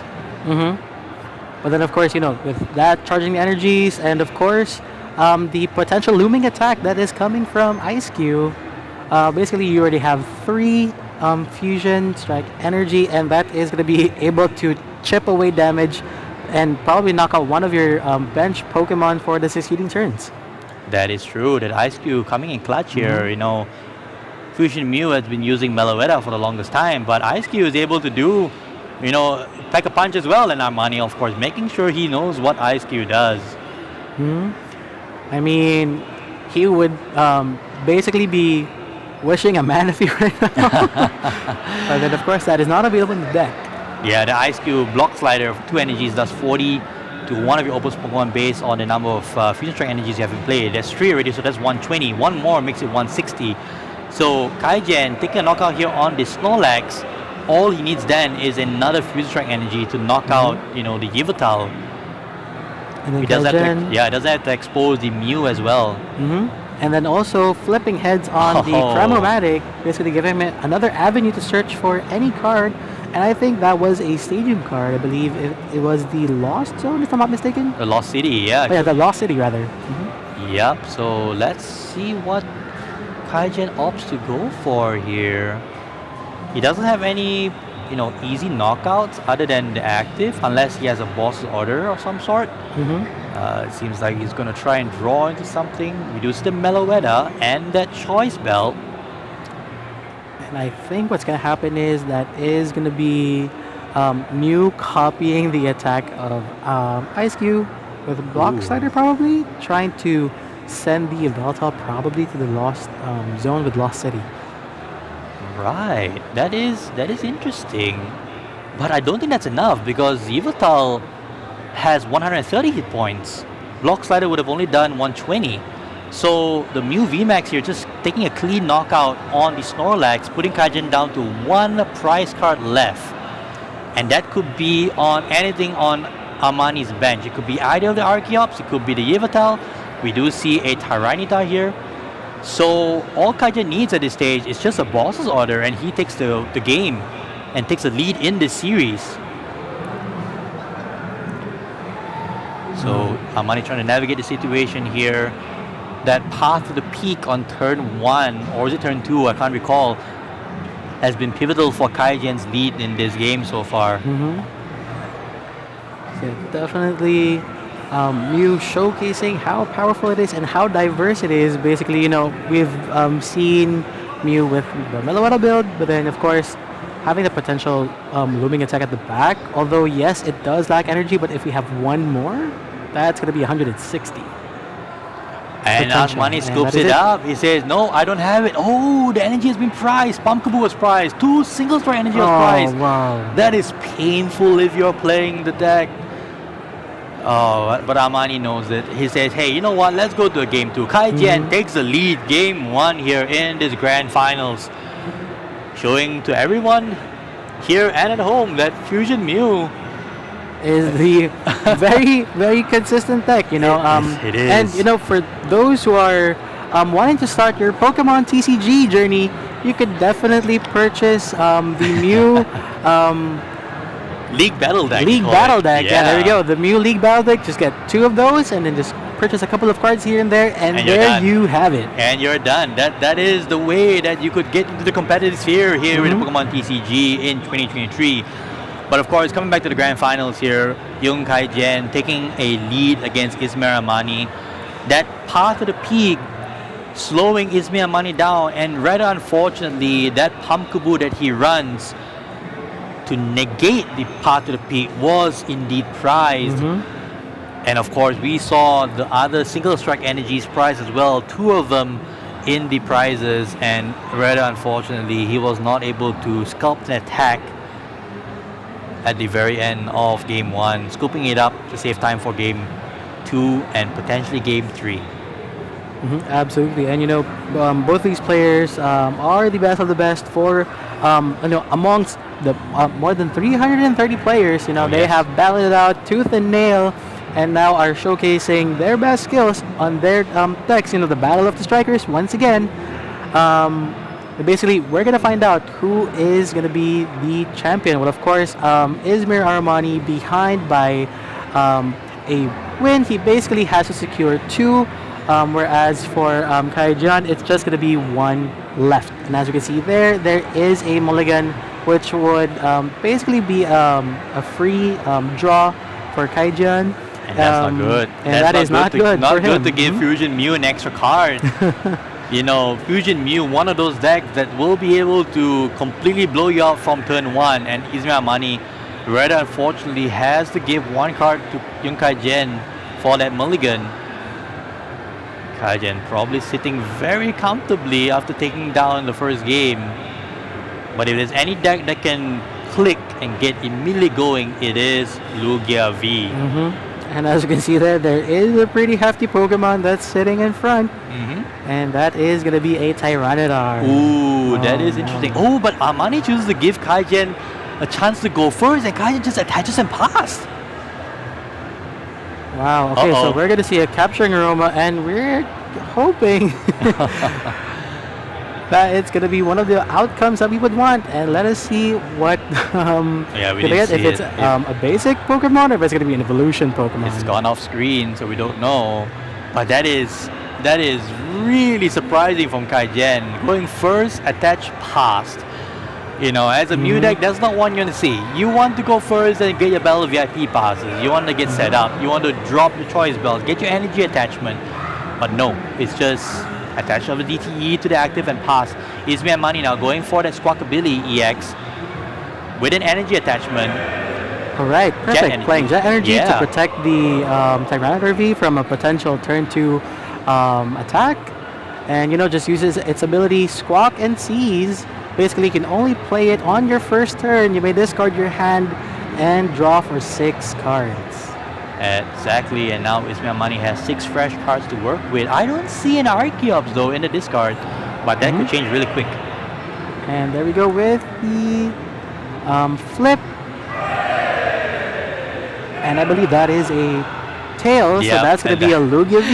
You could hear the crowd if you were here. Everyone just saying, what a relief to be able to bench a Lugia V as the Lugia player. Absolutely, and as you can see here, there is another opportunity for him to flip with another Capturing Aroma, and that is heads. So we are going to be getting an evolution Pokemon. So of course, we are going to see an Archeops that is potentially going to be sent out. That is amazing. Yep, the Lugia deck unfortunately having to rely on Capturing Aroma to get the pieces it needs to be in play and into the discard. So Ismail now just thinking what is next move here on turn 1. I think it's a pretty decent turn 1 for now. The question is, does Yunkai-Gen have a stellar turn 2?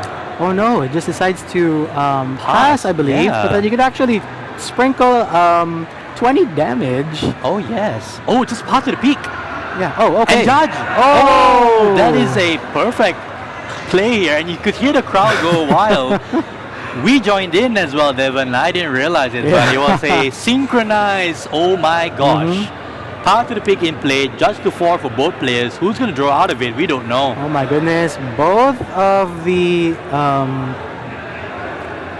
Archeops basically disappeared. Yep. All that work trying to get it out, but does Ismail find a way out? And as you can see, there I are think he 2 does. Ultraballs. It's interesting though that he can find a Pumpkaboo, but it goes for energy mix on the Mew There V. we go. Energy mix with Mew. Giving another opportunity for Ismail Ramani to draw into the Pokemon that he needs. But of course, we have to take note, there is Path to the Peak in play. So he won't be able to wiggle his way out with Luminion. Now as you can see, it's another Ultra Ball. So he can Ultra Ball wave cards for the Pumpkaboo, but he's 1 card short from being able to Ultra Ball and grab a Luminion as well. Precisely. What do you do in this situation, Devon? Do you just pass and just hope to draw out of it next turn? I mean, in this case, I want to keep my hand because if I pass, that will read to my opponent that, hey, I don't have the resources I need. And then I'm just going to use the Motivate attack that was missed last turn. That's right. To deal 20 damage to that Mew. That is true, and looks okay, like... but we are seeing an Ultra Ball play here. That is interesting. I wonder what he's looking for here. Is he grabbing a Luminion? Oh, he grabs the Pumpkaboo. I wouldn't be playing that right now if I were Armani. Okay. Oh, it there just goes for the Archeops and discarding it as well. I don't agree with this play, Devon. Why go for an Archeops now? I think Ismail Ramani is concerned that there is going to be another Judge play. But then, of course, I would have waited another turn as well. Yeah. Because that would send a signal to the opponent that, hey, I don't have the resources I need. I probably got a bad hand, so I'm just going to keep my hand. Absolutely right. I think Armani just fired off 1 turn too early, right? He could have just gone for Pumpkaboo Luminion and then grab a Research. And he goes and grabs a Luminion. We do hope that he gets to see the stadium, that there is a stadium in play there. Yeah, no, I think he knows, but I think he misplayed here. I believe very strongly that he was hoping to have enough cards to play Pumpkaboo and the Luminion. So it's playing Luminion and just using Motivate for 20. Yep, he didn't forget this time. There we go. He didn't forget this time. Oh, wait, no. It was removed because he basically passed, but then tried to revert it, but then it was basically removed. Right, okay. There you go. But Yunkai-Gen draws the Forest Seal Stone. Oh my goodness. An easy and excellent way to bypass Path to the Peak again. So for those who are still unfamiliar with Forest Seal Stone, it does use up the V-Star power, but then it is through the stone itself, not through the V Pokemon. Exactly. Path to the Peak only says that the Pokemon V, or the Pokemon with a rule box, as you say, does not have an ability. But the ability for Star Alchemy is on the Forest Steelstone. That is an interesting mechanic here, which folks need to be very aware of. So Kaijen here grabbing a card. It looks like he got the better end of the stick from that judge. Retreats. And here comes the Mew V. Goes after the Lugia. And damages it for 130 with Max Miracle, I want to say. Oh dear, Amani now on the edge here. Oh wait, no, was it the Max Miracle? It is only applicable for Mew's attack because it has a double turbo energy right there. So the it was an illegal attack. Yeah, he could have gone. He could only do Psychic Leap. Good catch. Good catch. Oh dear, that is not what Kaijen wanted to see. The damage has been reduced. There we go. It's 50. 50 damage. Yep, with that double turbo energy adjusting for it. And now Israel just passes the turn. Pray that he gets the right amount of cards, but yeah, nope, it's not the ideal hand. And it's just gonna be another Psychic Leap for 50 again. It's and there we go. There's the stadium off the top. And there's a Mezagoza. Ismail double checking his Pokemon in the discard pile. What now gonna flip, hoping to get a heads. That's a hit. Oh, hang on. Is it a hit? That's a tails. Oh, hang on. There. It's a tails. Okay, there's the minion. There we go. The minion finally comes into play here. There we go with Professor's There's Research. still a lot that Armani needs here, Devon. It's not so straightforward yet.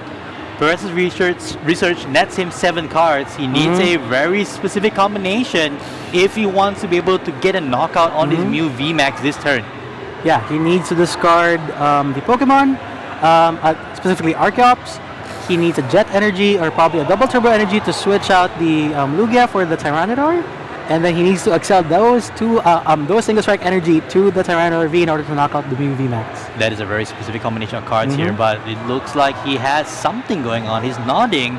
We do see a Lugia V-Star in his hand, so that's going to be played for sure then. There we go.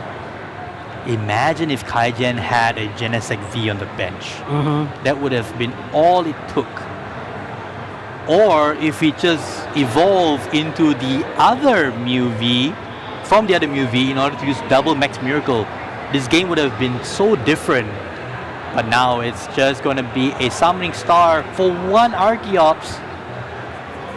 Ismail Mani did not get the right combination to have 2 Archeops, but he says it's okay. I'm going to go into my Lugia V-Star. That's how we used to do it in the old days. Tempest dive for 220 damage, I believe.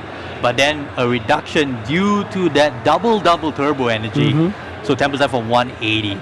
Yeah, and I believe he will be discarding the stadium because if he doesn't, then Kaijan has an opportunity to get Genesect in play.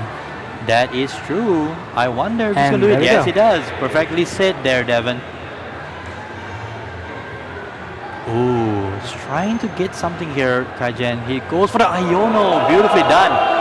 Drawing out of the oh gosh. Both these players top decking like crazy. Ismail Mani getting the stadium. There is the Genesect in play. And as you can see, there is a huge heavy ball. Kaijen playing at extreme speed right now. He definitely gets the knockout here on the Lugia V-Star. Double Genesect in play. And then double checking his prize cards just to make sure he has the resources that he needs in his deck to pull off the strategies that he has in mind. And as you can see, there is a Nest Ball in play. Let's see if he's going to play it or not. Or topsy-turvy game here, Devon. I need more coffee at this stage. Nest Ball as well. Now crowd going wild here. It's such a different game altogether. We didn't see this in game 1. Game 2 is just a complete brick fest, and both players drawing out of it one turn after the next. Absolutely. And as you can see here, just double checking what Pokemon he is wanting to get. Probably another Genesect for that draw power, or probably, I don't know, an Ice Cube or Lumion? He eyes a Meloetta. Oh, sorry, a Meloetta rather. Yeah, and that is it. A Meloetta. We're going to focus on streaming that Fusion Strike energy. Has 3 Fusion Strike energies now. Mellow's Echo dealing 210 base damage. So that will be a knockout on this Lugia V-Star and sets up a potential knockout. He has also the Power Tablet. I think he's just playing it out to thin it right now. He has not used a single Fusion Strike system, by the way. Here comes 5 cards off the bat. That one Iono has given Kai Jian, I think at this point, 11 fresh cards. Precisely, you know. With Mew, it's only a matter of placing that Genesect and if it's going to be able to draw more cards for you. And as you can see here, there is an S-Ball, and we are going to see another Mew V in play. So of course, I think the strategy that Kai-Jan is thinking is basically evolving that Mew at the back. And maybe using Psychic Leap here in the active. Perhaps with enough of the damage modifiers, he will be able to Psychic Leap the Mew VMAX in the active, resetting a turn for himself while going up the prize lead. And that could be it. Ultra Ball and putting down the VMAX. So at least there would be multiple outs to this depending on what we see on their hand. So it's either going to be a Psychic Leap back or it's just going to deal straight up damage to Lugia. That is true. There are multiple ways Kai-Jan could play this here. And he just goes for the knockout.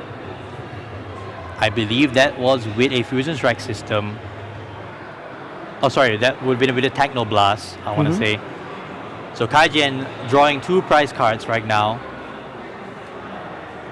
Armani with only a single Archeops is a little constrained here on the choice of attackers that he can use.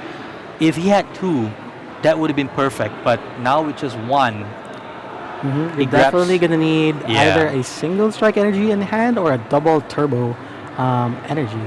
That is because true. You need to attack. You need to attach those to your Tyranitar. That is true. Like going for 2 single strike energies here makes sense, but oh, it looks like he only has 1 in the deck. I'm unsure if there are still any double turbo energies on the deck. No, so he goes for a V-Guard energy and a single strike energy that protects the Tyranitar V a little bit more from Mew VMAX, the upcoming one, I should say. Oh, but as you can see here, the current Mew already has a couple of damage counters on it, so probably we're just going to see a Cragalanche in play. It would. It wouldn't be enough, right? So a Cragalanche here would take out that Mew VMAX in the active, I should say. Now the response that Kai-Jan hopes to give is with that Meloetta, because then it nullifies the V-Guard energy that is attached to that Tyranitar V. And there we go with Collapse Stadium being played out with reducing both players' bench size to 4. Yep, Kai-Jan loses the Mew V that he benched. And here comes a research from Armani for 7 fresh cards. So for Kai-Jan here, the route to victory is with a Fusion Strike energy and taking a knockout with Melodious Echo. That is the route to victory which prevents Armani from getting an easier knockout on the bench Mew VMAX. Absolutely, and as you can see here, there is Urn in hand right now.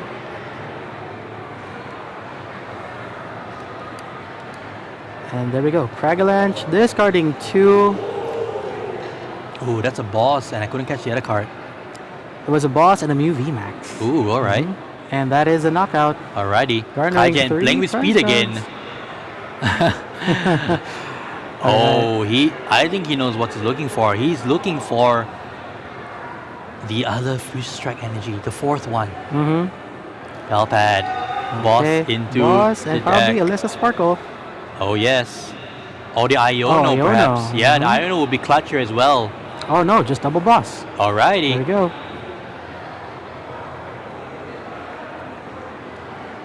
This is going to be interesting. Man, both players are neck and neck, and this is just the second match.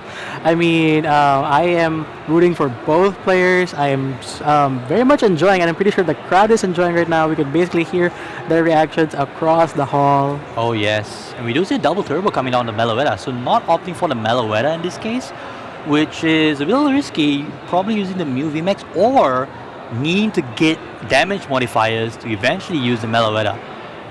So 210, 190 now. So with the choice belt, 220. He just needs one damage One modifier. more heads. And he got And it. he got the heads. That is huge. Man, you can see Izmir Hamani's reaction right there. Cramomatic coming into play here once again. This is going to be a nail biter. As you can see here. Has the Lost City as Lost well. City in Bumping the Class play. Stadium. Benches the Ice Cube. Another Fusion Strike system. Drawing 6 cards. Elisa There's Elisa Sparkle. He has Sparkle. it. And that is it. That is all the Fusion Strike energy in play. That is definitely gonna create some powerful attacks. And you have various options. You have Meloetta, you have Ice Cube, you have Genesect. Everybody is happy. Everybody can use anything here. Feels like Christmas in July. If you're Kaijen right now. But then again, it's still not over yet for Ismail Amani. He's still able to come back here if he gets the right combination of cards. And here we see the Meloetta using Melodious Echo for, I believe, 240 minus 20, 220 plus 30, and that's it. One hit knockout on that Tyranitar V. Kaijen now one knockout away from claiming the mantle of champion. My goodness. Ismail Armani also one knockout away. And has to be on that new VMAX on the bench. Armani draws. It's a Lugia V-Star. It's not what he wants. Has Urn of Vitality. That's step number 1. Well, the next step is to charge that. You need It's a double gonna be turbo close. energy, It's so but you close. don't have it right now. And you need a boss to get that Oh, Mew man. out. That's gonna be the problem right now. Yeah, it's a lot coming out of a very limited size hand here for Ismail Armani. It seems like he has quite a good combination of cards in hand. That's the Ultra Ball. Does he have it though? Luminion into a boss. He runs 2 Luminion V. Oh yeah, that Tyranitar is going straight to the Lost Zone. He has 3 boss order in the list. This is a nail biter here, Devon. Grabs go. a Archeops? I think he has Okay. another Ultra Ball. Just probably thinning the deck. Probably. There's a Pumpkaboo here, playing that down, knocking out that Lost City. Doesn't matter at this point. Pumpkaboo just coming for the ride. Oh, he has a Yono. Oh. Okay. Alrighty here. Yep, decides to attach the 2 energy there. Oh, he's going all in on the Oh Tyranitar my V. goodness, it is He's just a one nail energy biter. short. And here's the Iono. So there's no way for Ismail Mani to get a win this turn. Over to Kaijen to draw that boss's order for game. That's all it takes right now. Iono hoping to do its work here. But remember, Kaijen did put boss's order. He has the boss. He game. Oh, Kaijen takes there the we win. go. Young And Kaijen, your is- Pokemon TCG Asia English Open Summer 2023 champion here with that boss order from the Iono.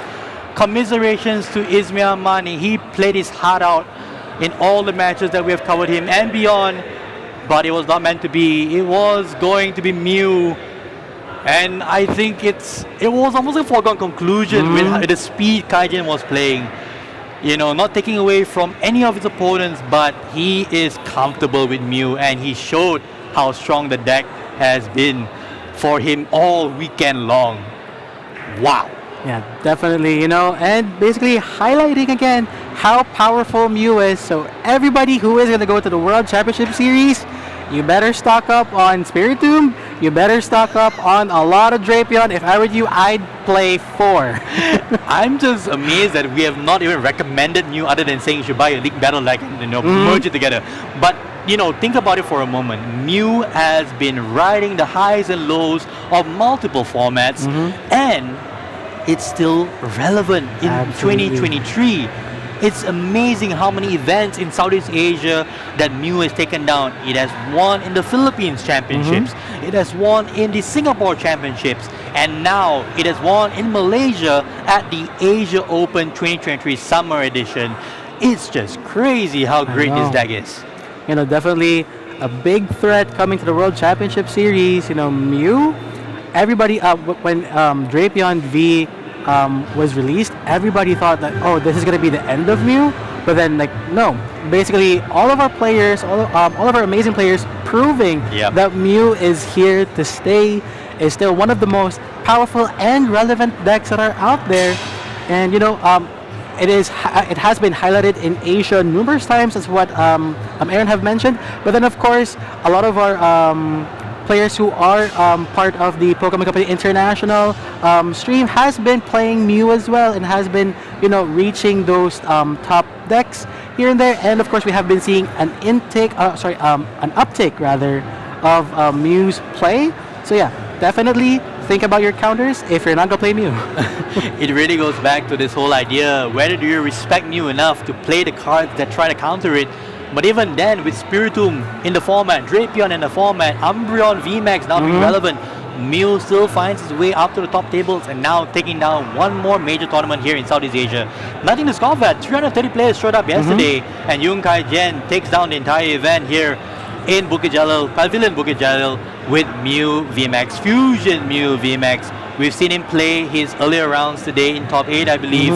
You know, immediately brushing aside Miraidon EX and Flaffy, and then now in the finals, completely dominating Lugia V-Star. Oh my gosh, can anything stop this deck? Oh my goodness, I don't know. Well, yeah, probably you should think about, again, 4. I know, I keep on repeating myself, I'm like a broken record here, but yeah, play 4 Drapion or 4 Spiritomb. That is gonna be it. Yeah, but I think enough on the decks at this point. I want to then re-highlight the amazing prizes that Yung Kai Jen is taking home today. A precious collector box, a bunch of booster packs from the latest Paldea Evolved set, an amazing looking playmat. Look at that. Here. And a beautiful Champions Trophy, which I need to stay away from because I don't want to get that, you know, damage in any given way. So yes, it is essentially now the end of the event, but don't go anywhere yet. We still have a prize giving ceremony coming up very, very soon. I think the players are now going for a, I believe now they're getting ready for the prize giving ceremony. And now we will be back at 4:45 p.m. local time for the prize giving ceremony. Don't go anywhere when the time comes. We'll see you at 4:45. See you soon.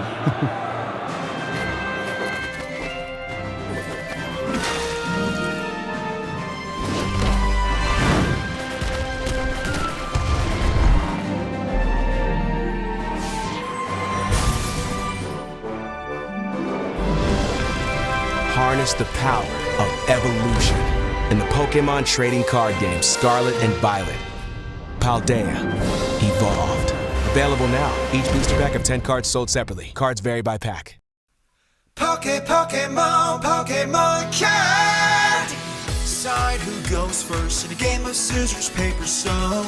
Be a good sport and go and shake each other's hand. 60 cards in a deck, grab it and place it on the deck zone. Draw 7 cards per man, now baby that's your hand. So many types of cards in a Pokemon trading card game. Pokemon cards and trainer cards and energy cards, they're not the same. Make sure you have your basic Pokemon card in your hand. Place it in the active spot, wait on the bench, think of a plan. Now take the first 6 cards of the deck, go on and set them aside for the prize. Now your prep is done, go and have some fun. Brace yourself, the battle starts in 3, 2, 1. If you're going first on your very first start, attack support cards are not allowed now. Attach energy to match your Pokemon's card. Your turn's done, it's their turn to go. Come the enemies to attack your Pokemon, now you must be ready whenever. Get it to the knocking out or you get knocked out. Now go get the witness now, whatever.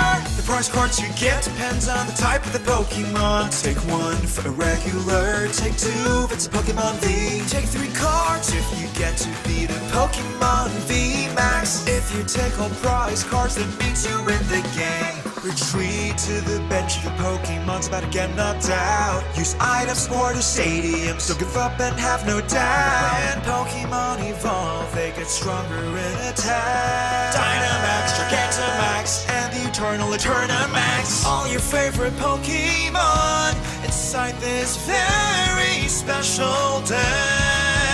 Combo deck utilizing abilities. Your favorite deck there you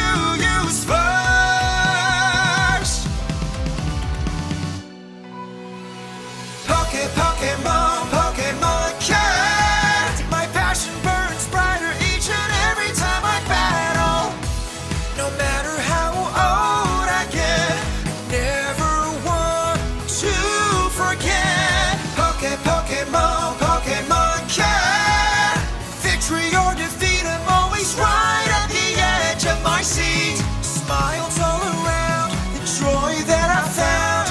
Shall we go one more round? Pokemon, Pokemon Cat.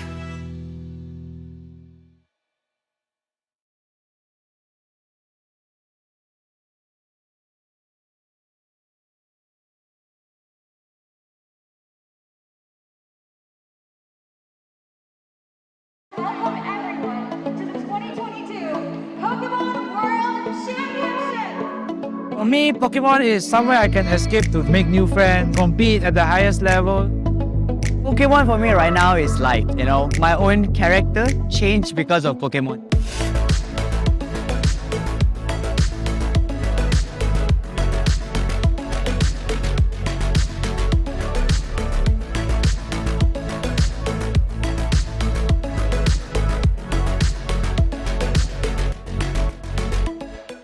Pokemon is basically my childhood game. So when Pokemon Yellow version, Blue version first came out, I already started playing it. So I just continued playing the game throughout the years until when I saw Pokemon TCG. My friend asked me to play. That's where I make more friends, connecting with people, enjoying the game, and had fun. Pokemon for me, it's been with me since childhood. I have memories of watching the anime. Even as I've grown up, it's stuck with me, and it's become something that is a real part of my life, not just something that I do for fun, playing the games, collecting the cards. 對我嚟講，世界賽咧就係一個非常之難得嘅機會啦，去同各地唔同地區嘅地方嘅選手去交手嘅。咁始終我哋嘅世界賽已經係停辦咗2年啦。咁其實好多嘅高手咧都非常之期待喺一次嘅比賽度喺度有一個交流啦。我亦都希望可以喺一次嘅比賽咁樣度體驗一下。Normally, when I practice, I go to the ranked battles in the game, in the Pokemon Sword and Shield, and maybe play a few games like a day or during the weekends and try different teams. So when I play a lot of teams, I know what worked for me, and that would normally be my tournament team. 在今天的 Day One 里遇到了很多日本跟欧美的明星选手，感到很荣幸，很骄傲。然后能跟这些世界好手一起比赛，真的是一个很棒的体验。然后世界很大，台湾很小，台湾选手加油！ โปเกมอนสำหรับผมนะครับมันเป็นมากกว่าแค่แบรนด์หนึ่งมันคือชีวิต เพราะว่าเราโตมากับมันมีชีวิตความเป็นอยู่มากับมันและณปัจจุบันนี้มันก็ยังเติบโตขึ้นไปเรื่อยๆคอมมูนิตี้ก็ใหญ่ขึ้นไปเรื่อยๆทั้งเกมทั้งการอย่างขยายออกซึ่งเราโตไปด้วยกันกับมันครับแล้วก็มันทำให้พวกเรามีความสุขไปด้วยกันอยากให้มาเล่นการ์ดโปเกมอนกันเยอะๆ สำหรับตัวผมนะครับกลับไปรอบนี้ก็ได้ประสบการณ์ครับจากประสบการณ์ที่ผิดพลาดครั้งนี้กลับไปแก้ไขครับแล้วก็ไปศึกษาเมตาแล้วก็เตรียมตัวสำหรับบัวปีหน้าครับจะพยายามมาให้ได้ครับเพื่อมาแก้ข้อผิดพลาดของปี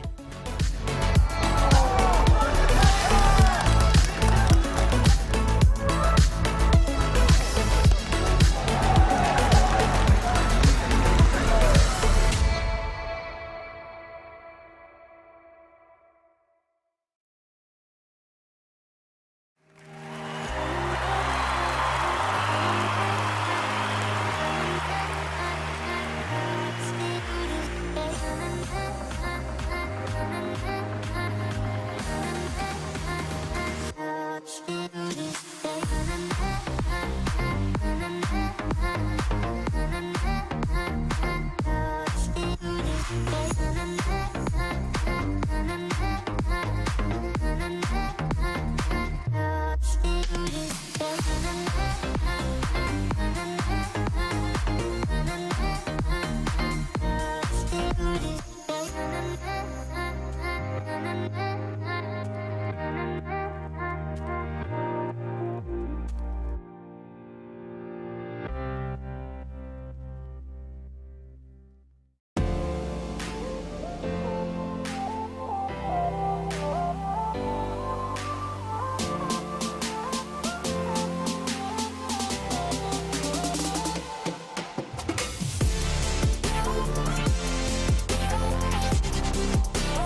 of course, like you enjoy playing against so many players and like the good players in the world, right? So there wasn't any nerves.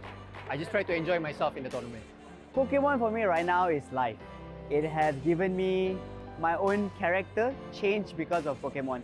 From quiet and very shy, now I'm more wide, always optimistic about everything.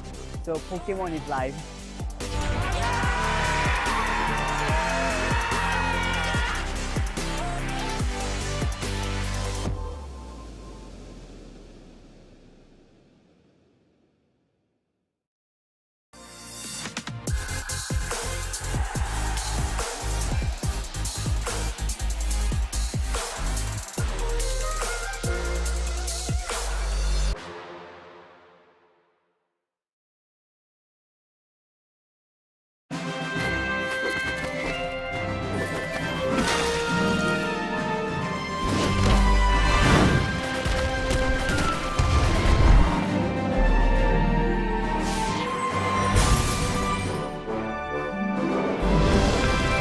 Harness the power of evolution in the Pokémon trading card game Scarlet and Violet.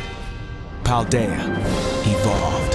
Available now. Each booster pack of 10 cards sold separately. Cards vary by pack. Pokemon Card. Decide who goes first in a game of scissors, paper, stone.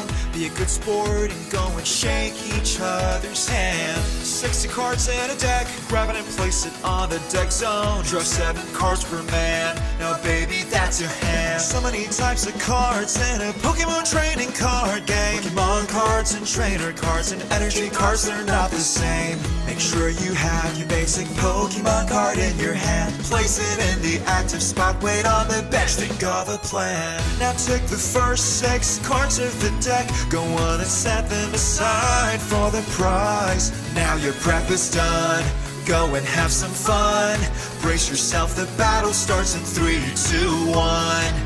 If you're going first on your very first start, attack support cards are not allowed now. Attach energy to match your Pokemon's card. Your turn's done, it's their turn to go. Come the enemies to attack your Pokemon, now you must be ready whenever. Get it to the knocking out or you get knocked out. Now go get the witness now, whatever. The prize cards you get depends on the type of the Pokemon. Take 1 for a regular, take 2 if it's a Pokemon V. Take 3 cards if you get to beat a Pokemon V Max. If you take all prize cards, that means you win the game. Retreat to the bench if your Pokemon's about to get knocked out. Use items or to stadiums, don't give up and have no doubt. When Pokemon evolve, they get stronger in attack. Dynamax, Gigantamax, and the Eternal Eternamax. All your favorite Pokemon inside this very special deck. Combo deck utilizing abilities. Your favorite deck that you use first.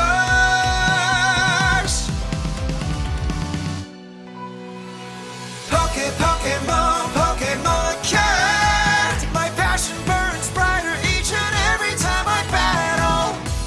No matter how old I get, I never want to forget. Pokemon Card. Victory or defeat, I'm always right at the edge of my seat. Smiles all around, the joy that I found. Shall we go one more round? Pokemon Card.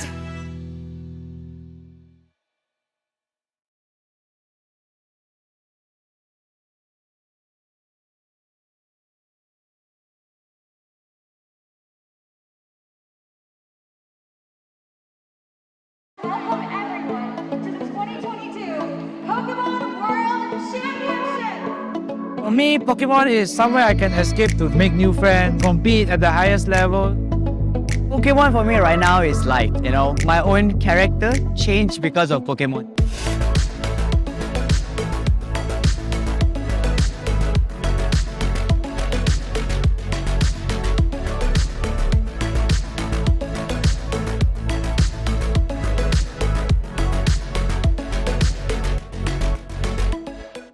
Pokemon is basically my childhood game. So when Pokemon Yellow version, Blue version first came out, I already started playing it. So I just continued playing the game throughout the years until when I saw Pokemon TCG. My friend asked me to play. That's where I make more friends, connecting with people, enjoying the game, and have fun. Pokemon for me, it's been with me since childhood. I have memories of watching the anime. Even as I've grown up, it's stuck with me, and it's become something that is a real part of my life, not just something that I do for fun, playing the games, collecting the cards. 對我嚟講，世界賽咧就係一個非常之難得嘅機會啦，去同各地唔同地區嘅地方嘅選手去交手嘅。咁始終我哋嘅世界賽已經係停辦咗2年啦。咁其實好多嘅高手咧都非常之期待喺一次嘅比賽度喺度有一個交流啦。我亦都希望可以喺一次嘅比賽咁樣都體驗一下。Normally, when I practice, I go to the rank battles in the game in the Pokemon Sword and Shield, and maybe play a few games like a day or during the weekends and try different teams. So when I play a lot of teams, I know what worked for me, and that would normally be my tournament team. 在今天的 Day One 里遇到了很多日本跟欧美的年轻选手，感到很荣幸，很骄傲。然后能跟这些世界好手一起比赛，真的是一个很棒的体验。然后世界很大，台湾很小，台湾选手加油！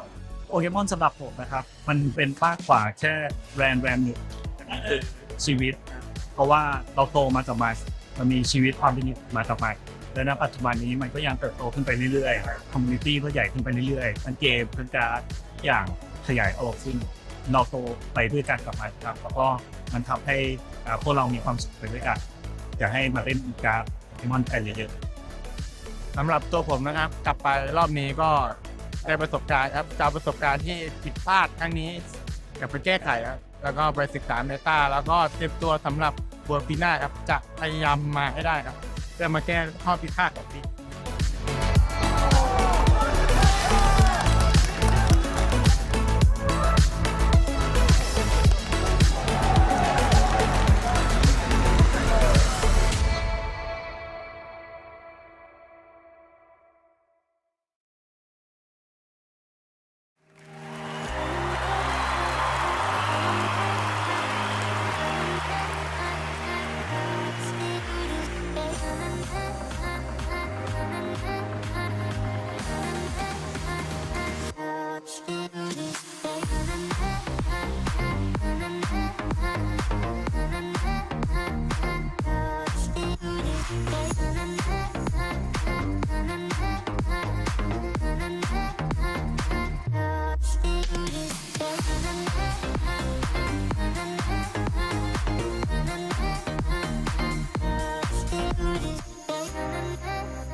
Feel very relaxed. Of course, like you enjoy playing against so many players, like the good players in the world, right? So there wasn't any nerves. I just tried to enjoy myself in the tournament. Pokemon for me right now is life. It has given me my own character change because of Pokemon. From quiet and very shy, now I'm more wide, always optimistic about everything. So Pokemon is life.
Ladies and gentlemen, boys and girls, thank you very much for staying with us all through today. My name is Aaron Manjut, and with me is Devin Kyle Timbul, and we are back with the award-giving ceremony here at the Pokemon TCG English Asia Open 2023 Summer. It's been an exhilarating day of Pokemon TCG, and we will have to crown the top placement winners here at the event. So, first up, please welcome on stage Han Yong-xiang and Wong Chun-sin, your third and fourth placement players, and with them, Master Judge Dennis, who will be officiating the award ceremony. Now, let's proceed to the award ceremony. So to our top 4 winners, players Tan Yong-xiang and Won Chung-sing, in recognition of your top 4 achievements, we present the following: a trophy of your respective place, a Pokemon TCG Asia English Open 2023 Summer Playmat, 108 packs of Pokemon TCG boosters, and a precious collector box. A round of applause, everyone. Congratulations.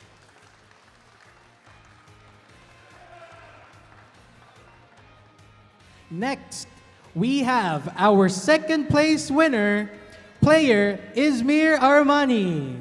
Please come forward.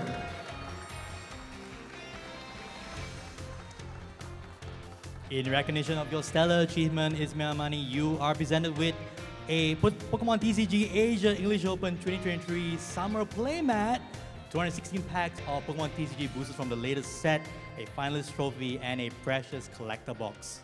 Congratulations. Congratulations. Everybody, let's give him a round of applause. And now, the moment you've been waiting for. Wrapping up our top placements, the champion of the event. Please welcome from Malaysia, Yung Kai Jen from Malaysia. To our first place winner, Yun Kai Jen, in recognition of your first place achievement, we present the following prizes. Of course, a champion trophy, a Pokemon TCG Asia English Open 2023 Summer Playmat, 252 packs of Pokemon TCG boosters, and a precious collector box. Congratulations. Now, Yung Kai Jen, before you go, we have a couple of questions for you to share about your experience today. First up, how are you feeling right now, Kai Jen?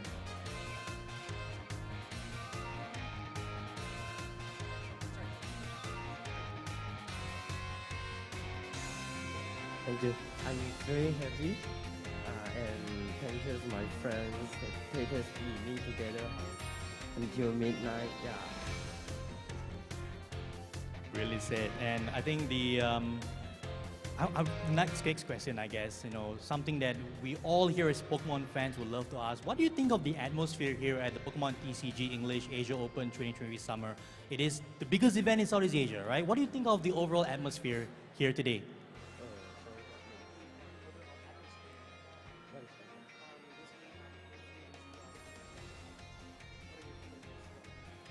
Feeling a bit stressed.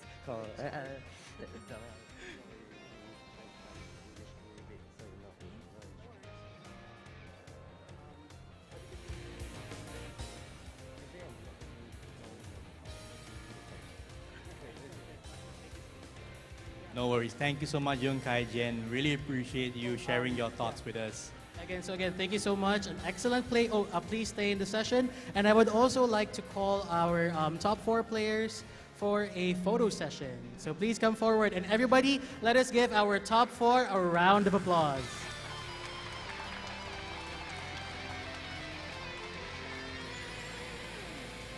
All right, so everybody over there with our photographer.